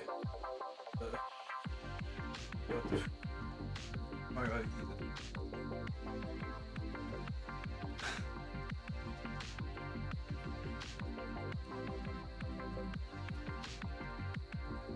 I guess you get for the BRB.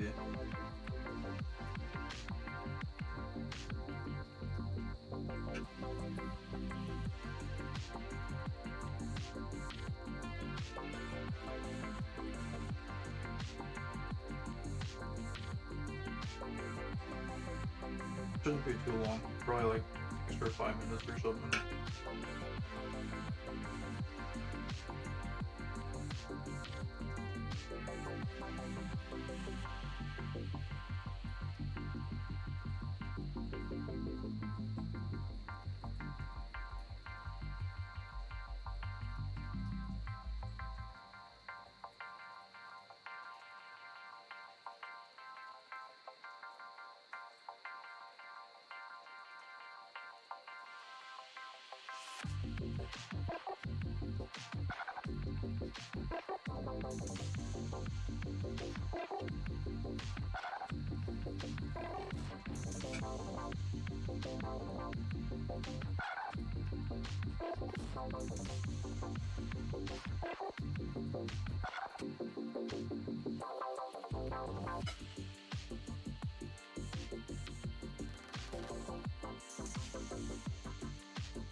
Wait, there is another new Pokemon set that came out?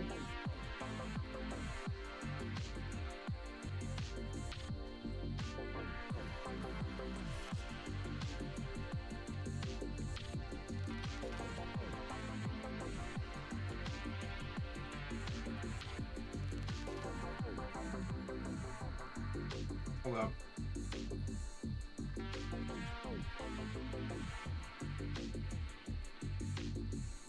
How can I show this here?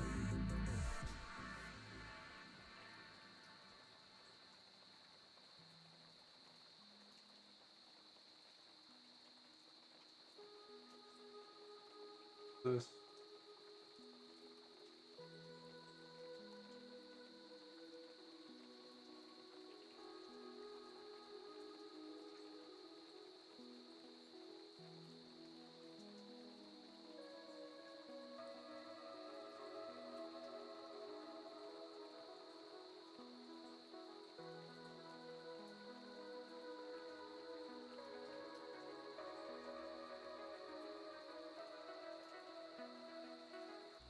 I didn't know this came out 6 days ago.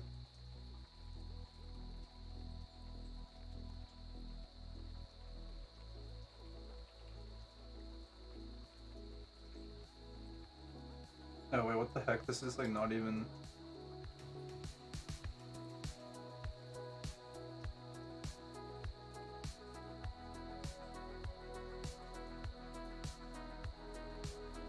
Oh, well, they just came out. Holy crap. I feel like the Pokemon sets come out like too frequently now. Like there's too many of them. Like, I can't even keep up with them. I was playing a little bit back when Paradox Rift came out. I played since like Obsidian Flames through Paradox Rift. So it was like a couple sets, but man, the sets like they come out so fast. Like feels like I just blink and a new set comes out. I don't know how people who are in this hobby like have the money to keep up with it. This shit just like keeps on rolling so fast.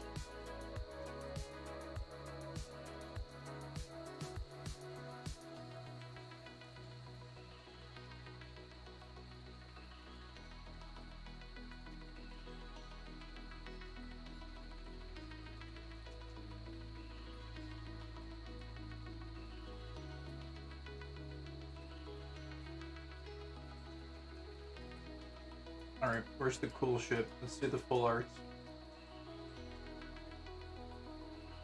What is this? We're in Hourglass? Where's the English version? Shouldn't like Justin Basils or whatever have like a full list?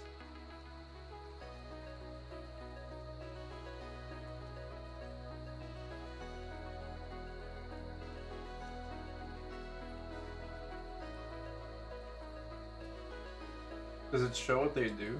Can I see that? No, it's all the... I guess they haven't published it. Oh wait, there we go.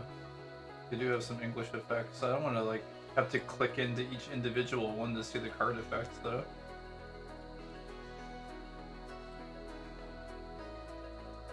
Full art's there. The professor dude or whatever. Like the evil one. I don't know shit about Pokemon anymore. Whatever, I guess we have to use this. So these are the full art trainers. Oh, it's the ninja girl. She's I don't know if she's like Koga's daughter or like a relative or something. She's alright, I guess. Oh, whoops. I just wanted to go back.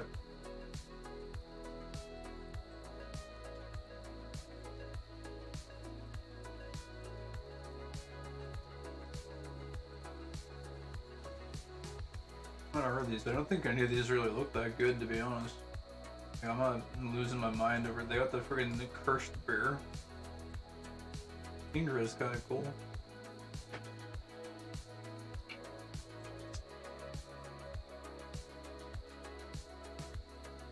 I don't know. Do any of these look cool?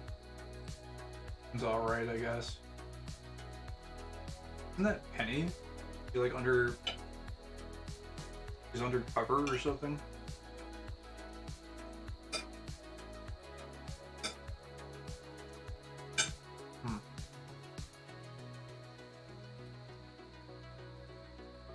Who the heck even is this? I've never seen this guy in my life. Is this guy even from Pokemon?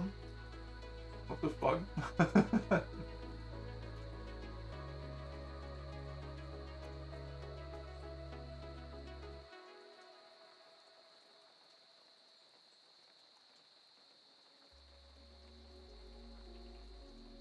Just like the Joker, but a dog? I don't know what this Pokemon is. What even is this? I don't even know what I'm looking at here. Again, I don't know what I'm even looking at. What is this? I don't know what this is either. It's like some chains, right? Oh, this one is pretty cool actually. I like this one. It's like Hackerman's, Penny Hackerman's with the Sylveon in the background. That's a sick card. That's probably the only good card in the set I've seen so far. That one's not bad. Just freaking cursed, dude. What is this bear gonna do with you? The last thing you see before the sun disappears from your view is this freaking cursed bear. This is decent artwork of Kingdra though. It's not bad. Waterfall environment is pretty cool. I don't know what this Pokemon is, but the environment is kind of nice, I guess. Not bad. Cresselia? I think I've seen better artwork of Cresselia. Again, the atmosphere is nice though, like the background. Pretty good. Oh, is this one? That's a nice one. That's got some nice art. I like that one. It's got the rainbow with like a freaking base background and the little elephant. I've never seen this elephant before either. Kind of cute though. It's a nice one. These two are like top 2 so far. What is this? Oh, that's the what's his name? I forget his name. Shit. It's the Zoro arc who falls out of the sky. Zoro, yeah, that's it. It's an okay one. Alright. An hourglass. I don't understand why there's an hourglass, but alright.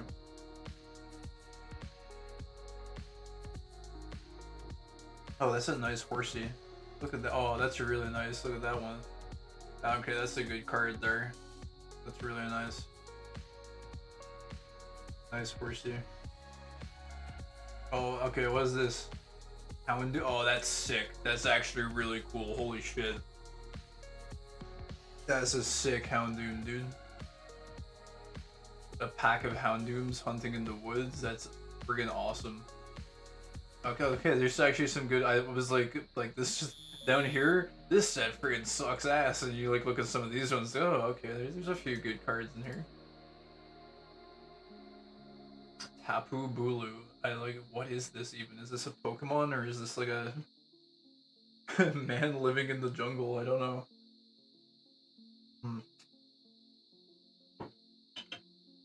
All right.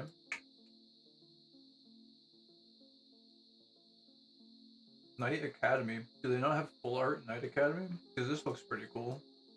This is like a trainer stage or whatever. Why don't they have this in full art?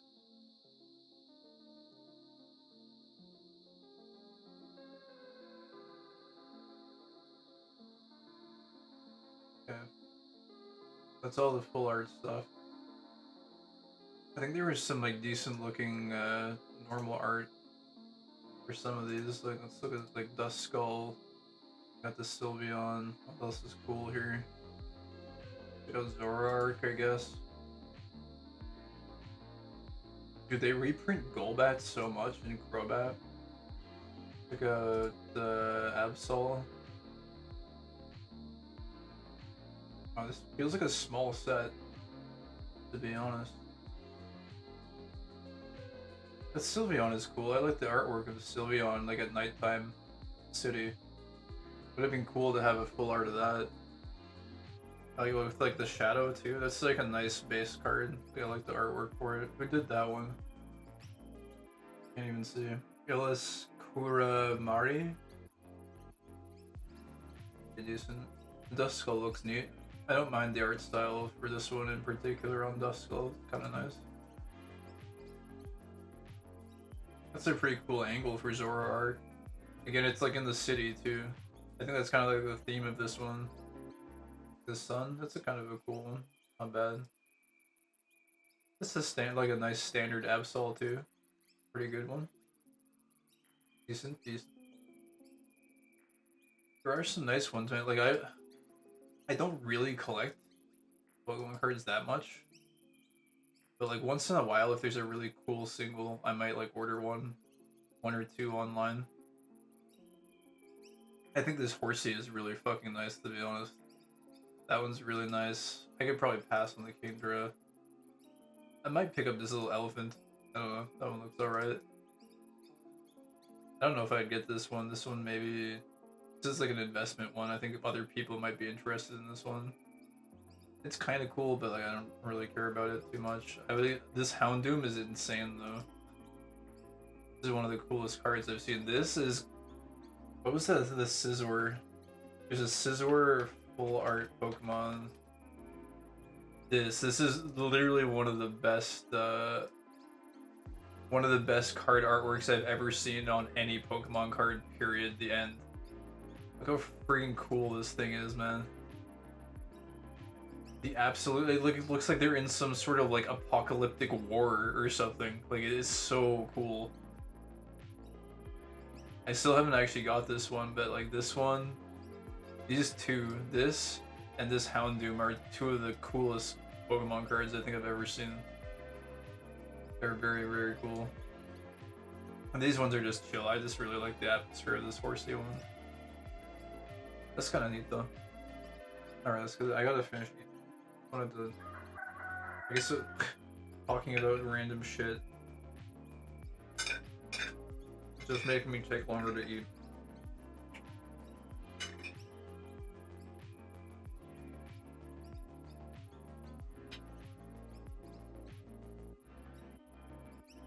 I feel like 90% of this stuff is like not good though. At least in the art department. Like it's okay. There's only a few good picks though.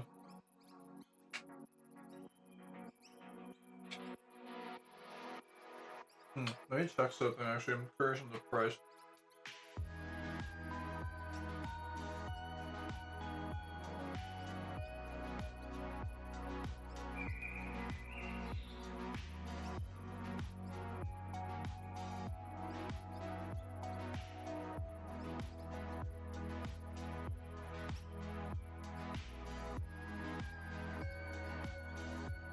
You say 10 going for 100 bucks? Holy shit.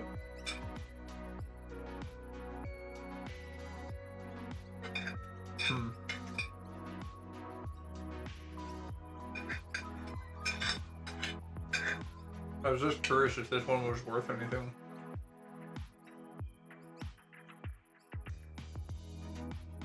But I don't even think, like, the Pokemon cards that look cool aren't the ones that are worth a lot. It's just the friggin' waifu cards that everyone collects. That, like, skyrocket in value.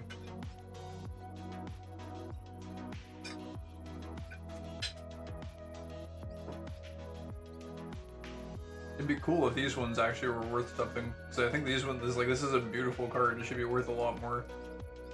I guess Obsidian Flames is still pretty new, though.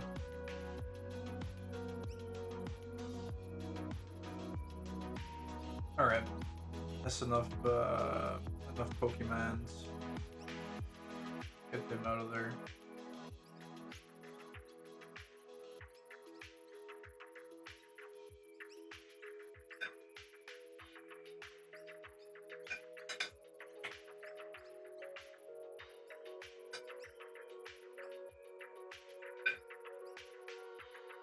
Alright, I'm gonna just bring this to the kitchen, then I will be right back. We'll get back on the grind for those nanners.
And I'm just looking at the screen with the light reflecting on the back of that fridge. It's kind of got the Hotline Miami color scheme going on with the neon nose from the reindeer and then the pink from the bow. It's kind of cool. Like a synthwave nightclub. Kind of cool. Alright. Here. Going on a serious banana hunt. I don't know when we're gonna get this level up. It's gonna be soon.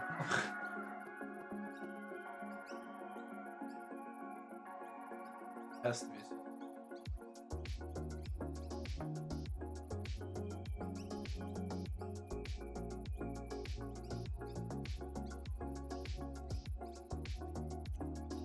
I guess we can keep listening to this list, or maybe there's something else.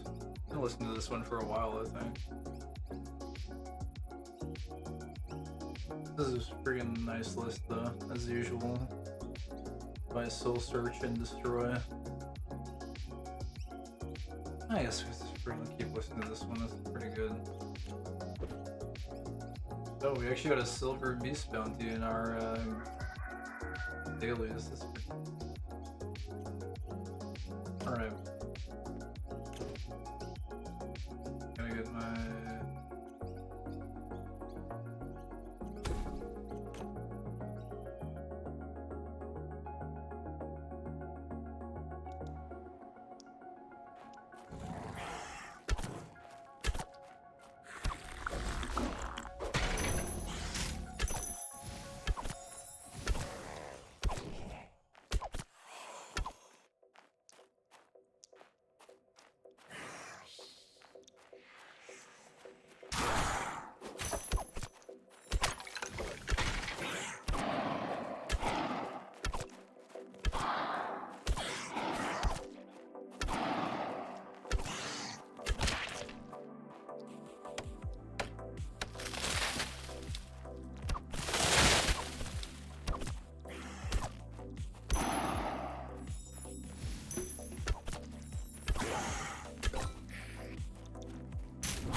Oh my god, there it is.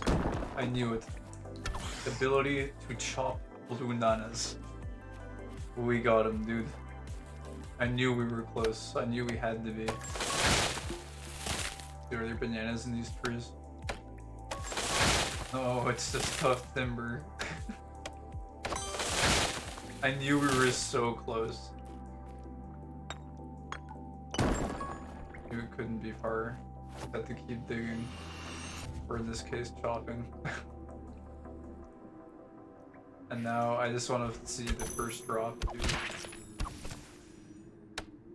I want to actually see them. The juicy, profitable blue bananas. The Bashniri bananas. Got a long ass grind to get these. I think it might be time to start investing in those Omni harvests once these bananas start dropping, to be honest. Because, it's only gonna keep getting more of an insane grind from here.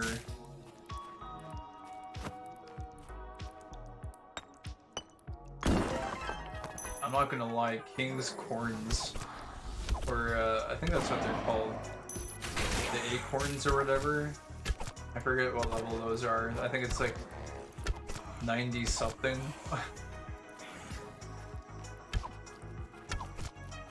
But man, that plus being able to like craft King's Corn would be absolutely insane.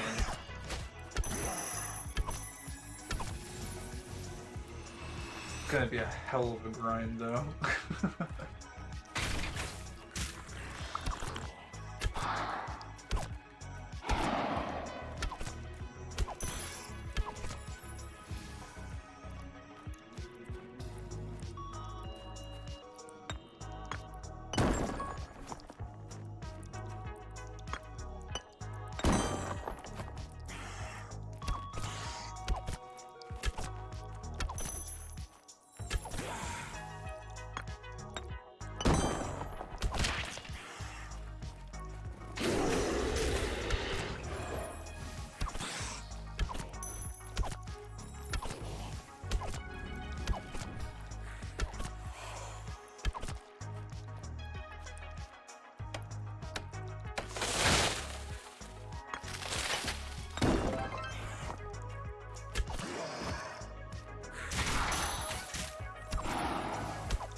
Actually, I don't know if when you unlock something for the first time, I don't know if it can drop on the same map that you're currently playing. I don't know if that's actually a thing. I don't think I've ever really checked or noticed.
Okay. The hunt for the first Blunana drop begins.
Is this it? Is this the banana tree?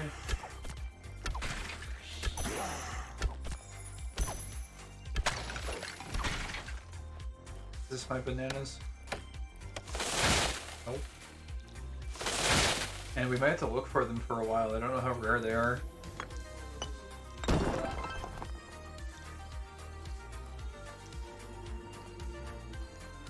think they were pretty high up in the list for the woodcutting drops. So I don't know if that means they're like extra rare or something.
What the heck? Where did this guy come from? Bananas? That's not bananas. That's a wood.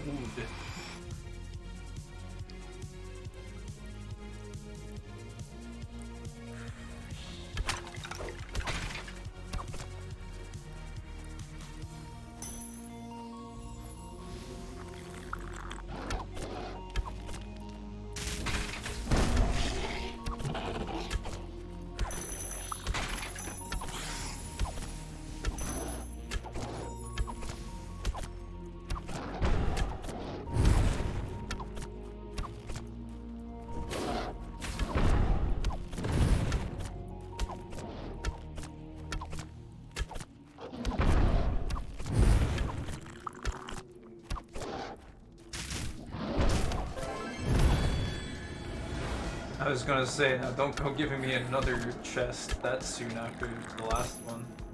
The key is acceptable, but that's not too crazy. That's a nice little drop. We will take another key.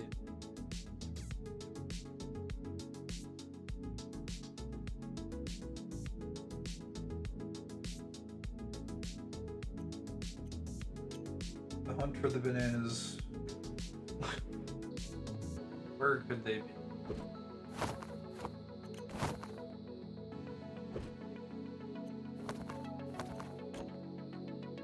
Talk those potions pretty soon.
That's not bananas, dude. That's a wood. I don't want a wood. Oh. I'll take that kind of a wood, though. That's a good wood. That's a good wood.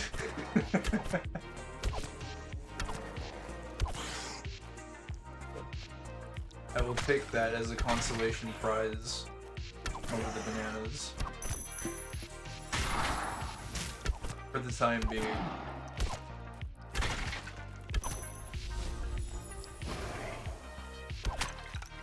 And what would be really cool is if this next tree also has Netherwood.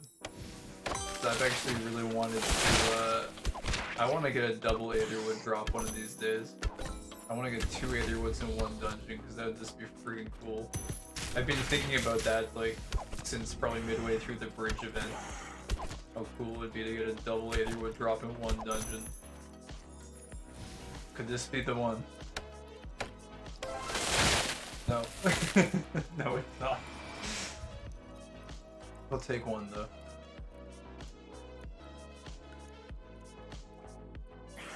That's freaking awesome. What a good grind night. Got some insane drops tonight.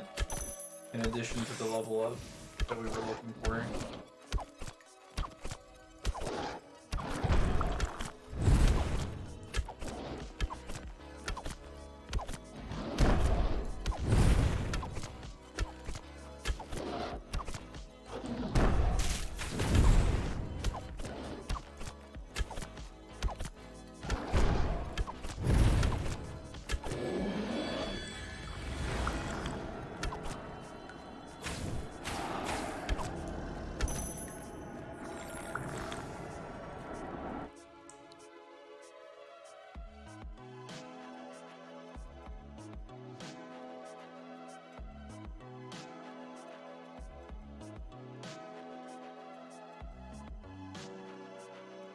I'm gonna need a few more rows here as we continue this hunt.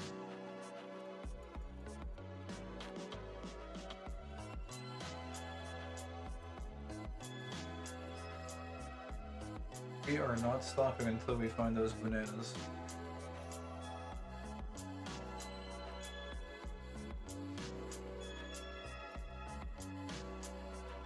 I do actually place Aetherwood underneath Guardian's chest, just from a like raw gold perspective. Although, I don't like blockchain item. Like, you can trade it for Eng, right? Like I feel like that's from a gold perspective, Guardian's chest is worth more, but like being able to trade the blockchain item directly for Eng is kind of insane. Like it's more flexible, right? Like you can take the Eng if you want it, or you can get the gold out of it by trading it in for keys.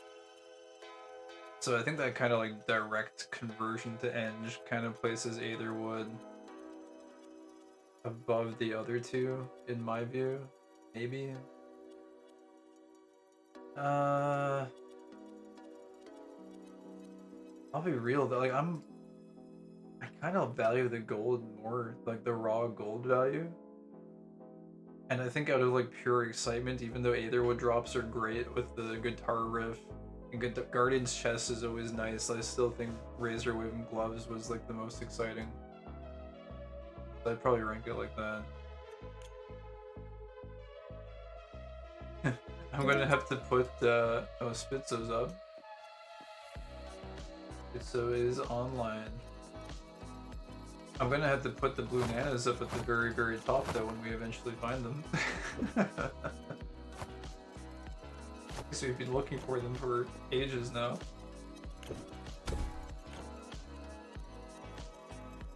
Of course, we couldn't actually drop them until a few runs ago, but that's besides the point, right?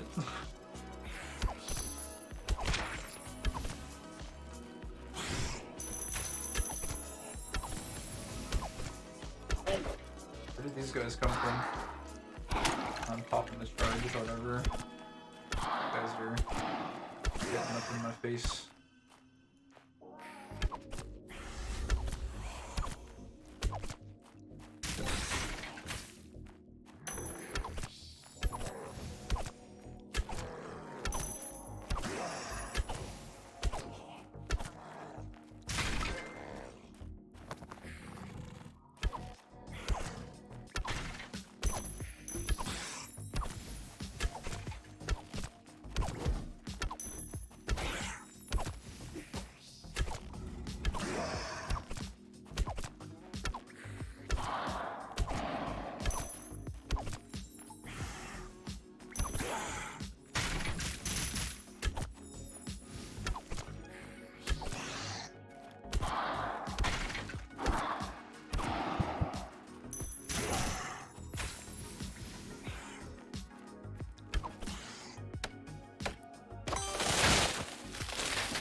Oh, the double crit, the triple crit.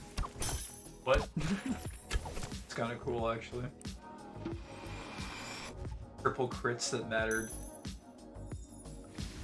You love to see it, though. Oh, what the? That is not bananas. Just how rare are these bananas?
You got my bananas?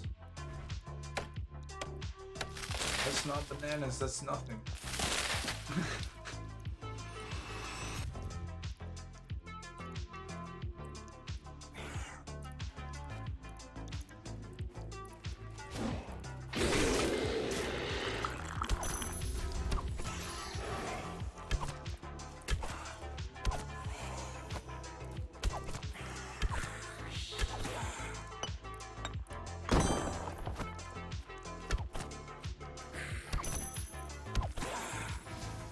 One more.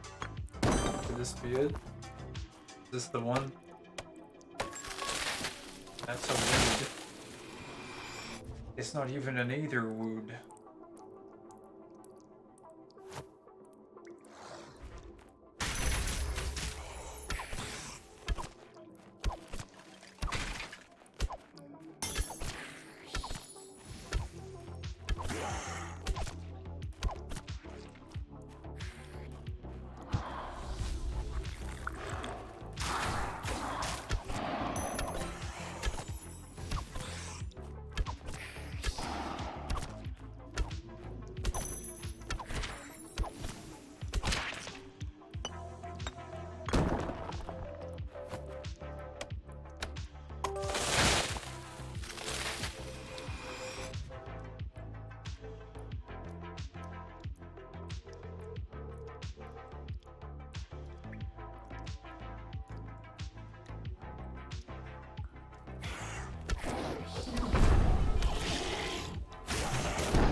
One of these trees has these freaking bananas. We're gonna find that tree. And we're gonna secure those bananas.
Bananas are elusive, dude. I can see why they go for 1k now.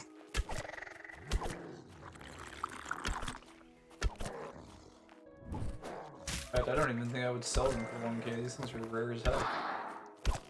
I think 12k was a better price for them. Or not 12k. 1200 was a better price for them.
Jeez, what's up with this map?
Dude, I don't know who is selling these bananas for 1k a pop, but 1k a pop per banana seems pretty cheap to me. Based on scarcity.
my left click actually wasn't working there on the map was open. I think there's like a weird glitch with that or something.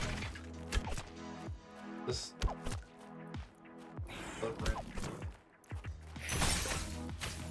super randomly.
Yeah, I cannot find a single banana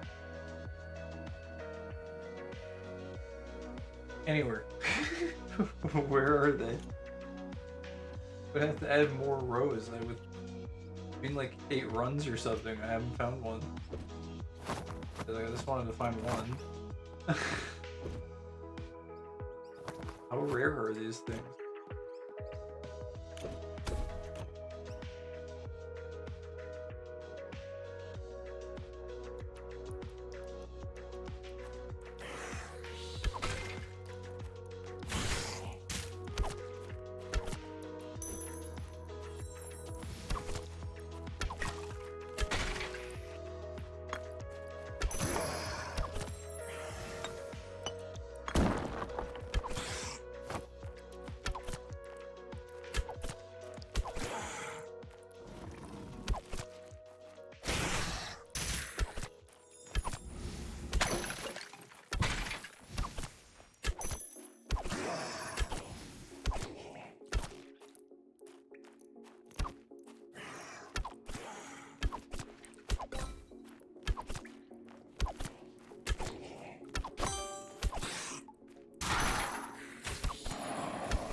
You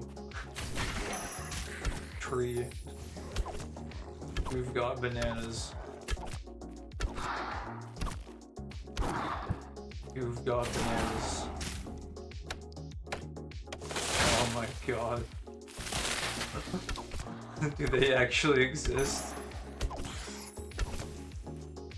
I don't know. We have yet to confirm their existence. And the game claims I can harvest them.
don't know if we're gonna find this tonight. Like, this is getting actually insane at this point.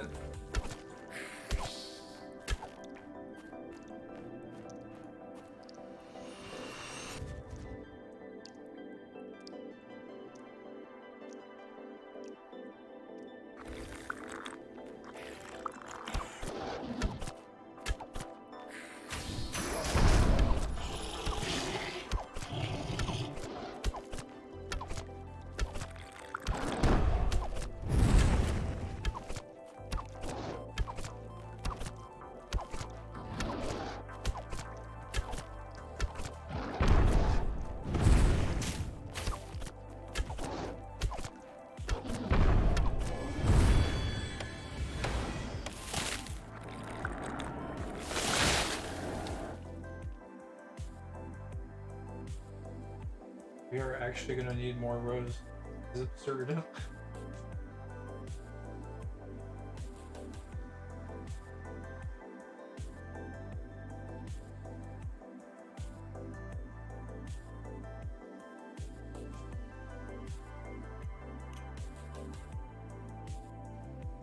I don't know, maybe Omni Harvest isn't worth it yet for wood cutting, because it seems like the XP is really not going to be that much different. Because these bananas are not going to drop.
Yeah, I think these bananas might be a lost cause.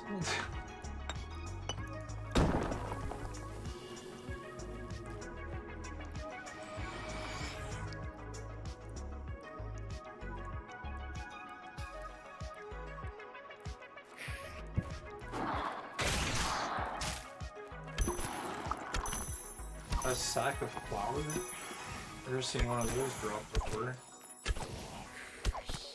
Definitely new one.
These bananas are bananas. Where are they, dude?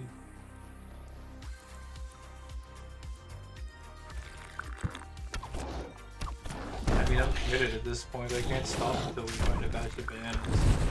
Is the joke gonna be on me and these things are like just incredibly rare?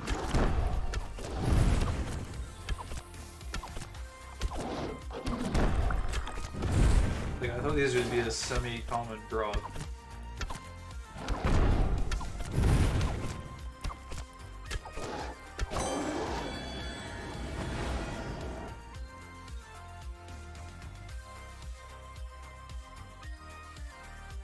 We are burning through so many runs right now, it's like actually absurd.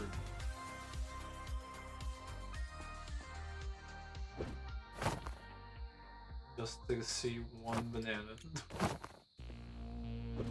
Banana drop.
Of course, nodes as usual, being the most lethal enemy in the game.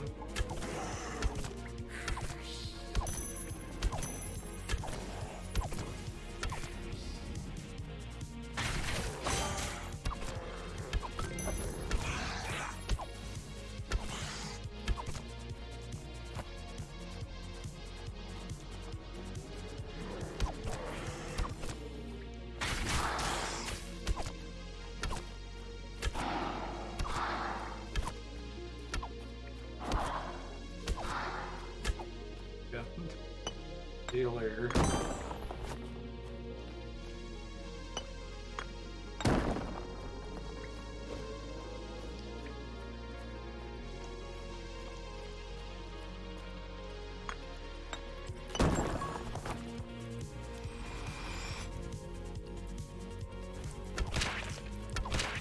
Hey, what's up, Blanky? Welcome in. Welcome to the grind. How's it going? What you up to? You on a grind of your own, or what's going on?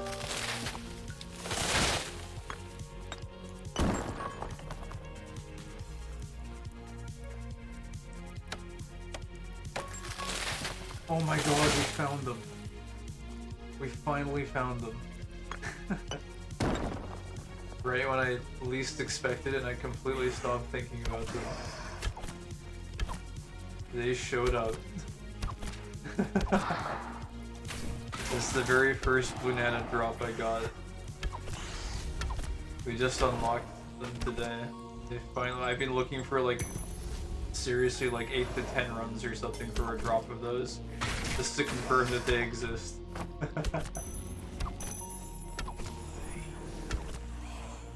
And confirm, bananas do exist. The grind never ends, that's true, man. The life is the grind. The grind is the life.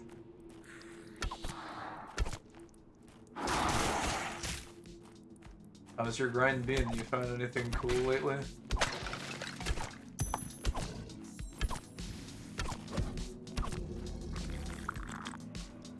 the loot faucet turned on, or does it need to be adjusted?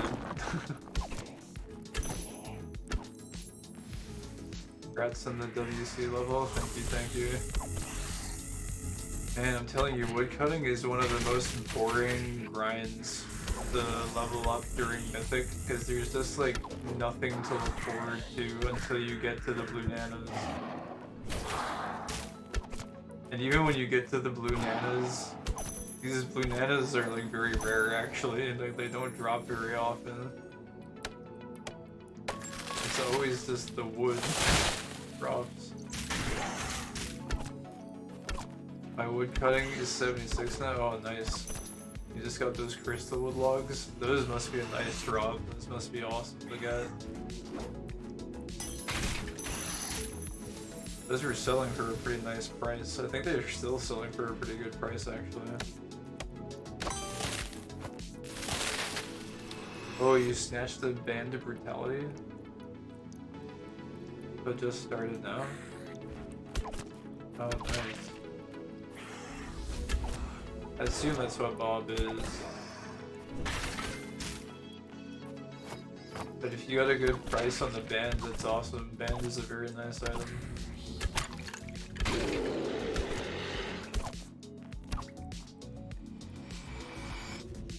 Got that movement speed baked in.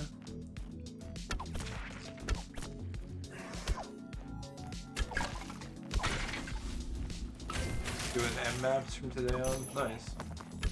There's a lot of people who are like looking to get started with mythic maps actually to drop by in the stream. I want to do a build workshop at some point to see like what some good options might be for running mythics like fast that are not like super expensive. It seems like a lot of people right now are like at legendary and they're thinking about going to mythic, but like they're like not sure what items they want to use or like what map they want to farm. It'd be cool to like look at some different options. I'm guessing you play melee mostly if you picked up Band of Brutality.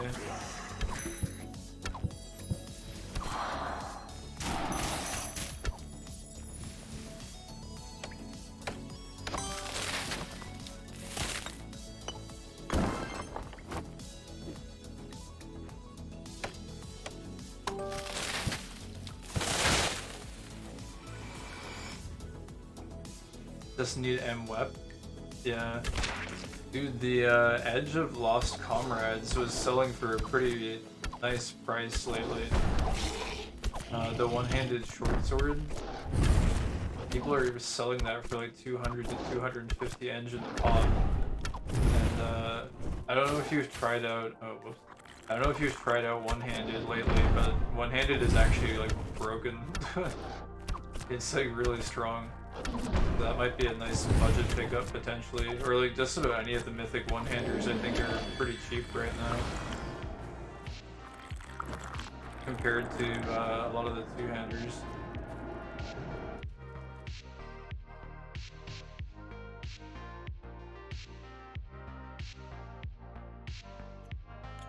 But I don't know. Some pretty interesting mythic two-handers, aren't there?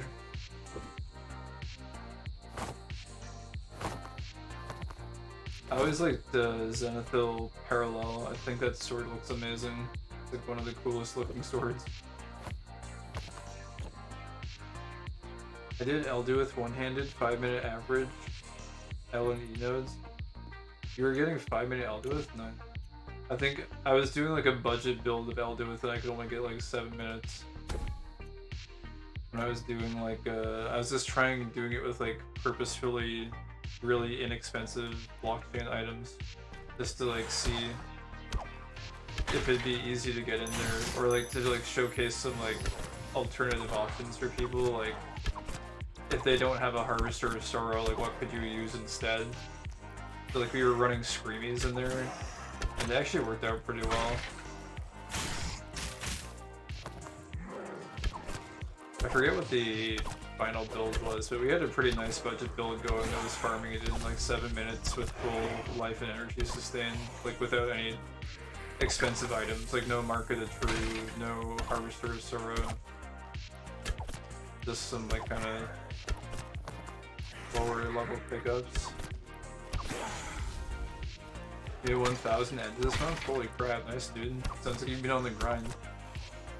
Was that from Aetherwood turn-ins during the event? Because man, people made bank during that event. That Aetherwood was selling for so much.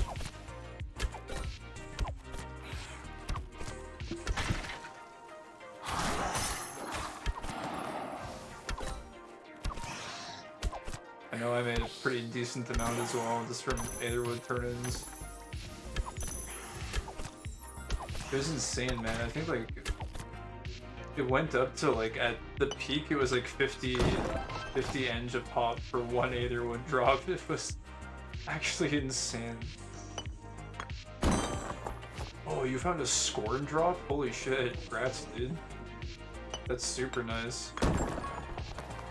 That must have been exciting. I had a pretty nice blockchain item drop last month. I had a Mark of the True drop. I like woke up in the morning to start the grind, and I was doing the old version in Blackened Mines, and I did this. The chest popped out, and I'm like, what the heck? Oh, there's a chest on the ground. Pop it open. First run of the day. Mark of the True spits out. It's a pretty nice morning greeting. That's sick to get a Scorn though. Scorn is an awesome item. That's great for you too as a melee player. You must have been super stoked about that.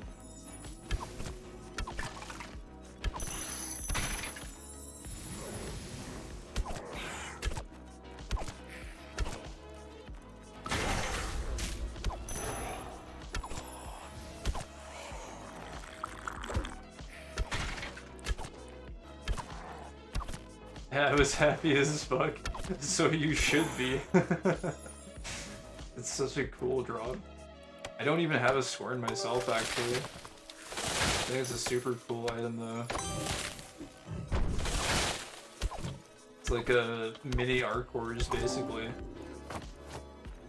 It's so good. I think some people even stack it with Arcors just to get even more life lead.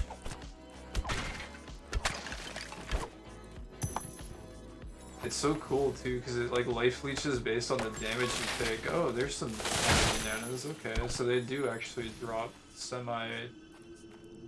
semi-frequently once in a while. Alright. That's nice to see. Harvester, Pumpkin, Netherband.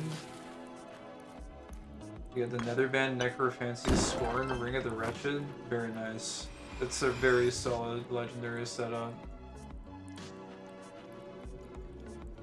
Why don't you wear armor, bro? Cost reduction, bro. Unnecessary expenditure. There's just no need for it. I sometimes wear radiant armor, but I don't know. I found I just don't need it right now. I'm kind of worried that Cliff is gonna see how I play, and he's gonna be like, I don't like that this guy is not wearing armor. I'm gonna make some changes so that he has to wear armor. I feel like he's gonna spot the stream one day. But it's like, come on, bro, I have to pay for the quiver. The quiver is expensive as fuck. Like, and it breaks so often. Like, if I want to run without armor because I'm careful, you can at least afford me that as a ranged player, right? Maybe. I don't know. Bro, your Emblem of Ancients is the third one. Yeah, thank you, man. This thing, I didn't find this myself. This one was, I had to acquire this one through some searching around for who was holding it and who was willing to sell it, and then lots of talking about it. But it is definitely a very fun item. And I'm actually, I'm super happy actually with the purchase because the guy that ended up selling it was kind of explaining like where he is in life, and he's like, dude, I'm at a point in my life where I don't have a ton of time for the game because I just gotta, like, I'm getting married to my fiance, so he's gonna have a wife, and she's pregnant, and I'm cool with this, like, kind of hanging out with, like, the maps that I'm playing right now, and also my brother is gonna start playing the game, and I would love to be able to buy him, like, a full loadout to get him into higher level dungeons really fast. So, I was like, not only do I really want the item, but the situation he was in sounded like he could really use the Eng, so I'm like, dude, this is like an instant buy. So it was a very good transaction, I think. It was pretty great for both sides, I think. It worked out really well. And man, yeah, this thing is really fun to use. I've just been using it non-stop pretty much every day since I picked it up.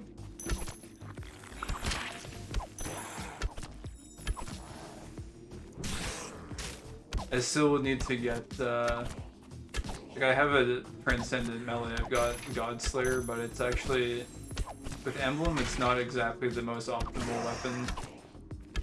So, I've been considering if I want to pick up a better T melee weapon, maybe. But I'm also kind of on the sidelines right now, because the Magic update is coming out, so I don't know. I don't know how Magic is going to shake things up, so I'm just kind of filling out right now. I'm pretty happy with the setup that I've got.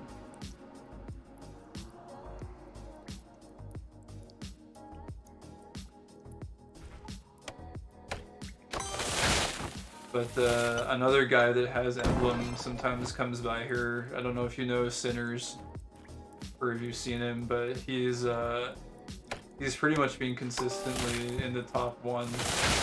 Or he comes first place in Echoes of Time for Transcendent every week. And his times are insane for Echoes of Time. He like always posts at least like a 4-minute time. It's very, very fast. It's pretty crazy.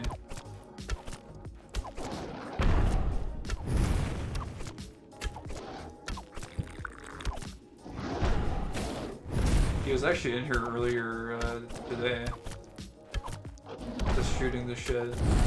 But I think he went to sleep.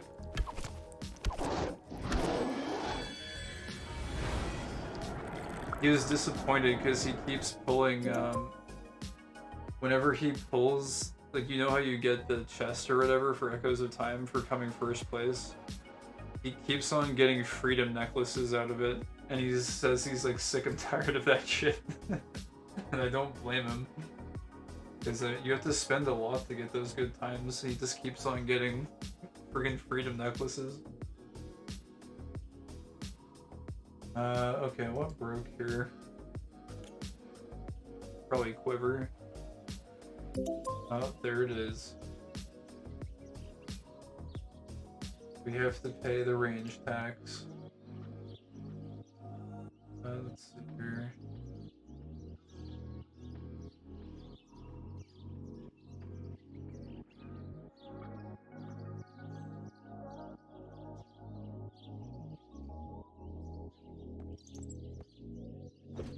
No Sinners, he dropped that years ago. Yeah, it's crazy how long ago all the emblems dropped that everyone's holding right now. They're like very old drops, like they haven't dropped recently at all. It was crazy, I was looking through the logs because I've been gone for like 2 to 2.5 years or something. And it was crazy to see that Locke dropped 2 of them. Like, as if you dropped 2 Emblem of the Ancients, like, what the hell? It's actually absurd. Oh. I guess we just die. Like, legitimately, I think we just die here. Because I forgot to equip the Quiver, and I don't have... I don't have teleport scrolls, so I think we literally are just dead.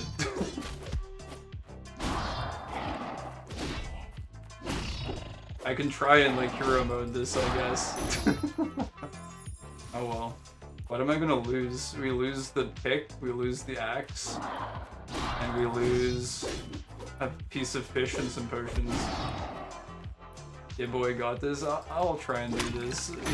No armor, melee. Let's go, dude. Let's. This is challenge mode now. No potions either. No melee potions. Just me and Godslayer. Let's see it. I'm so screwed. Okay, let's see what we can do here.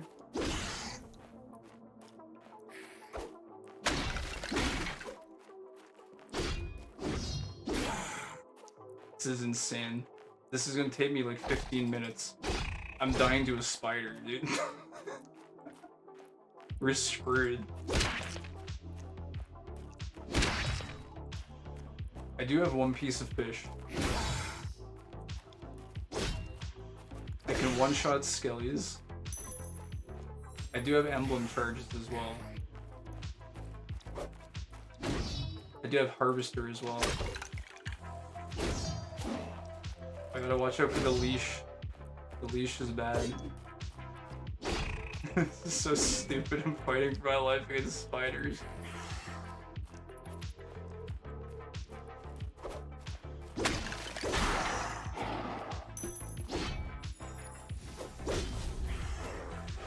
Alright, let's emblem maybe? Oh, I'm just dead, dude. I'm just so dead. This is so over.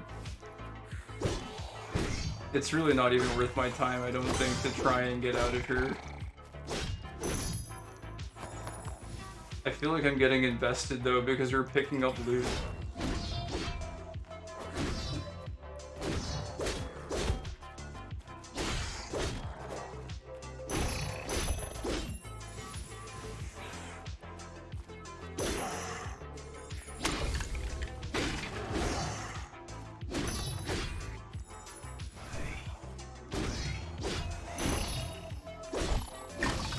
Yeah, I mistimed it. We're gonna die. Come on, dude.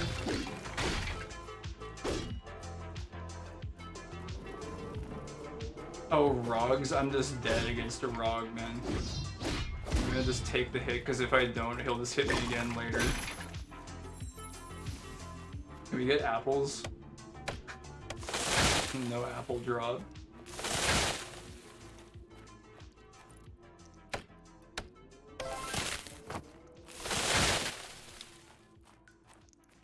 I don't want to lose my tools, dude.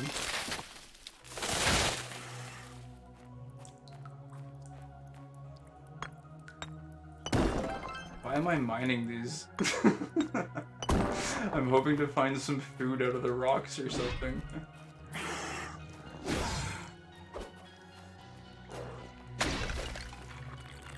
Oh wait, I forgot. I have Tempest. I do have Tempest. Tempest actually helps us a lot. Okay, maybe there is like an off chance that somehow we play like really carefully.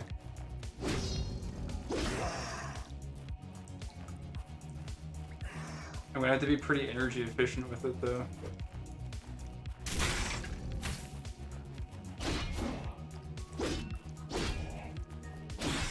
And hopefully Godslayer procs a little bit.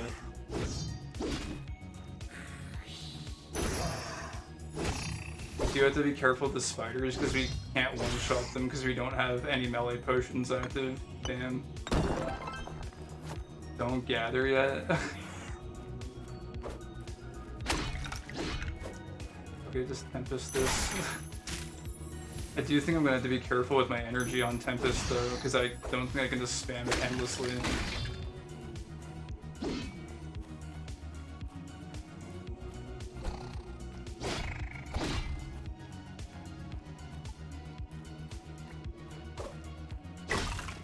We just go slow and steady.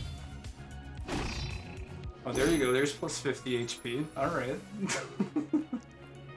Slow and steady. This is gonna take us like 30 minutes to escape. If we even can.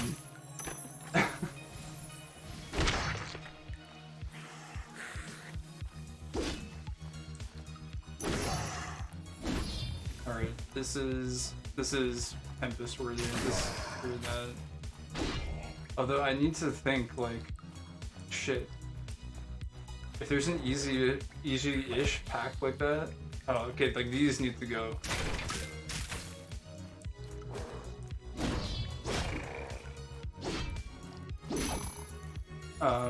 If there's an easiest pack, I should try and just hit them with Godslayer, I think.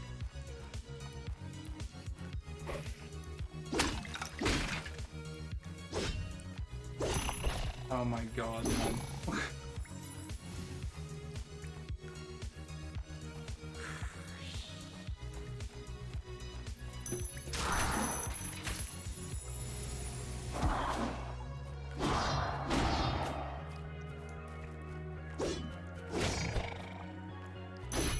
Alright. Can we get coconut? Of course, the coconuts don't drop when I need them. In my hour of need.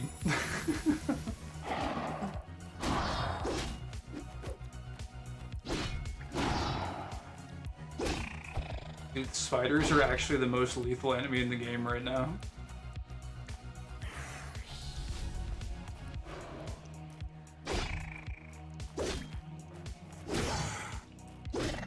Because they actually, if you like mistime the attack window, they'll counterattack you for 250 HP.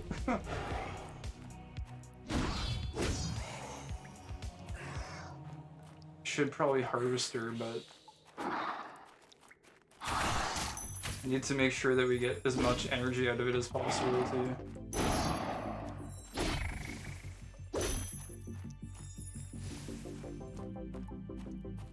Oh god, there's 3 Hulks. Yeah, we have to Tempest this.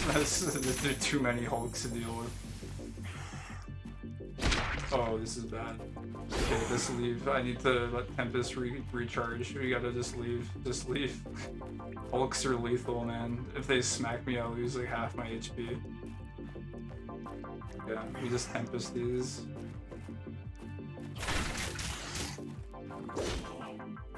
Oh, Rog is lethal too. Like, you have to Tempest this. These guys, like, you can get one hit in, but after that, they'll always hit you pretty much.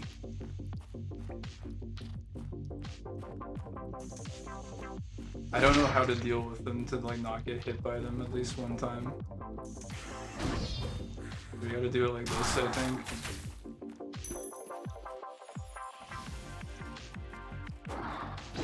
I messed it up. Oh my god, I have the harvester.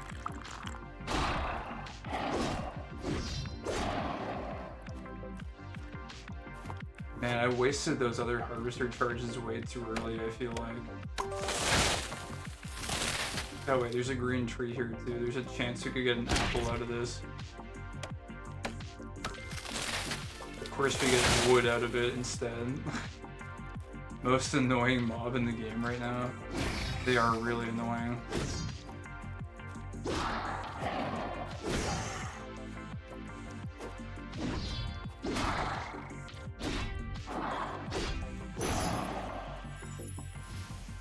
Easy does it. Oh god, okay. Well, I don't want to deal with Hulks. Not 2 of them. If I can pull them one at a time, we can take them, but 2 of them is a little bit crazy. Dude! He chunks me for my full HP pool. We're so screwed, man.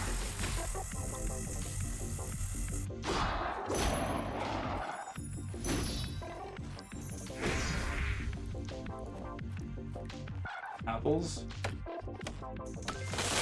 Nightwood logs. It's not what we need.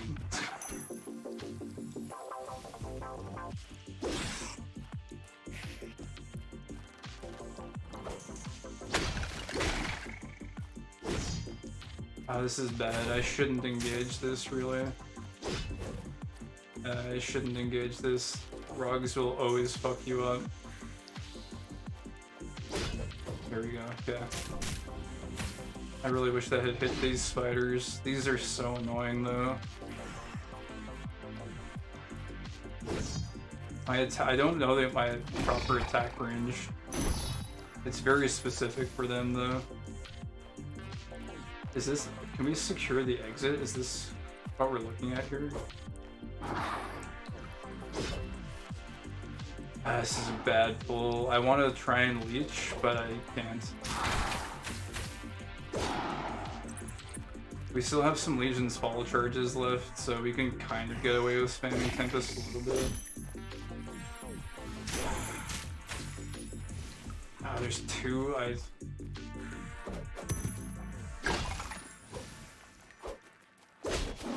Alright. Okay, boss spawned. Boss spawned. We're making progress. Okay, Ogre is pretty easy, to be honest. And crits help too. Crits are nice. I'm just playing hyper safe right now because no armor is like just so lethal if you make one mistake. I would love to be able to go. Oh, okay, we found the boss even. No way, dude. We have a chance here. Okay, so we can emblem the fight boss. Dude, fucking spider. Get him out of here, man. Okay, so we do have to be really careful on this boss, and I don't know how packed the room is gonna be.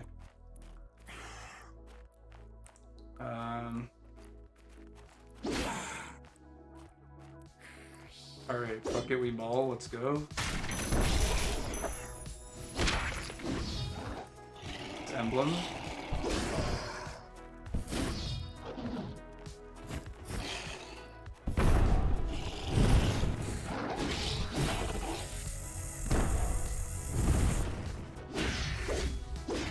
Okay, that was close.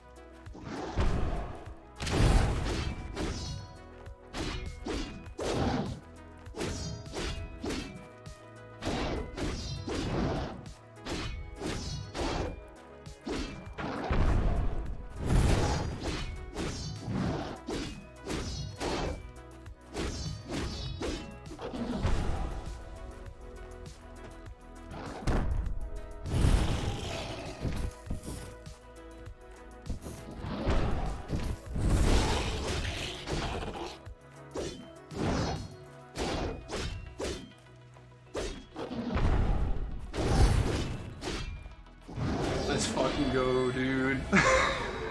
Let's fucking go. Dude, I'm not done. You think I'm done? I got loot to secure, man. We're gonna finish him off. My heart is pounding, though. Imagine if I die to a spider now, though. I'd be really embarrassed. We got lots of energy, though. I thought we had a lot more mobs to kill.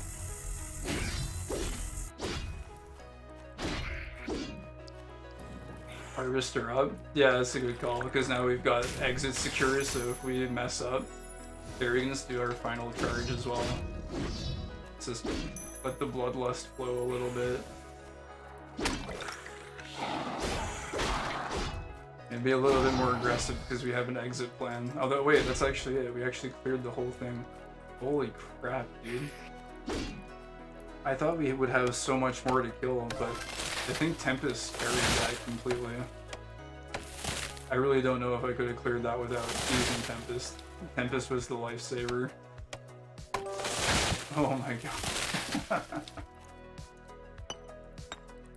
Tempest and Emblem. Yeah, Emblem helped a lot for boss because I can definitely kill another demon without Emblem, but it's like very risky. Like the maneuver you have to pull to go kill the, what do you call it, the demonling or whatever, when you have to avoid his stomp is like just so risky. And if you weren't getting constant crits on it, like it would just be very, very annoying. And we have no armor, so if you get hit one time, you're just dead. It was like a Dark Souls boss, basically. Alright, I think we got what we came for. Actually, I'll take these blues. Give me some gold dust for this clear.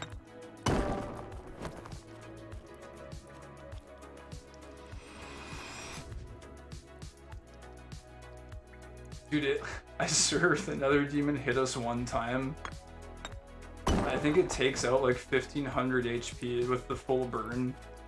So I'm pretty sure we were like just completely screwed. I think we might have been able to be hit one time at most.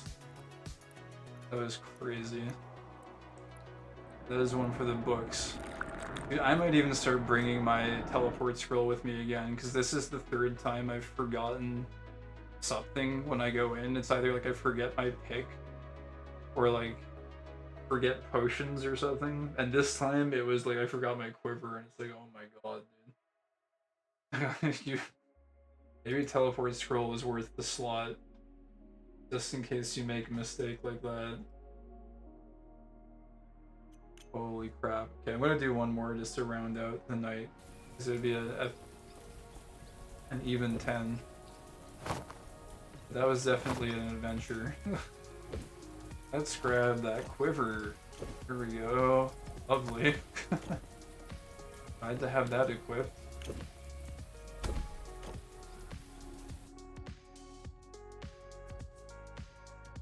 I can't believe that took 15 minutes. Actually, I can believe it took 15 minutes, but that didn't feel like 15 minutes. It's an intense run.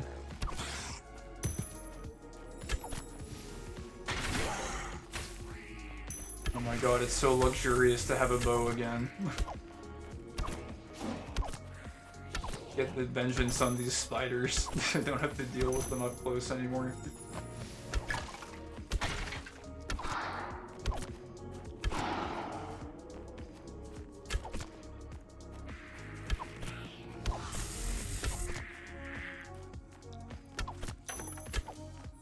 Man, that was fun though. I'm hoping that when Endless Dungeon comes out, it's gonna be like that, where it's like just a lot of like really high intensity situations where you have like not a whole lot to work with, and you just have to try and like outplay the mobs. I think that would be super fun.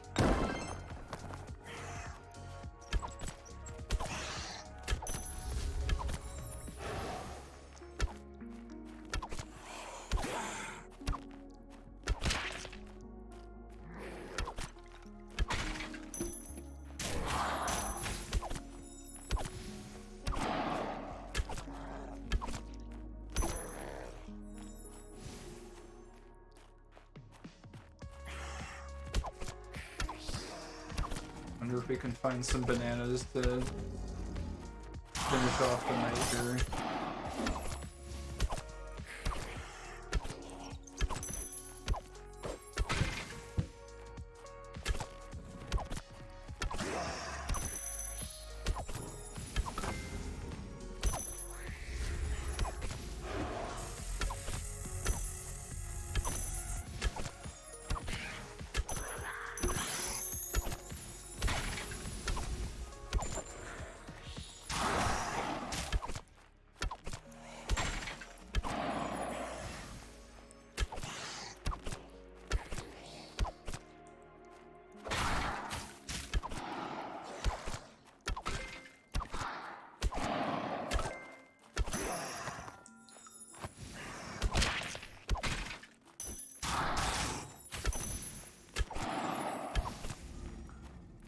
We can grab these now. Bananas? No, the bananas.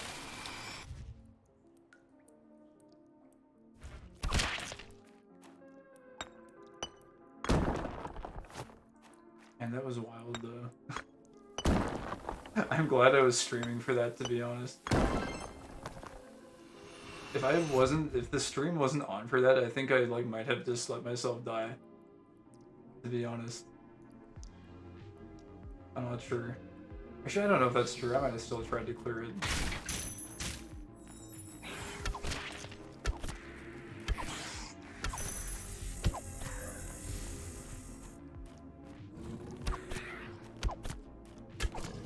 The shame was real.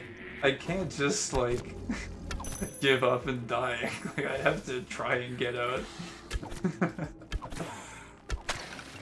I like how like my initial reaction was just like, I'm dead. And like I just my brain shut down, and I'm like, well, I guess I can only swing my sword. And it took me like 5 or 6 minutes to realize, wait a second, I have this ring that shoots this Kamehameha blast. This could maybe be useful.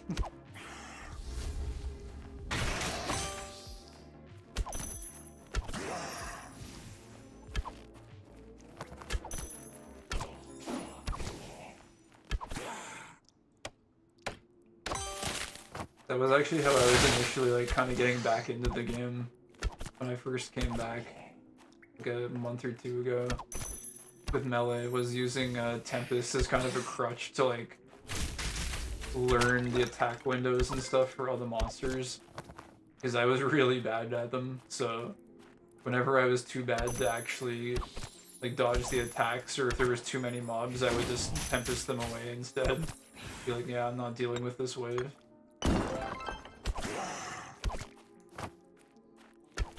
When you get a pack of like, I don't know, 4 or 5 Hulks or something in melee only, it's just like, yeah, I don't want to deal with that.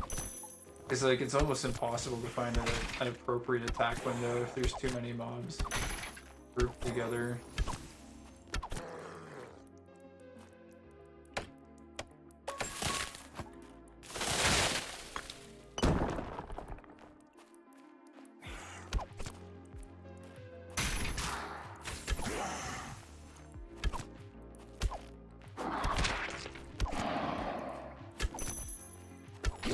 This is such a weird, I don't think I've ever seen this generation before, with this like little like gate, and then it leads into like, this looks like it would normally be a dead end. I've never seen this before. It's like a weird map generation. Interesting.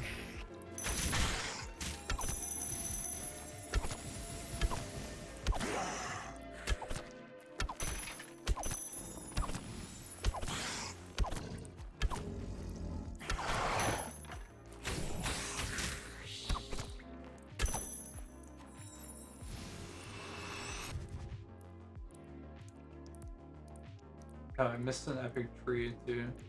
We'll go back for that. Just for the XP.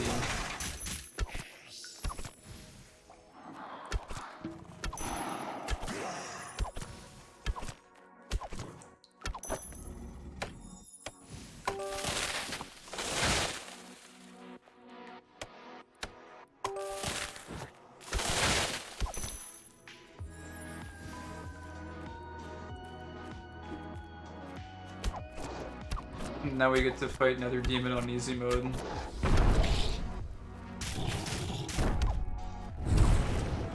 I won't lie though, fighting another demon in melee is kind of fun. Got some fun attack frames to dodge.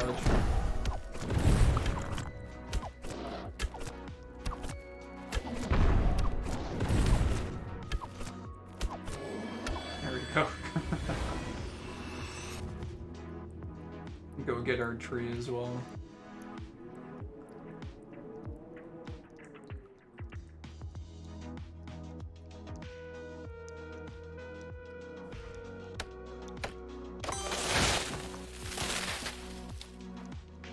What a diff.